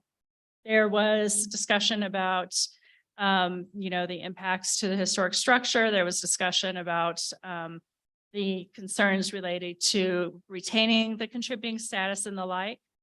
And what the Historic Districts Review Board decided at that hearing was that the addition would still have an impact on the historic building. And so there was an approval by the H board, but for the proposed changes to the historic home, the window replacement on the historic home, the addition of height on that northern portion for that loft area, and re-stucco and those types of things. There was a condition for the stucco color to be somewhat the same color as the current stucco color is now. The shutters were not historic, so those have been removed. But on this photograph, you can see the drastic change in grade from the house down to the southern portion of the lot. So with reference to the Historic Districts Review Board action, the action was to approve the changes to the historic home that you see here. but not approve the exception request for the addition. And so I'm sorry, I need to correct myself, to recommend denial to the governing body for the addition that was being proposed in that particular case. And so the board had a finding that those exception criteria were not met, and determined that because the windows are in kind, generally, with the exception of the one small window with an arrow to it in this photograph, that an exception was not required for the replacement in kind of those windows. And once again, they approved the preservation of the existing home. So the exception criteria that the governing body must now consider are those criteria to permit, if the governing body were to approve this tonight, to permit the addition that was not approved by the historic districts review board. So I know that was probably clear as mud, so I'd be happy to answer any questions, but that concludes my presentation. Thank you. Let's get the applicant or the applicant's agent up to the podium and sworn, and offer the applicant a chance to present their story. What a story it is. I don't know what your process is. I'm glad to do it. Please do. I, Carl Summer, residing at 635 Copita Lane, Santa Fe, New Mexico, 87504. Solemnly declare and affirm that the testimony I have in reference to this item shall be the truth and nothing but the truth, and do this under the penalties of perjury. Thank you, sir. Thank you. Mr. Mayor, and for the record, my name is Carl Summer, and my mailing address is P.O. Box 2476, Santa Fe, New Mexico, 87504. I'm here tonight with Brian Saracen and Stephanie Sanderson. Brian and Stephanie bought this house in February of 2022, and this is not a spec job for them. This is where they intend to live for the rest of their lives. They've moved to Santa Fe with that intention to make this their home, where they work from, where they do everything, and to have their aging parents, if need be, live with them if that becomes necessary. What I'd like to do tonight is go over why this project is exciting and interesting. This case is about a proposal that achieves all of your goals, all of the goals of the city in this application. And that being the existing structure is falling down. It has been basically is being demolished by neglect because the families that were living there couldn't keep it up. And in the record, there probably is the engineer's report about the failing walls, what has to be done to shore it up. So one of the goals, one of the chief goals of our ordinance is preservation. Brian and Stephanie are going to not just preserve this building, they are going to restore it. When they got into the building and they found historic openings. They're going to re-establish those openings. There are openings that were closed off and narrowed. They're going to restore those. That's an important feature with respect to the house that's there. The board approved everything they want to do to the existing structure. And Brian and Stephanie are glad to do it just the way they approved it. That's not the case in front of you tonight, isn't, well, we couldn't do this to the existing house. The vast majority of this project is going into the restoration, renovation, rejuvenation of a historic contributing house. That is one of the chief goals of your preservation ordinance. The next part of our ordinance is a design ordinance. This project achieves that design approval and does not do harm and is consistent with the design approvals. And I'll go through that specifically.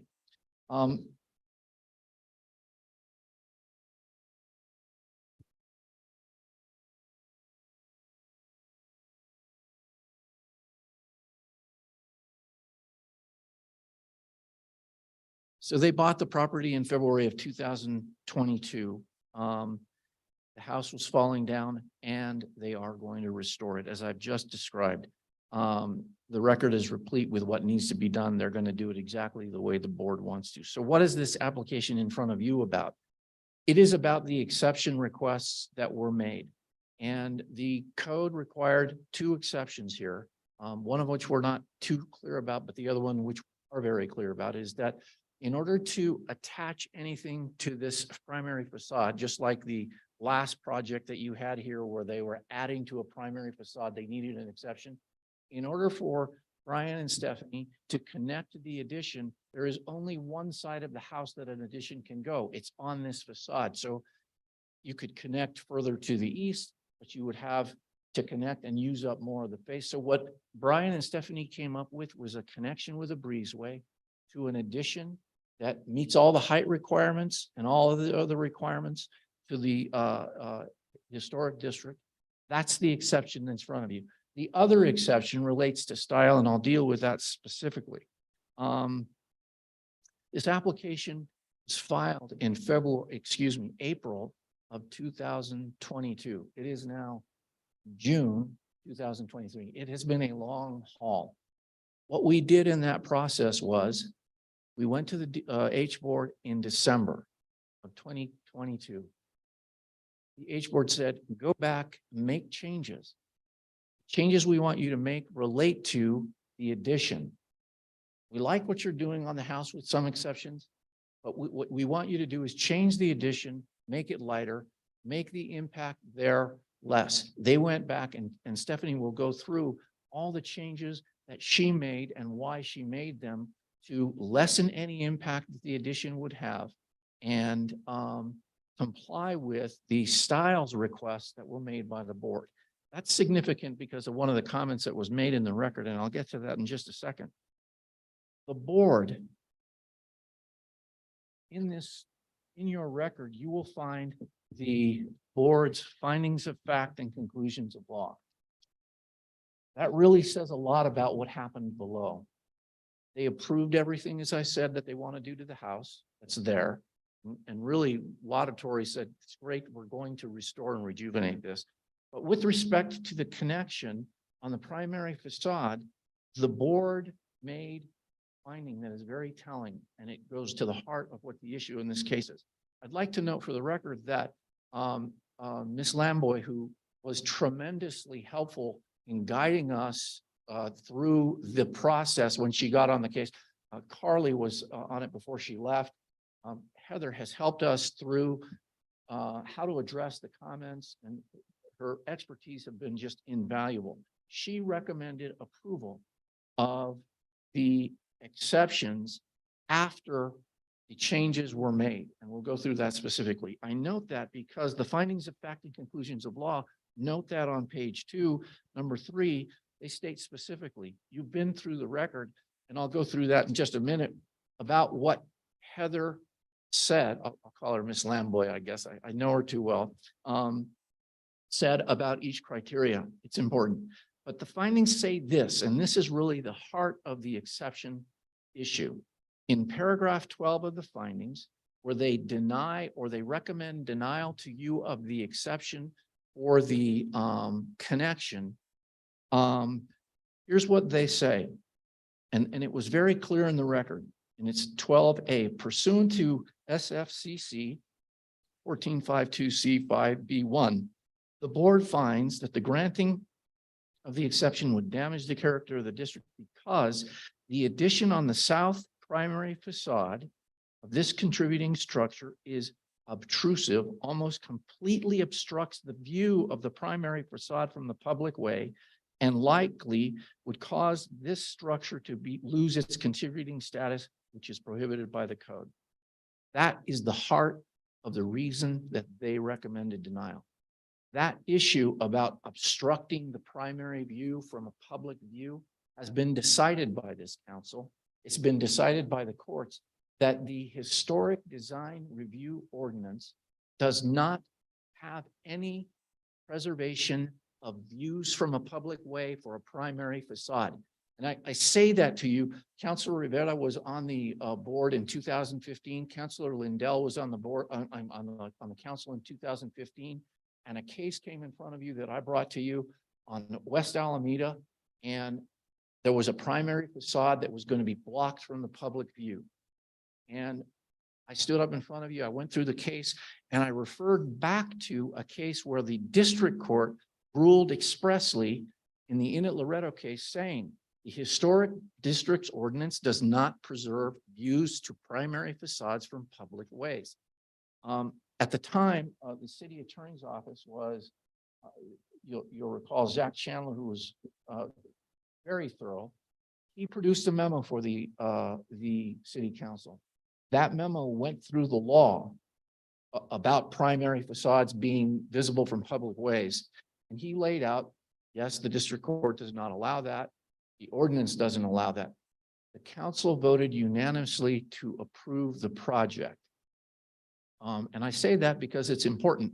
We're back here again in 2023 arguing the same issue that has been decided by the courts, by this council.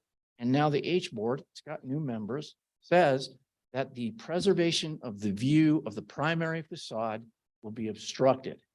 The board doesn't have the regulatory authority over that. And in addition, it's not correct. It's simply not correct. If you drive up to this property after the addition, you will look across, you'll see on the right-hand side this addition, and you'll see on the left-hand side the entire facade of this property, because this breezeway is going to be glass, lower. The other thing that is important about this is it touches the building at one doorway, and that's it. And then the rest of it is set off. So as a matter of law, the preservation of the view from a public way is not in the ordinance. And then second of all, as a matter of fact, it's not true. When you drive up to this, you will see the primary facade. The other element is there's another primary facade, and that's right there on Rodriguez Street. That primary facade, we are opening a window, and it's a change to the primary facade of a building. The H board said, well, that's okay. That's fine. You can do that. The historic opening, they didn't have to do that. They wanted to restore the luster of this building. It's still plain on that side, but they granted that as a change to a primary facade. So that's the heart of this issue, is that the recommendation of denial is based upon a factor that is not within the ordinance. It's not within the purview of the board, and the city council has recognized that unanimously in the past in a very similar circumstance. I said to you a moment ago that the second issue about style was a little confusing to us. When you look at this building, yes, the addition should look different from the older building. It does. One of the most conservative preservation and conservative style people on the H board is John Bienvenu. You all know him. He's an attorney here in town. He's been on the board. He's become a very influential member of the board. Here is what he said about this project.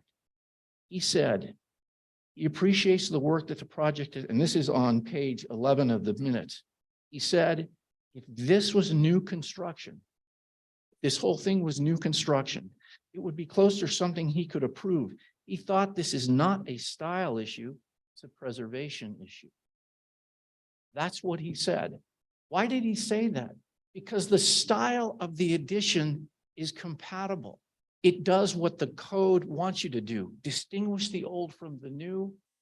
Make it so that people don't have to guess what's old and what new. You don't want the new to mimic the old because it cheapens the old. You want to distinguish. That's what they've done. Mr. Bienvenu recognized that inherently. He said, this was new construction, I could approve this. Well, if it was new construction, it would have to comply with the styles. That means it is compatible. That's important to this case. I'd like to point to you that the exceptions have very serious criteria, and the applicant is required to respond to each one of them. I'm going to go through them, not with our response, because obviously you know our response. I'd like to tell you what staff's response was after the changes were made. The first criteria is that do not damage the character of the district. Staff's response said, as the addition has been redesigned to have a lighter touch on the primary facade and complies with the downtown east side historic design standards, staff finds this criteria has been met. We agree with that. We agree with that. Mr. Bienvenu agreed with that. The next criteria that the exception is required to prevent a hardship to the applicant or an injury to the public welfare. Again, you know, our response is in the record, but here I'd like to highlight again, staff's response after the changes were made. Staff has reviewed the design alternatives with the applicant on site and finds that the site is constrained. The only area available for an addition is to the south of the building. There are unique circumstances related to the lot shape and slope that limit the area where an addition may be constructed. That recognizes what Ms. Lamboy talked about. This building, this is triangular, which means that the large part of the base of the triangle is covered by the entire existing building. The only place you can do anything on the lot is to the south. It is a hardship created by the lot configuration and the slope. Finally, and this is important, this criteria strengthen the unique heterogeneous character of the city by providing a full range of design options to ensure that residents can continue to reside within the historic districts. That's the criteria. What did staff say there? As stated by the applicant, the addition and the remodel of the home will allow an opportunity to both live and work in the historic district. The applicant is taking steps to adaptively reuse a historic resource which tells the story of the evolution of the original family compound and Santa Fe's historic development as well. I say this because that recognizes both Mr. Bienvenu's recognition that this doesn't do damage to the character. But one of the things that we all talk about is we want the downtown east side to be revitalized. We want the downtown to be renewed. We want people living there. That is their dream. They want to become part of the history of this property. And when it says, when staff said about the evolution of this property, this building was built in the vernacular. And the vernacular means that people built on with the materials they had as time required, you know, and they took off and that's, people added what they needed and they used what they had available. Brian, Stephanie want to become part of the history of this property. Stephanie will tell you how she's dug into the history of property and how exciting it is to her to be part of that. So I submit to you that there's one standard that is in your ordinance, I think, that says it all. That the addition, it's the code says that new additions and related and adjacent new construction be undertaken in such a manner that if moved in the future, the original form and integrity of the historic property and its environment would be unimpaired. This breezeway could be removed entirely without doing anything to the integrity of this building. So going back to the question of whether or not the historic contributing status would be affected.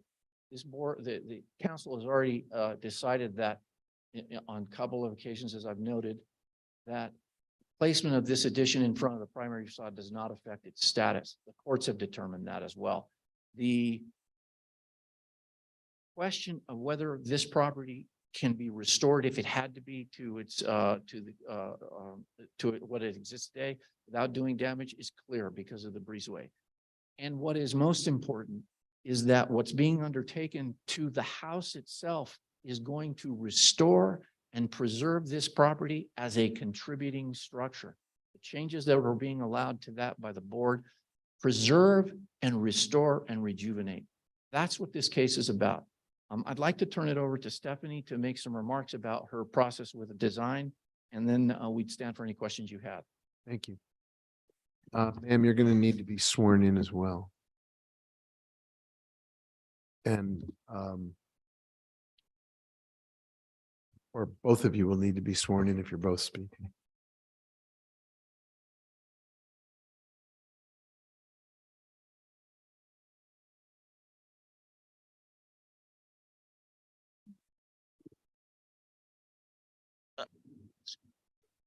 Oh, yes, sir.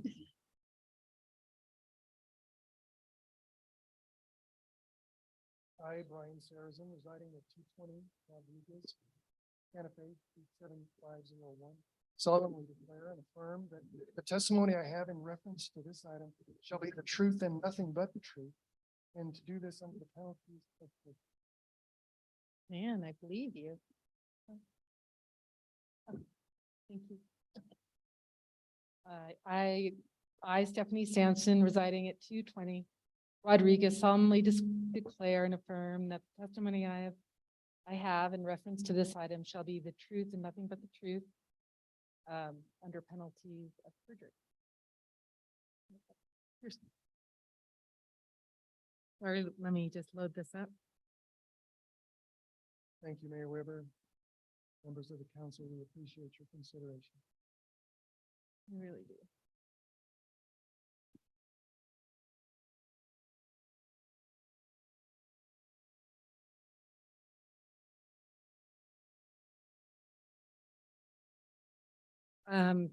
Thank you for listening to us today. We came across this property at 220 on a dog walk together.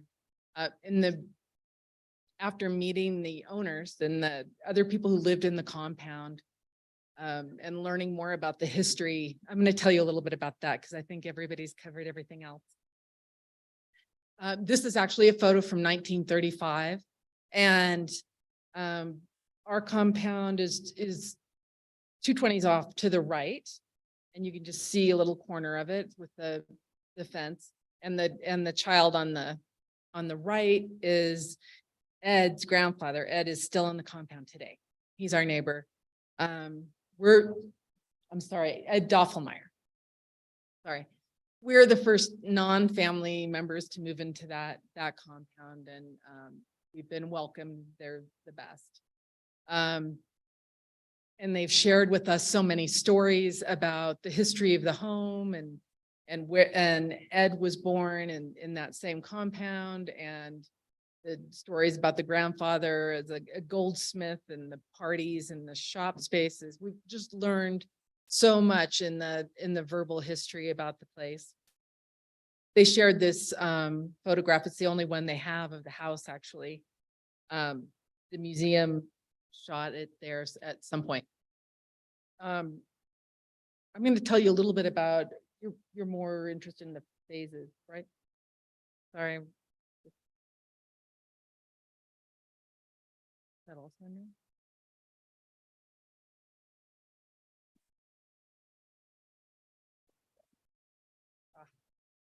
Yeah.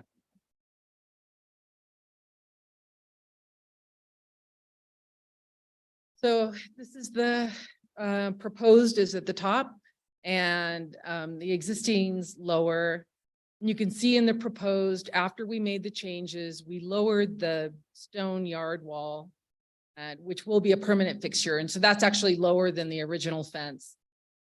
We lowered that by a foot, and we added windows to the addition, and we made the connection much lighter. Then when the new window that was a historic opening on the left is shown in that upper big picture window. We go to the other. Oh, we also lowered them. Sorry, we lowered that original building. It's only 6 inches taller than the existing. The proposed roof is only 6 inches taller.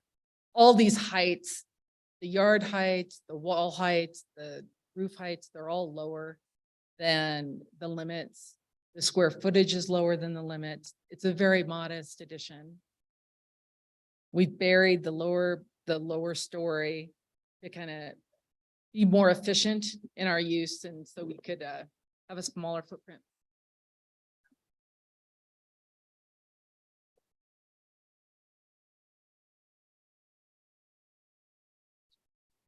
Right, he said this might happen. Don't bring the ivy. What else can I tell you about?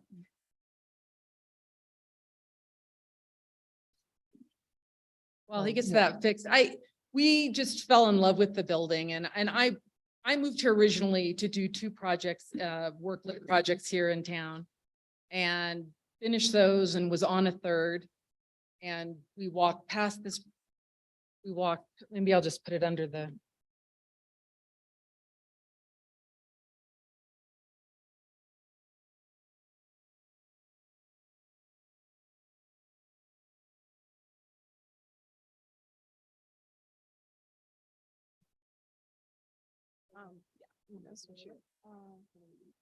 Yeah. There you go. And yep.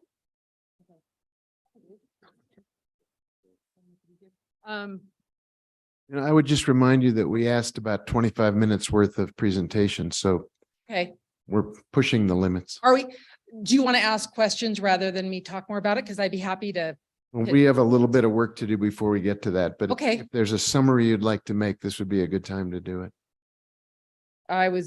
We are just in love with the project. We're trying to make it work. We've spent many, many hours and months on the research and the due diligence.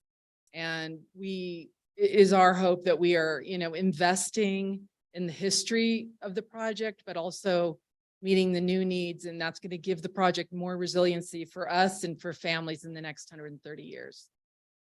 Thank you. Thank you. I'd just like to conclude by simply saying this, Mayor. When I first stood up, I said, this is an exciting project because it achieves your goals. The restoration is beyond question. This building is being restored and preserved.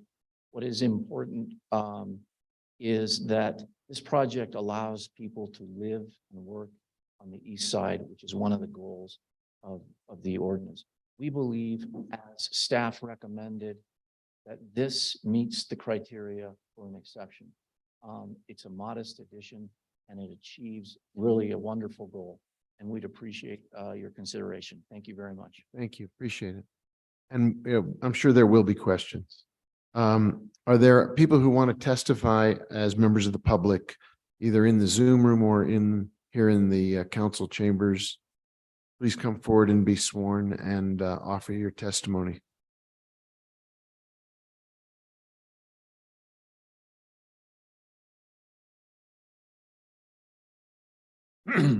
I, David N. Meyer, residing at 521 Lolita Street, solemnly declare and affirm that the testimony I have in reference to this item shall be the truth and nothing but the truth, and do this under. Thank you, sir. Mr. Mayor, council members, thank you for giving me a chance to speak. I very much appreciate your patience. I know you've had a very, very long. If you're a taller gentleman, sir, there you go. Okay. Do I Thank need you. to say that part again? No, I think we got the first part, but I don't want to lose any of the rest. Thank you. I'm very old friends with Brian and Stephanie. I've lived in Santa Fe for 3 years. Love it here. I'm very vested in the community. I'm on the board of the Center for Contemporary Arts, CCA. Of course, I'm not here in any CCA capacity. I just give that as an example of how much I love it here and how much I want to work for the community. I really honor the historic board and the effort that they put into preserving and maintaining the standards of the vernacular architecture in Santa Fe. I think is a noble and important mission. And I know that when these disputes arise, you might assume that the disputants don't share that view of the board, but Brian and Stephanie are devoted to that, exactly that mission. And what they want to do with this property is completely in line with what the historical board's mission. And I think one proof of that is that in every phase, when the historical board requested changes, Brian and Stephanie made every single change that they requested. And they altered the addition exactly in adherence to what the board wanted them to do. And they were devout about that. I'm really familiar with Stephanie's other projects as a builder and a designer.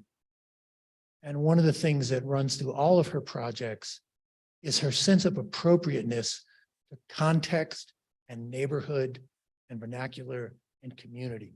All of her projects are driven by those ideals.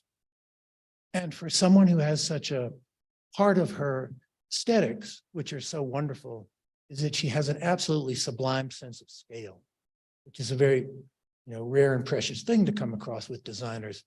And her sense of scale for this addition and this project, not just the scale of the addition within the context of the project itself, but within the street, within the neighborhood, in view of all the buildings around it, her sense of scale really carries through. I know that you're looking at this project brand new, and I know that y'all have a great deal of experience of assimilating these projects on the fly, as it were. But I would ask you to take a look at how much she has applied this sense of scale in this project and her other projects. Never seen one that intrudes upon the neighborhood, the context, the vernacular. I've never seen her attempt to dominate the neighborhood, the context, the vernacular. She wants her projects to be part of the world that she's building. They always nourish the neighborhood, the context, as this project nourishes that.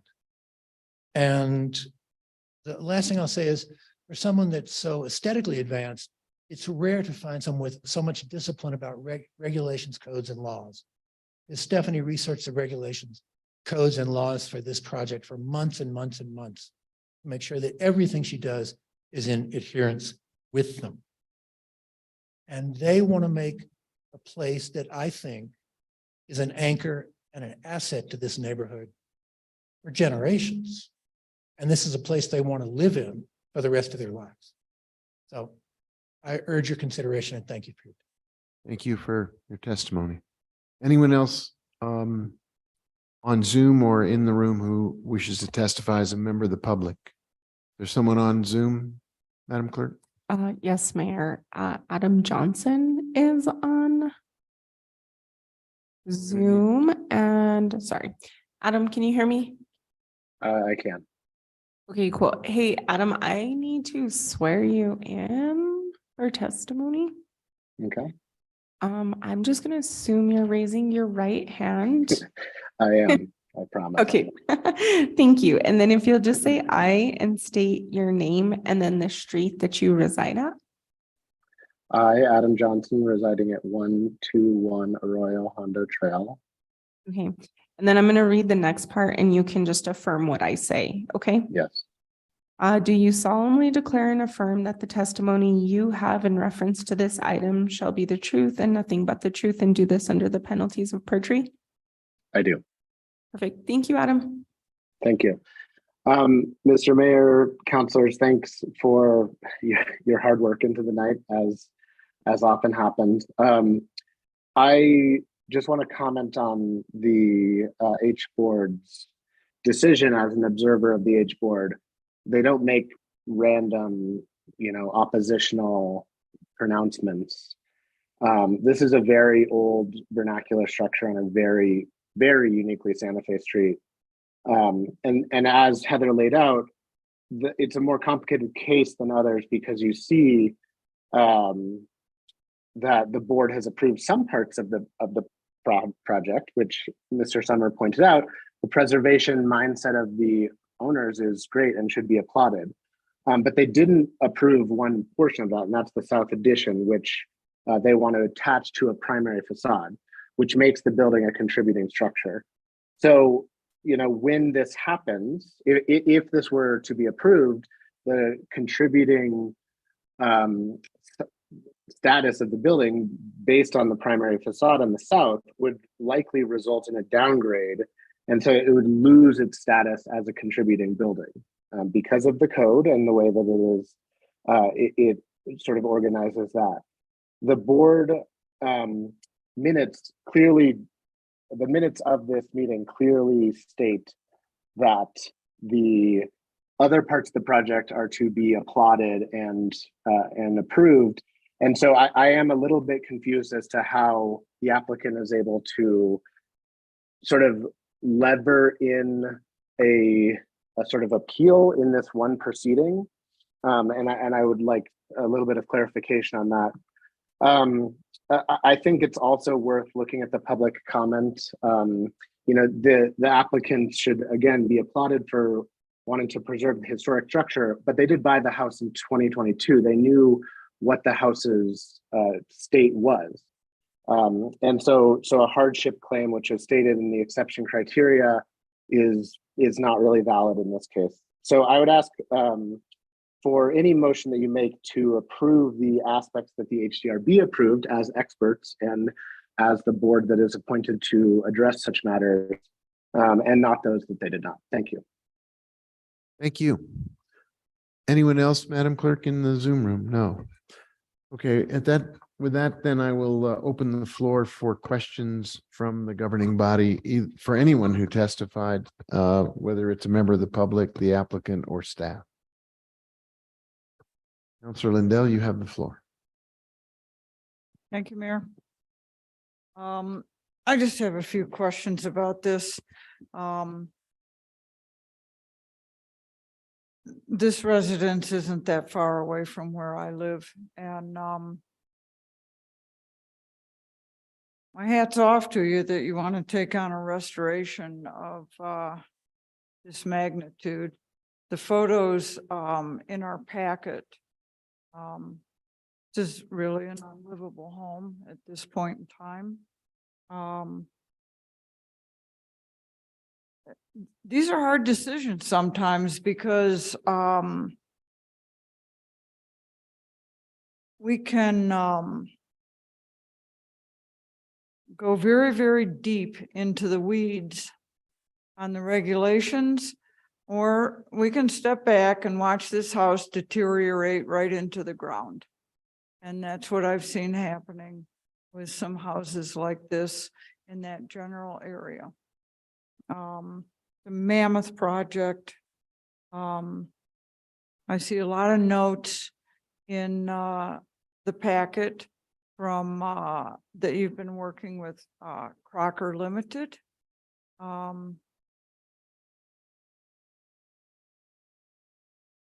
know that they're great preservationists. They have a deep understanding of projects in that neighborhood. They've certainly worked on many, many projects on the cul-de-sac where I live because they're all sliding down the hill. So just a couple of specific questions about this. What's the size of the existing home? Mayor, Council Member Lindell, the approximate size of the home is around 1,500. How big? It's 1,600 square feet. Approximately, give or take. Okay. What's the size of the proposed addition, square foot? You can't really do it that way. You kind of got to go to the microphone. Mayor, Council Member Lindell, the square footage of the footprint of the addition is approximately 500 square feet. Okay, so not particularly big. And in that 500 square foot, we're looking at if the packet was correct, and I know things change, kitchen, dining room, half bath, and an up studio. Is that correct? If you want to answer the question, Yeah, thank you. do it that way. We're getting there. Sorry, I apologize. It's a kitchen and a dining room and a bathroom, and then dug into the hillside, a studio and a mechanical room, because we're upgrading all everything. There's probably nothing really exists. Everything had to be stripped from the walls. And so all new plumbing and all new electric. And then that makes this closer to the power pole. We don't have to have the wires overhead. So, we're trying to minimize the chaos. Simplify. I think the photos that were in the packet were extremely interesting.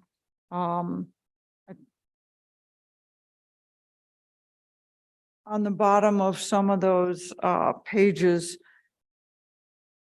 it appeared that those were provided by Gala Bechtel or not. Well, actually, I've been taking photos since the beginning. So we collected everything that was historic because I use it as a reference and we just couldn't stop. There was so much amazing finds. So I took all the photographs and worked with Gayla on all the information I had already researched. She did an amazing job, as she always does, putting together the timeline and history and photographs.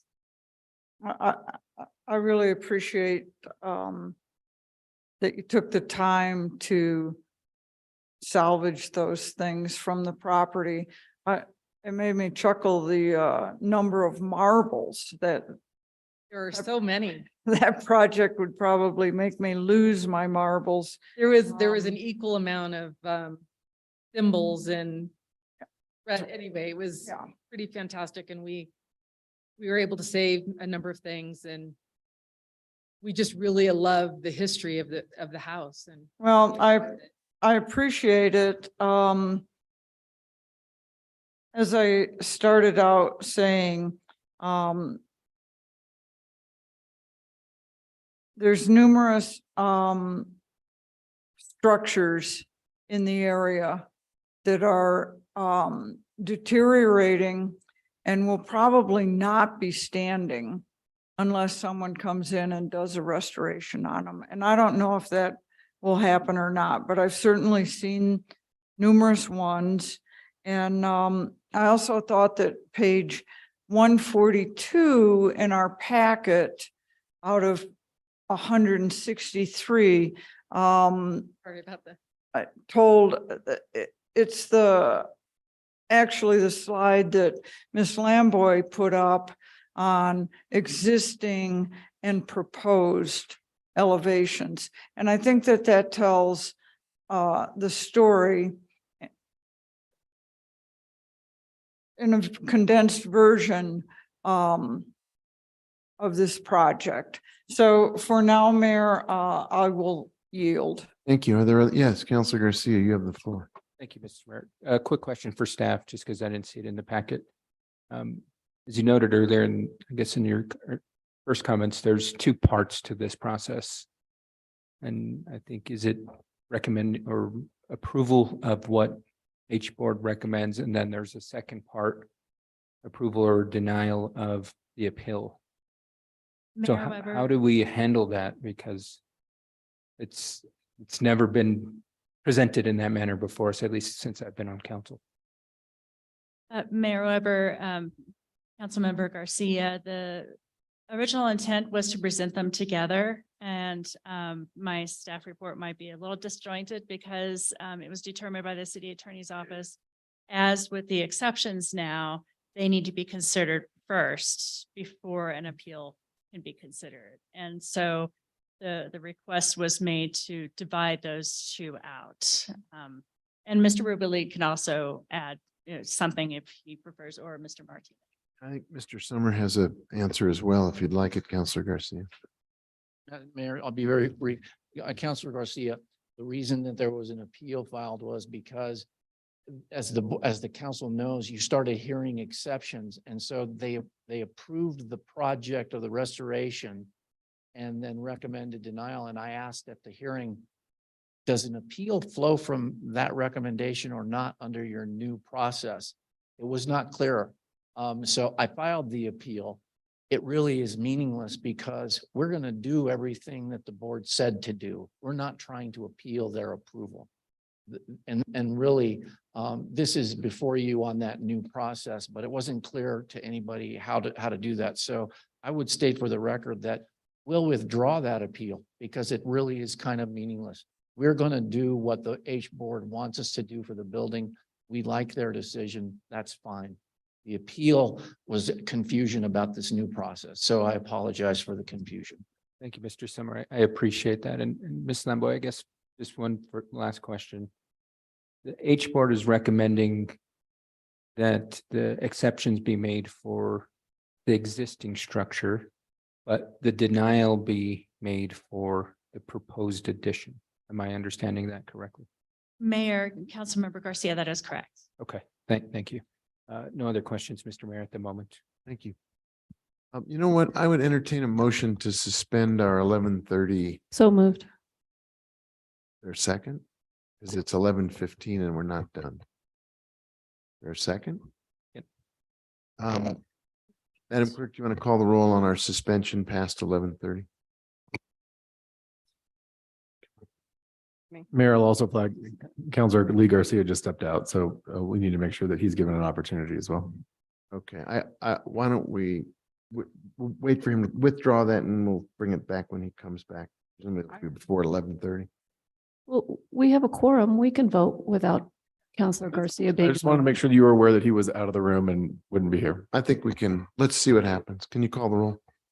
Sure. Thank you. I like the let's see what happens. Counselor Cassett,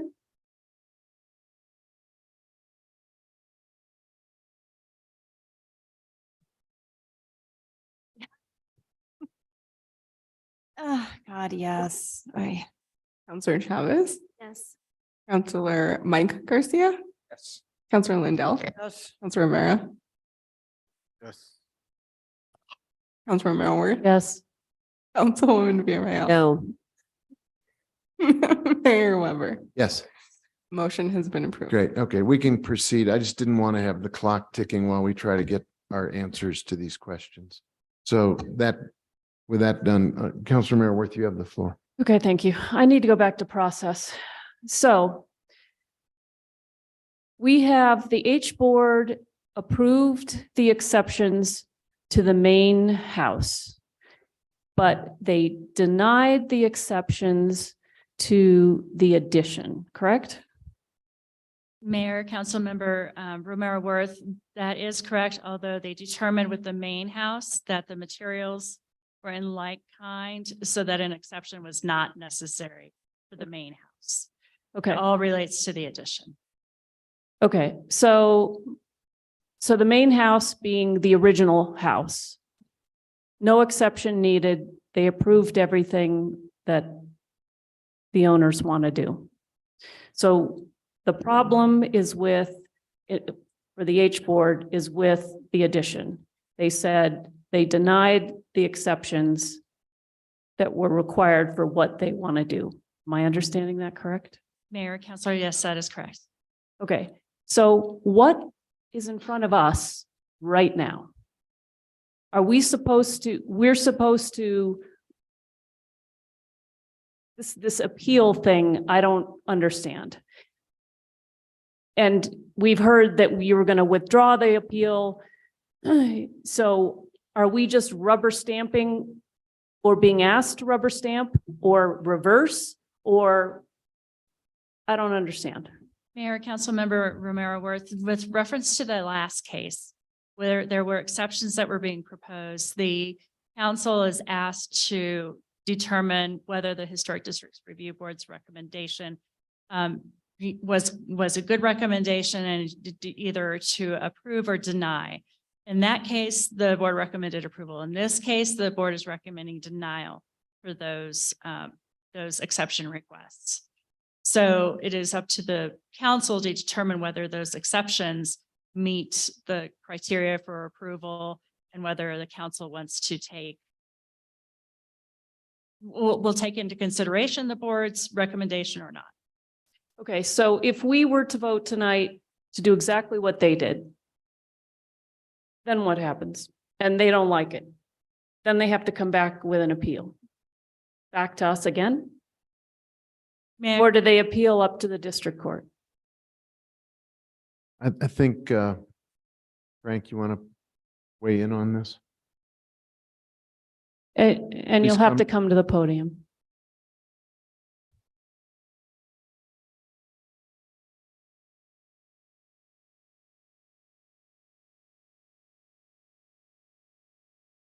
I, Frank Rubelid, Assistant City Attorney, residing at 2095 South Pacheco Street, Santa Fe, New Mexico, solemnly declare and affirm that the testimony I have in reference to this item shall be the truth and nothing but the truth, and do this under the penalties of perjury. Thank you. I think you get the gist of the question, which has to do with process and the decisions that are before us and further what happens after our decisions are made. Also, I think you back up and start with what we got from the H board as recommendations, which is different from what we get from, say, the planning commission. Under the exceptions criteria that are set forth in the Historic District Code 14-5.2 C5B, the Historic Districts Review Board hears an application for exceptions and makes recommendations to the governing body, and that's what's set forth in the code. Now, another part of the Historic Districts Code, which is 14-3.17, reads that an appeal can only be taken from a final action, and it is very specific that a recommendation is not a final action. So essentially, what you are going to do tonight will be the final action.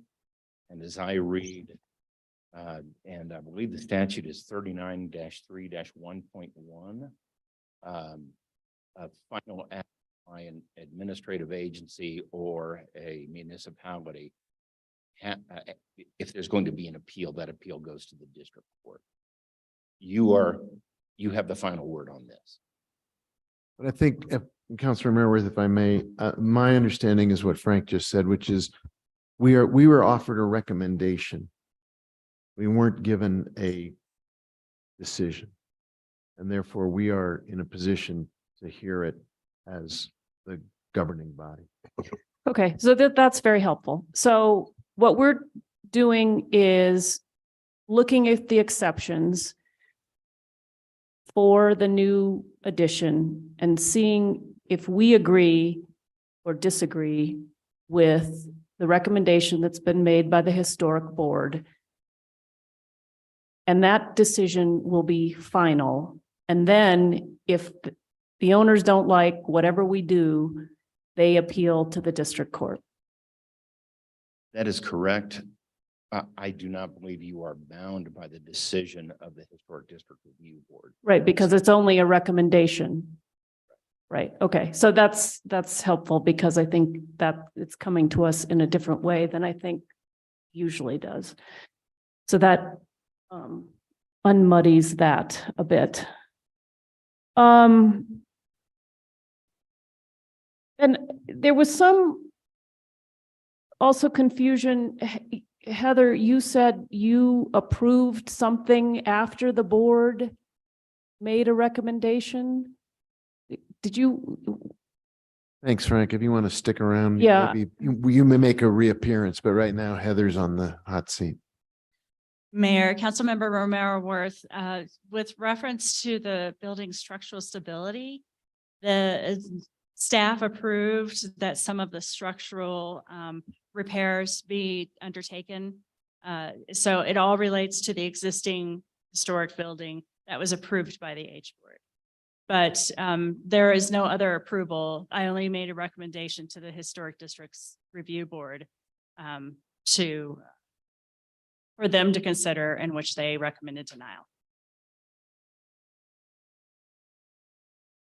Say that again, that last piece, I think is the crux of my confusion. Okay, so I made a recommendation in my staff report to the Historic Districts Review Board after working with the applicants.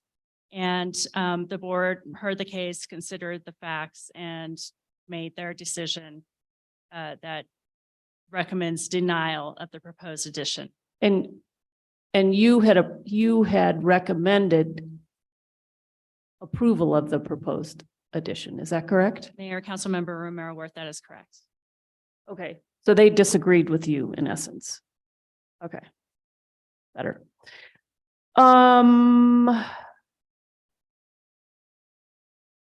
So one of the criteria is hardship. How typically, we don't have, what's interesting about this case is that we don't have any legal documents in front of us about what constitutes hardship. What has been, I don't know whether hardship has been determined as being okay because of the circumstances of the lot.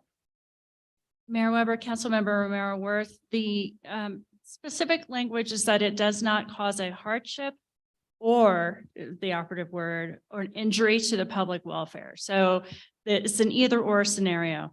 So, but in considering in the case, the lot certainly comes into play. So if they wanted to do an addition, they can't do it anywhere else because of zoning setback requirements as well as, you know, requirements on with reference to the existing buildings and the like.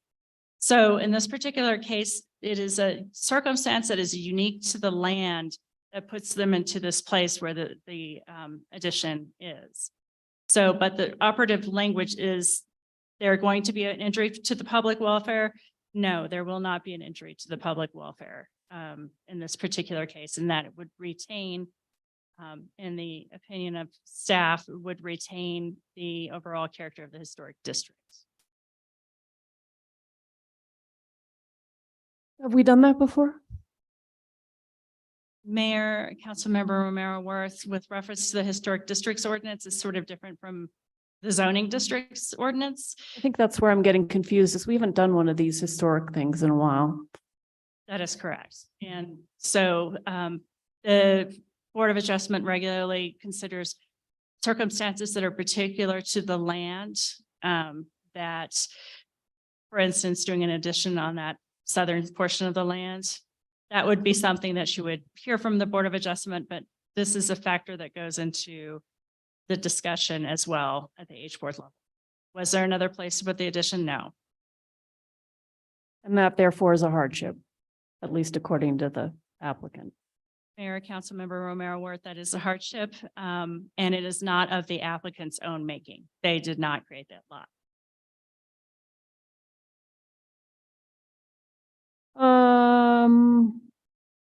And I'm just gonna, because it's 11:30 and I'm slightly grumpy. No, because that'll keep me up. I don't like having 163 pages all in one file. It's the computers don't download it and you can't print it. And so it is really hard to move through the pages. And again, I have some frustration with the way this information has been presented, because it's hard to, you guys show us pictures and you're talking, but you're not really saying like what's new, what's old, what you're referring to, and in your head what you're referring to, but we're not as familiar with the layout of everything. So just, it would be helpful if I can't, trying to find the criteria in 163 pages and then, the page won't download. Very frustrating. So just in the future, it'd be great to break these up. Page 6. Thank you.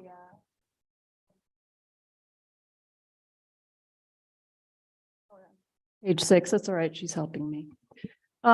Be less grumpy. Okay, and now that I had that little diatribe, so I guess so then I guess this is for Mr. Sommer. So you say that the primary facade being visible from the public view or obstructing the public view, according to the court cases, but I don't have any court cases here, is not an issue. Mr. Mayor, Councilor Romero Worth,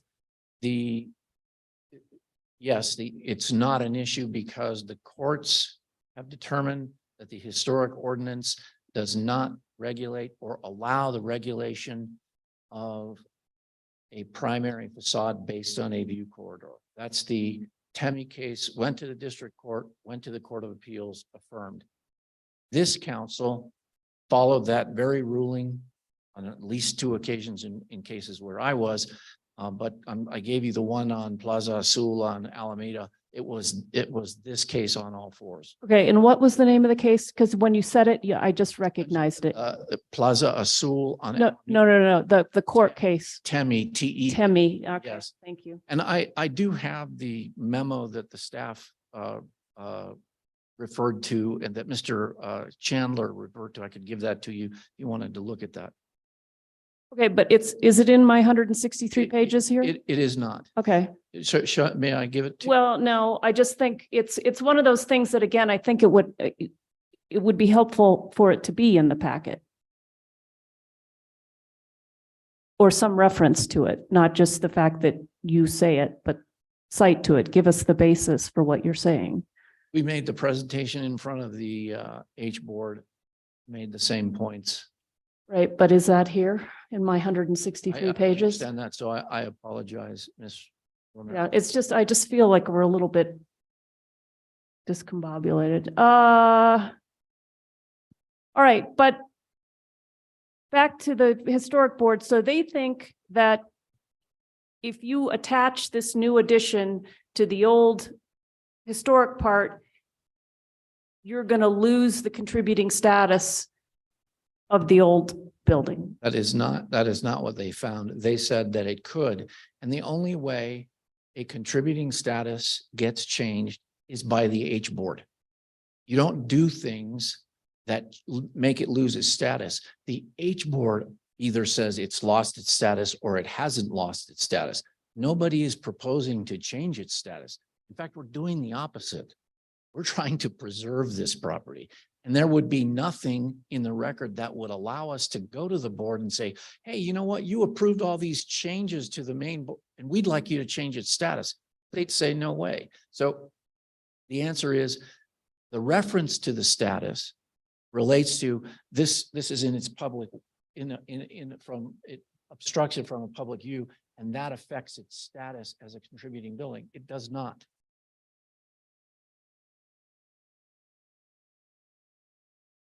Okay, I think that's all the questions I have for now. Thank you, Mayor. Counselor Casa. Thank you so much, Mr. Mayor. I'm just going to follow up a little bit on some of these lines of questioning. So when I am looking at that criteria, it's are required to prevent a hardship to the applicant, not to the public welfare, or an injury to the public welfare.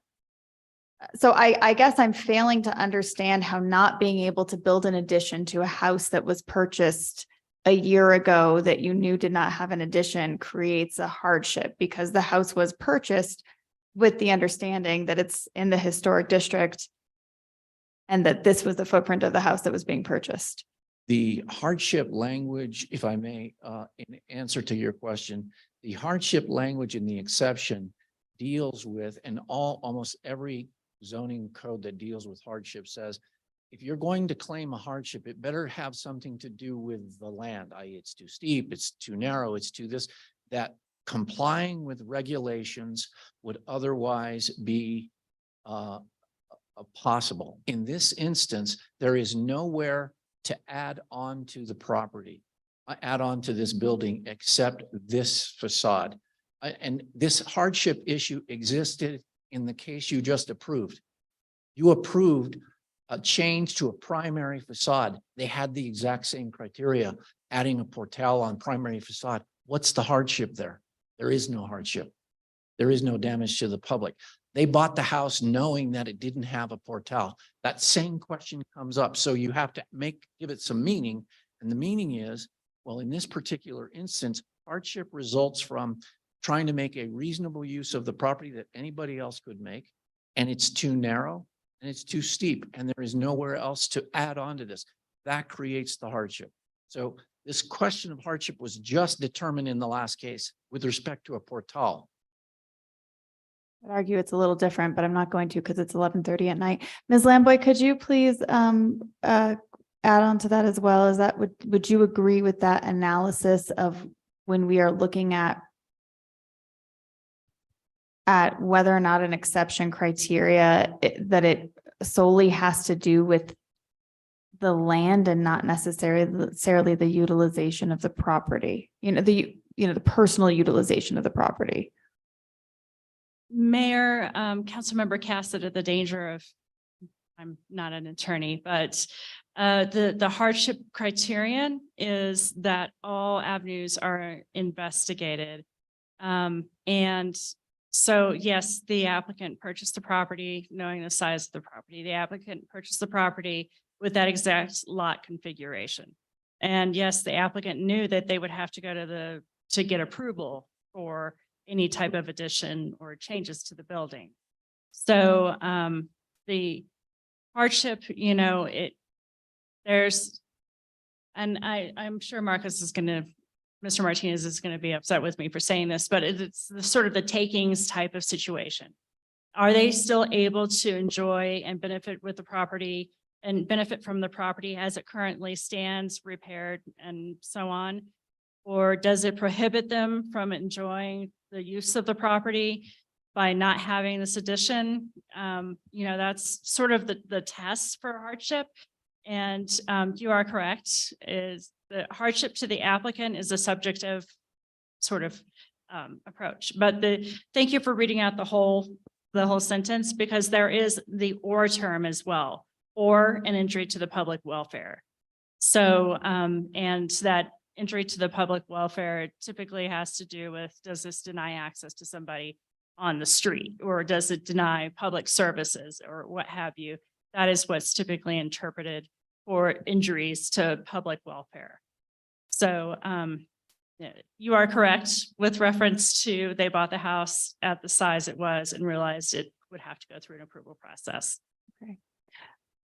The or it's an and, so it could be either, it could be both It could or be. one of them. Okay.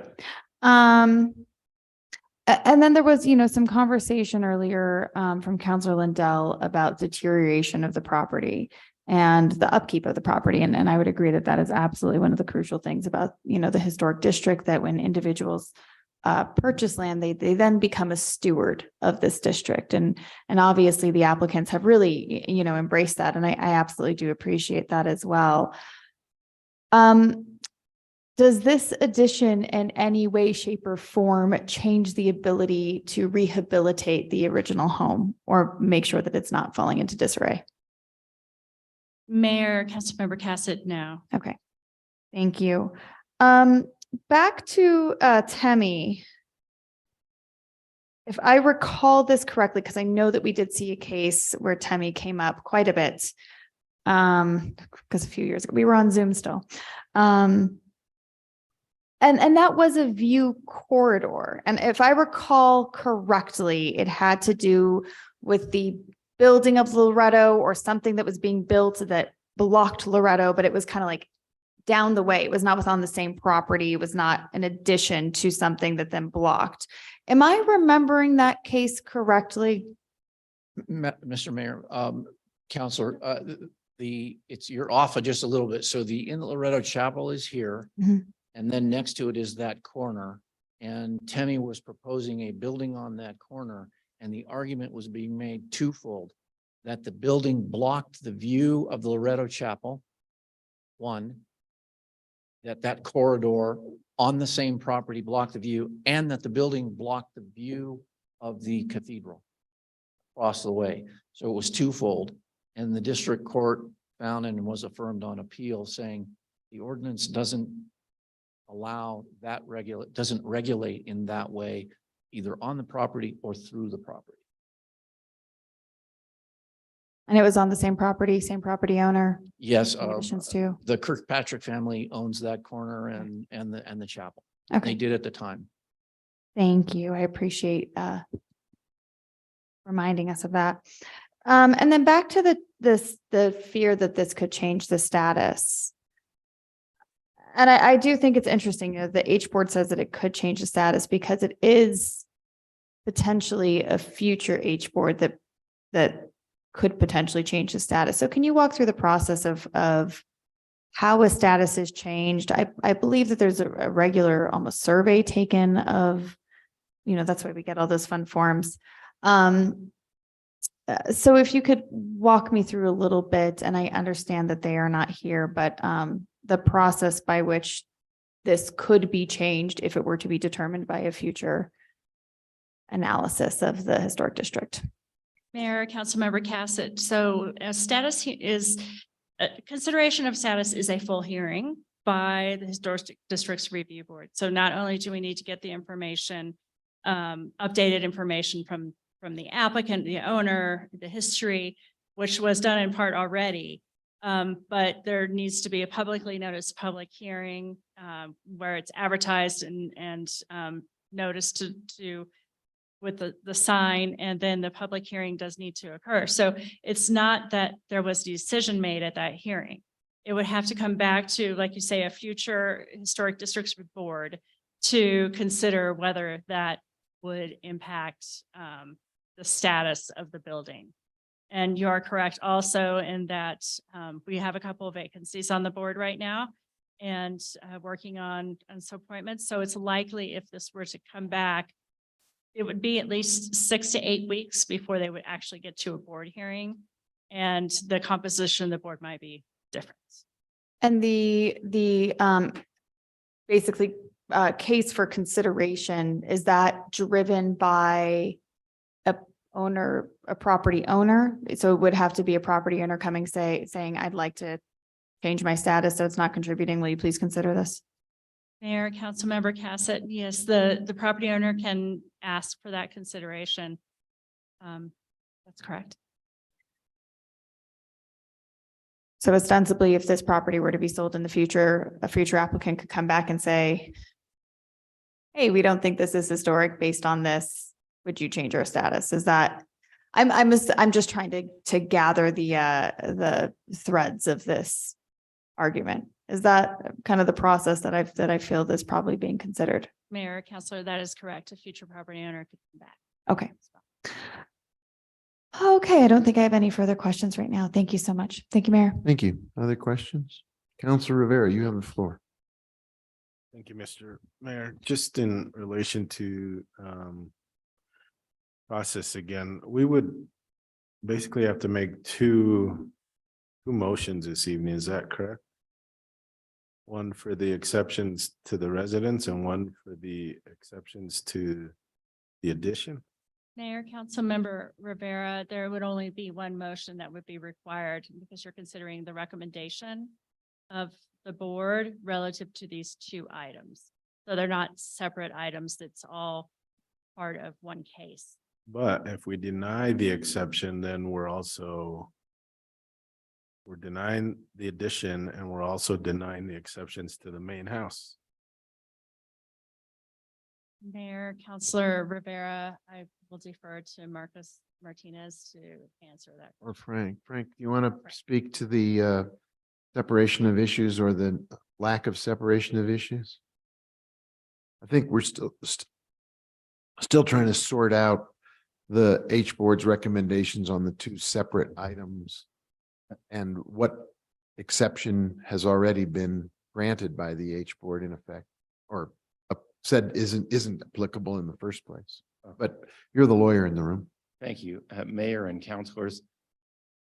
Part of the project to restore and preserve this house was for some additions and some improvements to some non-primary facades, which are on the north and east sides.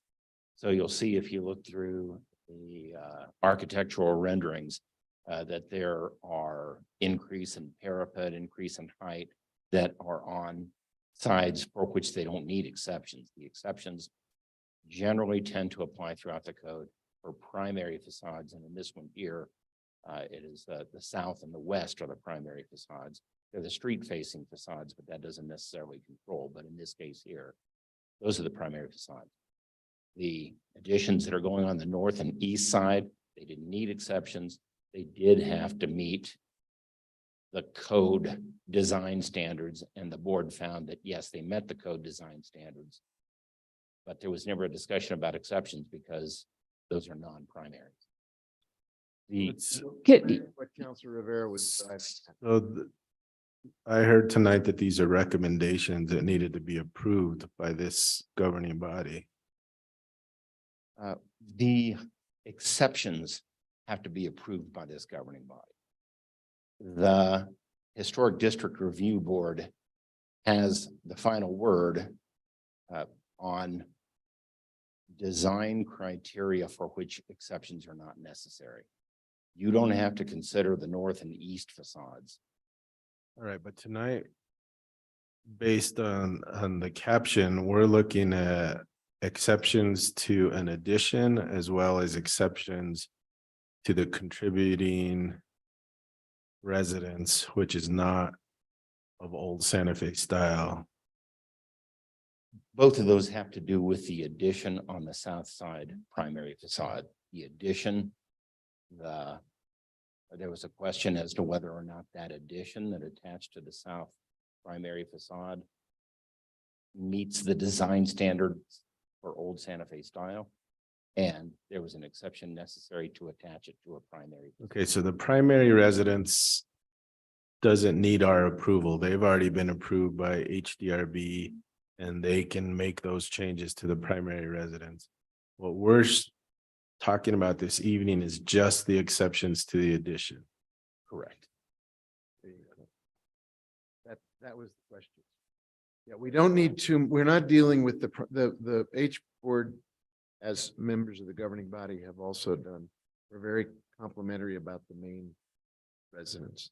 The issue before us has to do with the exception for the. Which the recommendation from the historic board is to deny. Okay, other questions? Counselor Garcia, did you want to speak up? No, I think it's been somewhat clarified, but it's been very tangled. I mean, because it was presented that there was the exceptions to the main house that we needed to vote on. There was the exception for the addition we needed to vote on. Now it's morphed into the exceptions to the main house don't need the approval of the governing body, just the exception to the addition. And so I think I want to make sure we're crystal clear that with the motion we make, it's solely focusing on the addition, not on the main house. That is correct.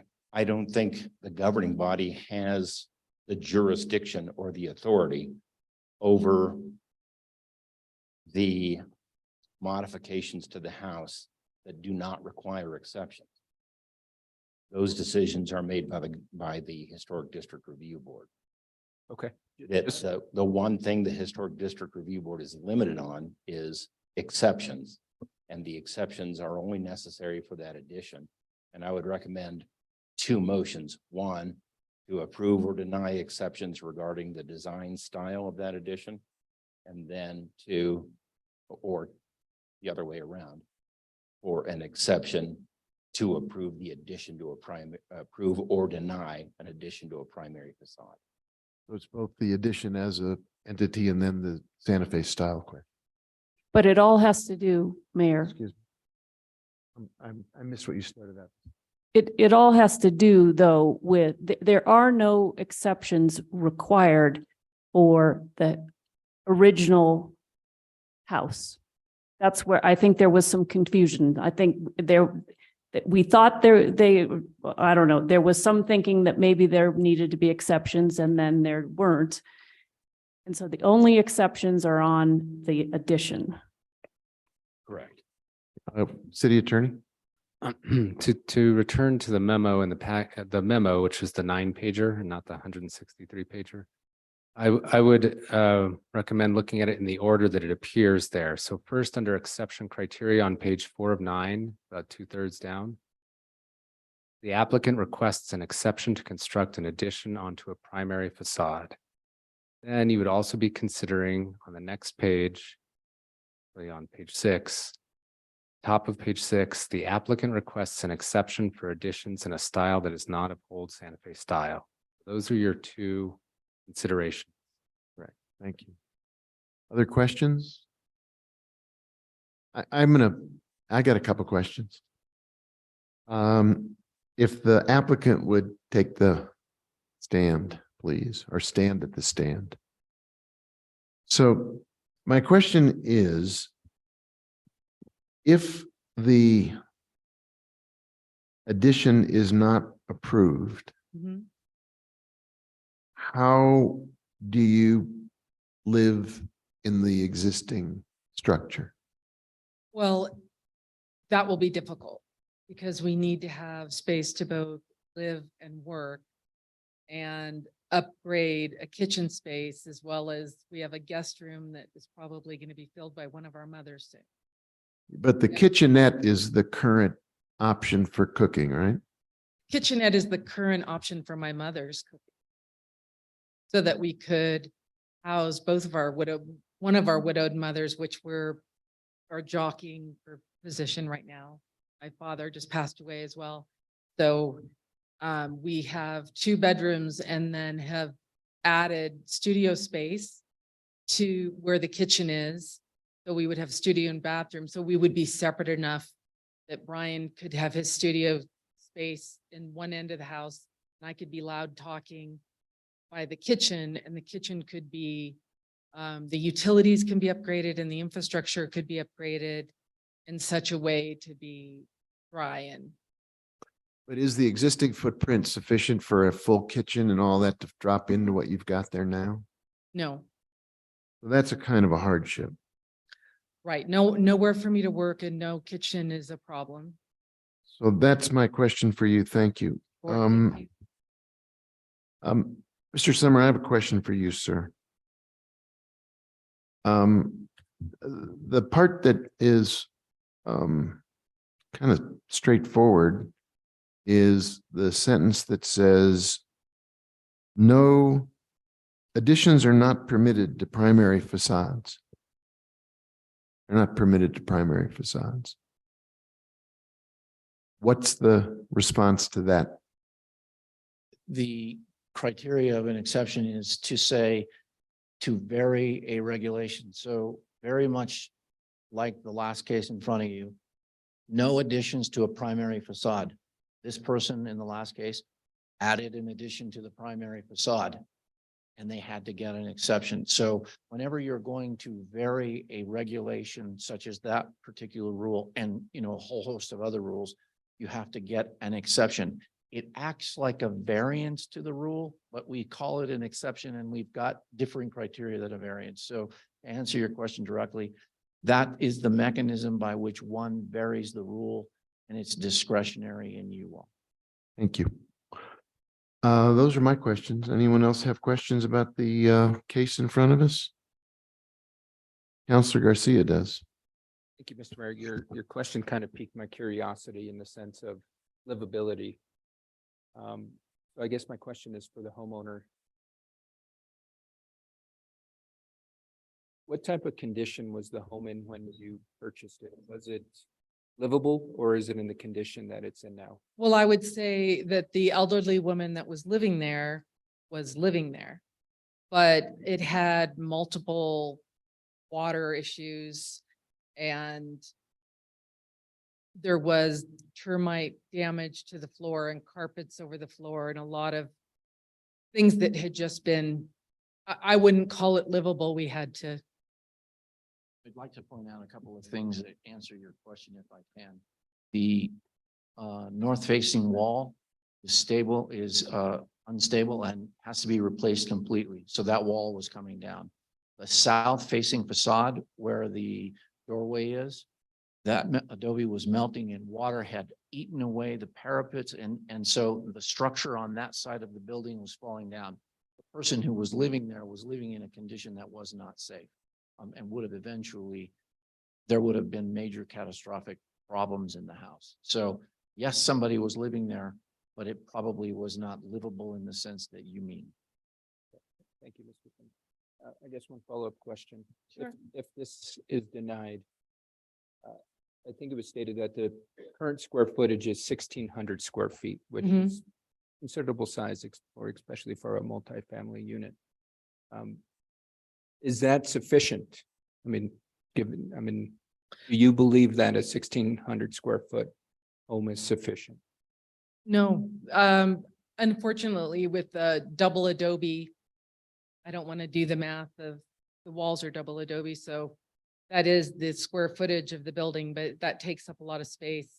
And with having to have space for my mother and a kitchen and studio space, the addition we've designed is incredibly modest and multifaceted and everything in the building is really multifunctional. We're doing as many, Swiss Army knife tricks as we can to have purpose over purpose to keep our footprint small, but we will need the addition. And as it is the kitchen, because we're trying to keep close to the gas and the power and the phone and all the utilities at the street. That's the easiest to access. And we're stacking those services. And we would like to have an enclosed way to get to the kitchen, to not walk outside to go to the kitchen. So we feel like this is the most modest version of what we can do. So Thank you so much. I Thank appreciate you. your response. Thank you, Counselor. Counselor Garcia, you have the floor, sir. Thank you, Mayor. And a lot of the questions that I had were actually asked, but I want to ask one more time in regards to the rule. So the rule that would allow the new structure to be built. And I don't know who could answer to that, but maybe Mr. Summers. Is it hardship? The criteria, Mayor and Counselor, the criteria are threefold in the exception. And the one has to do with the character of the neighborhood. The other one has to do with the hardship relating to the property. And the other one is to provide a heterogeneous options for people to live in the district. So that rule that we're talking about has those three sort of subcategories to it in order to address the addition. So which one of the three or all of them are you alluding to that will allow you to build a new structure? We believe that with respect to each one of those sub questions and in an exception, we've met them all. And as I said, staff, after the changes were made, recommended approval that we had met each one of those separate criteria.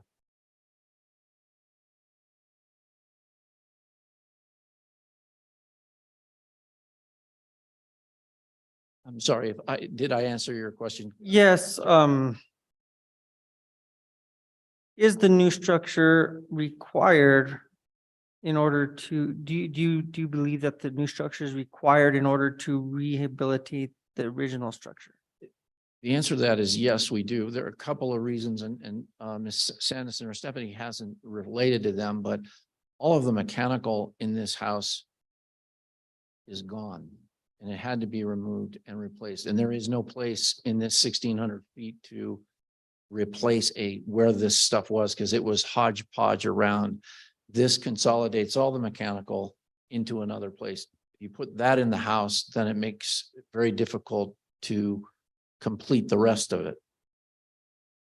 So it's difficult, but it is doable to redo the original structure as it is.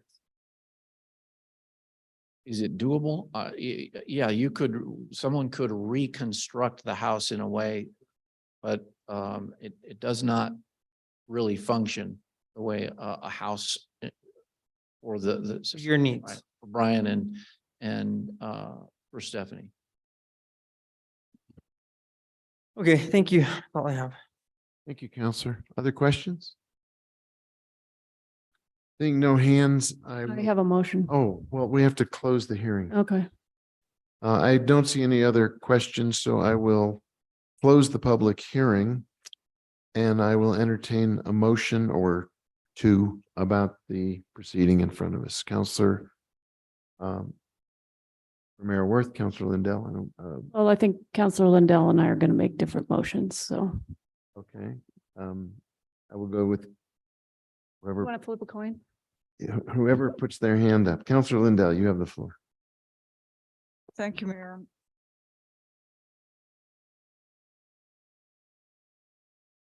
I'm gonna You want to arm? mud wrestle.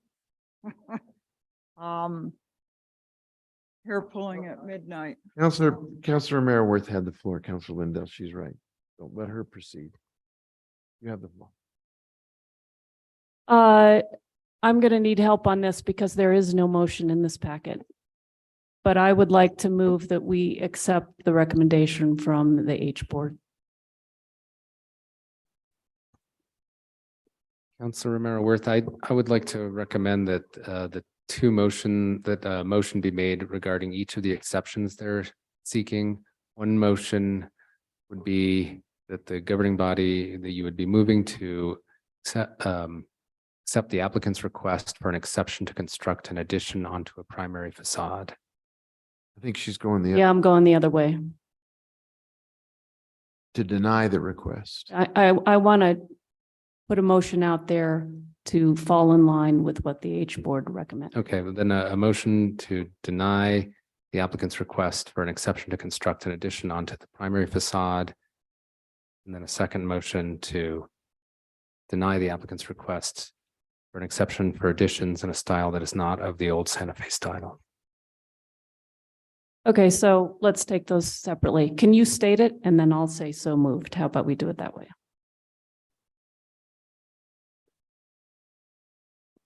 The first, one proposed motion would be to move to deny the applicant's request for an exception to construct an addition onto a primary facade. I move that. Is there a second? I'll second. We have a motion and we have a second. Any further discussion about the matter? In that case, Madam Clerk, please call the roll on the motion to deny the applicant's request to construct the addition on the primary side.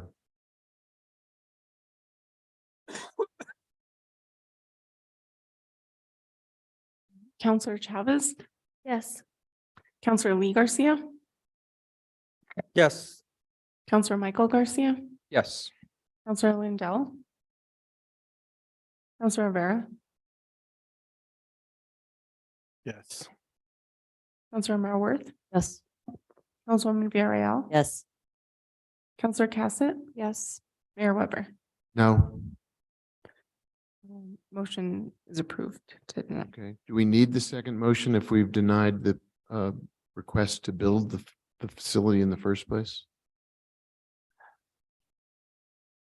Probably not, but in order to preserve all the rights of appeal, I would recommend. Okay. Why Separate. don't you offer the language, and I think Councilor Marworth will make the motion.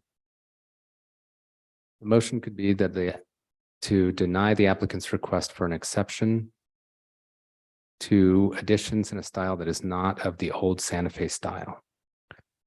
So moved. There's a motion and a second. Madam Clerk, can you? Discussion from Councilor Lindell. Thank you, Mayor. I just think that,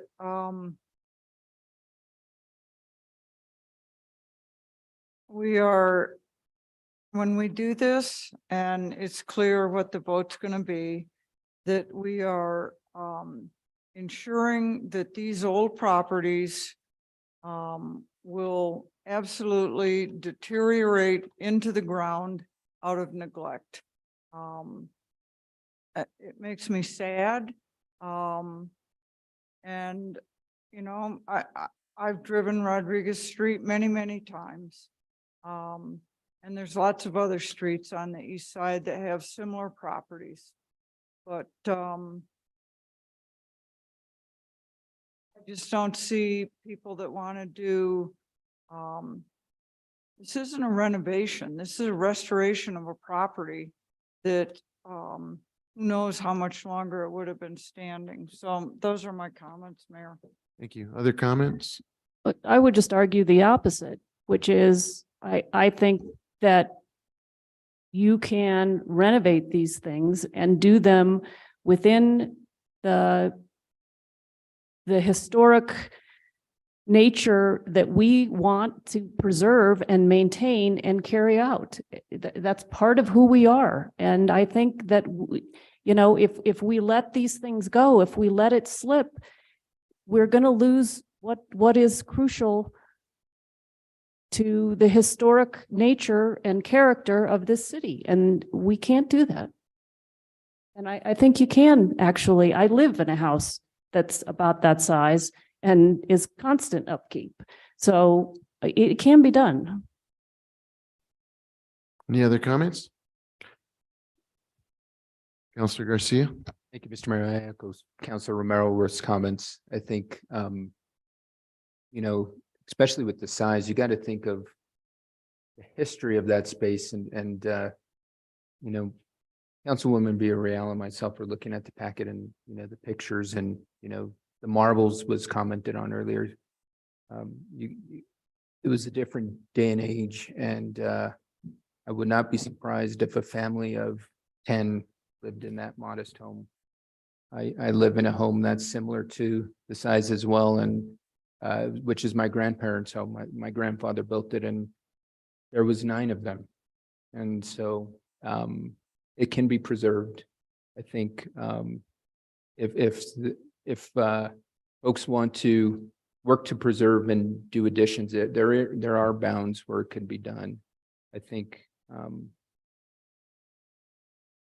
preserving our rich history is critical, and it's a reason why folks want to do it in the first. I mean, I'm just a little shocked by that things are going to crumble. That's not the case. I think if this current landowner doesn't want to preserve it in the means, I think somebody will come behind them and do what's necessary. I think just attending the recent Historic Preservation Award ceremony and the passion that's there for folks to preserve homes and spaces, it can be done. So thank you for your comments, Councilor Romero-Worth. Thank you. Others? Madam Clerk, do you want to call the roll? Counselor Lee Garcia, Yes. Counselor Michael Garcia, Counselor Lindell, Counselor Rivera, Yes. Counselor Romero-Worth, Yes. Councilwoman Villarreal, Yes. Counselor Cassett. Yes. Counselor Chavez. Yes. Mayor Weber. No. Motion has been approved to deny the exception. Thank you. Thank you for being with us tonight. Madam Clerk, what's the next item on the agenda? Mayor, the next item on the agenda is appointments. So item 20A is the Veterans Advisory Board. We have 4 appointments with terms expiring in May of 2025. It's for Jesse Galvan, Gary Donato, Timothy Caro, and Stephen Capin. Their motion? Move to approve. Second. There's a motion and a second. Is there discussion about the appointments? Madam Clerk, can you call the roll? Yes, Counselor Michael Garcia, Counselor Lindell, Counselor Rivera, Yes. Counselor Romero-Worth, Yes. Councilwoman Villarreal, Yes. Counselor Cassett, Yes. Counselor Chavez, Yes. Counselor Lee Garcia, Yes. Mayor Weber. Yes. Motion has been approved. Good. Let's go to the next appointments. The next set of appointments for the Children and Youth Commission. We have 1 member filling an appointment of an unexpired term ending in January of 2024. And then we have that's by Desiree Gallegos. And then we have Richard Lindell with a reappointment term expiring in January of 2025. And Chanel Delgado with a reappointment term expiring in January of 2025. Their motion? Move to approve. Second. Thank you. Discussion? Can you call the roll, please? Yes, Counselor Lindell, Counselor Rivera, Yes. Counselor Romero-Worth, Yes. Councilwoman Villarreal, Yes. Counselor Cassett, Yes. Counselor Chavez, Yes. Counselor Lee Garcia, Yes. Counselor Michael Garcia, Yes. Mayor Weber. Yes. Motion has been approved. And then we have Community Development Commission. Yes, next for Community Development Commission, we have an appointment of Russell Broad for a term ending in March of 2026. Alyssa Kenny Geyer with an appointment, and she's filling an unexpired term ending in March of 2024. Can I get a motion? Move to approve. Second. There's a motion. There's a second. Is there discussion? Please call the roll.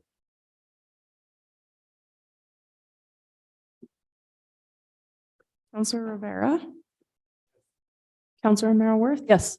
Councilwoman Villarreal, Yes. Counselor Cassett, Yes. Counselor Chavez, Yes. Counselor Lee Garcia, Yes. Counselor Michael Garcia, Yes.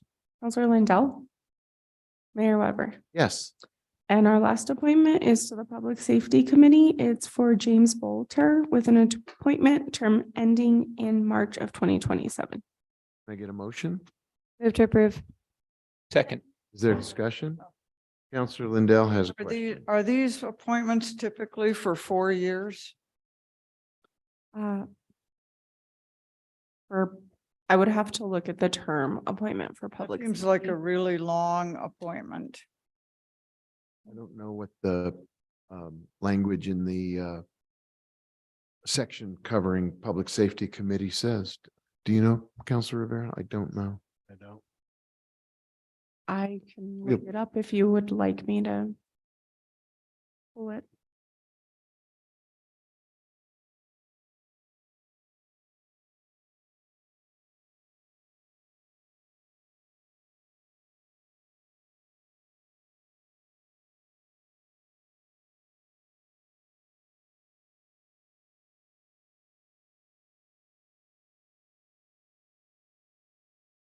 While you're doing it, Councilwoman Varela has a correction on the CDC as well around terms. Do you want to put that into the record now?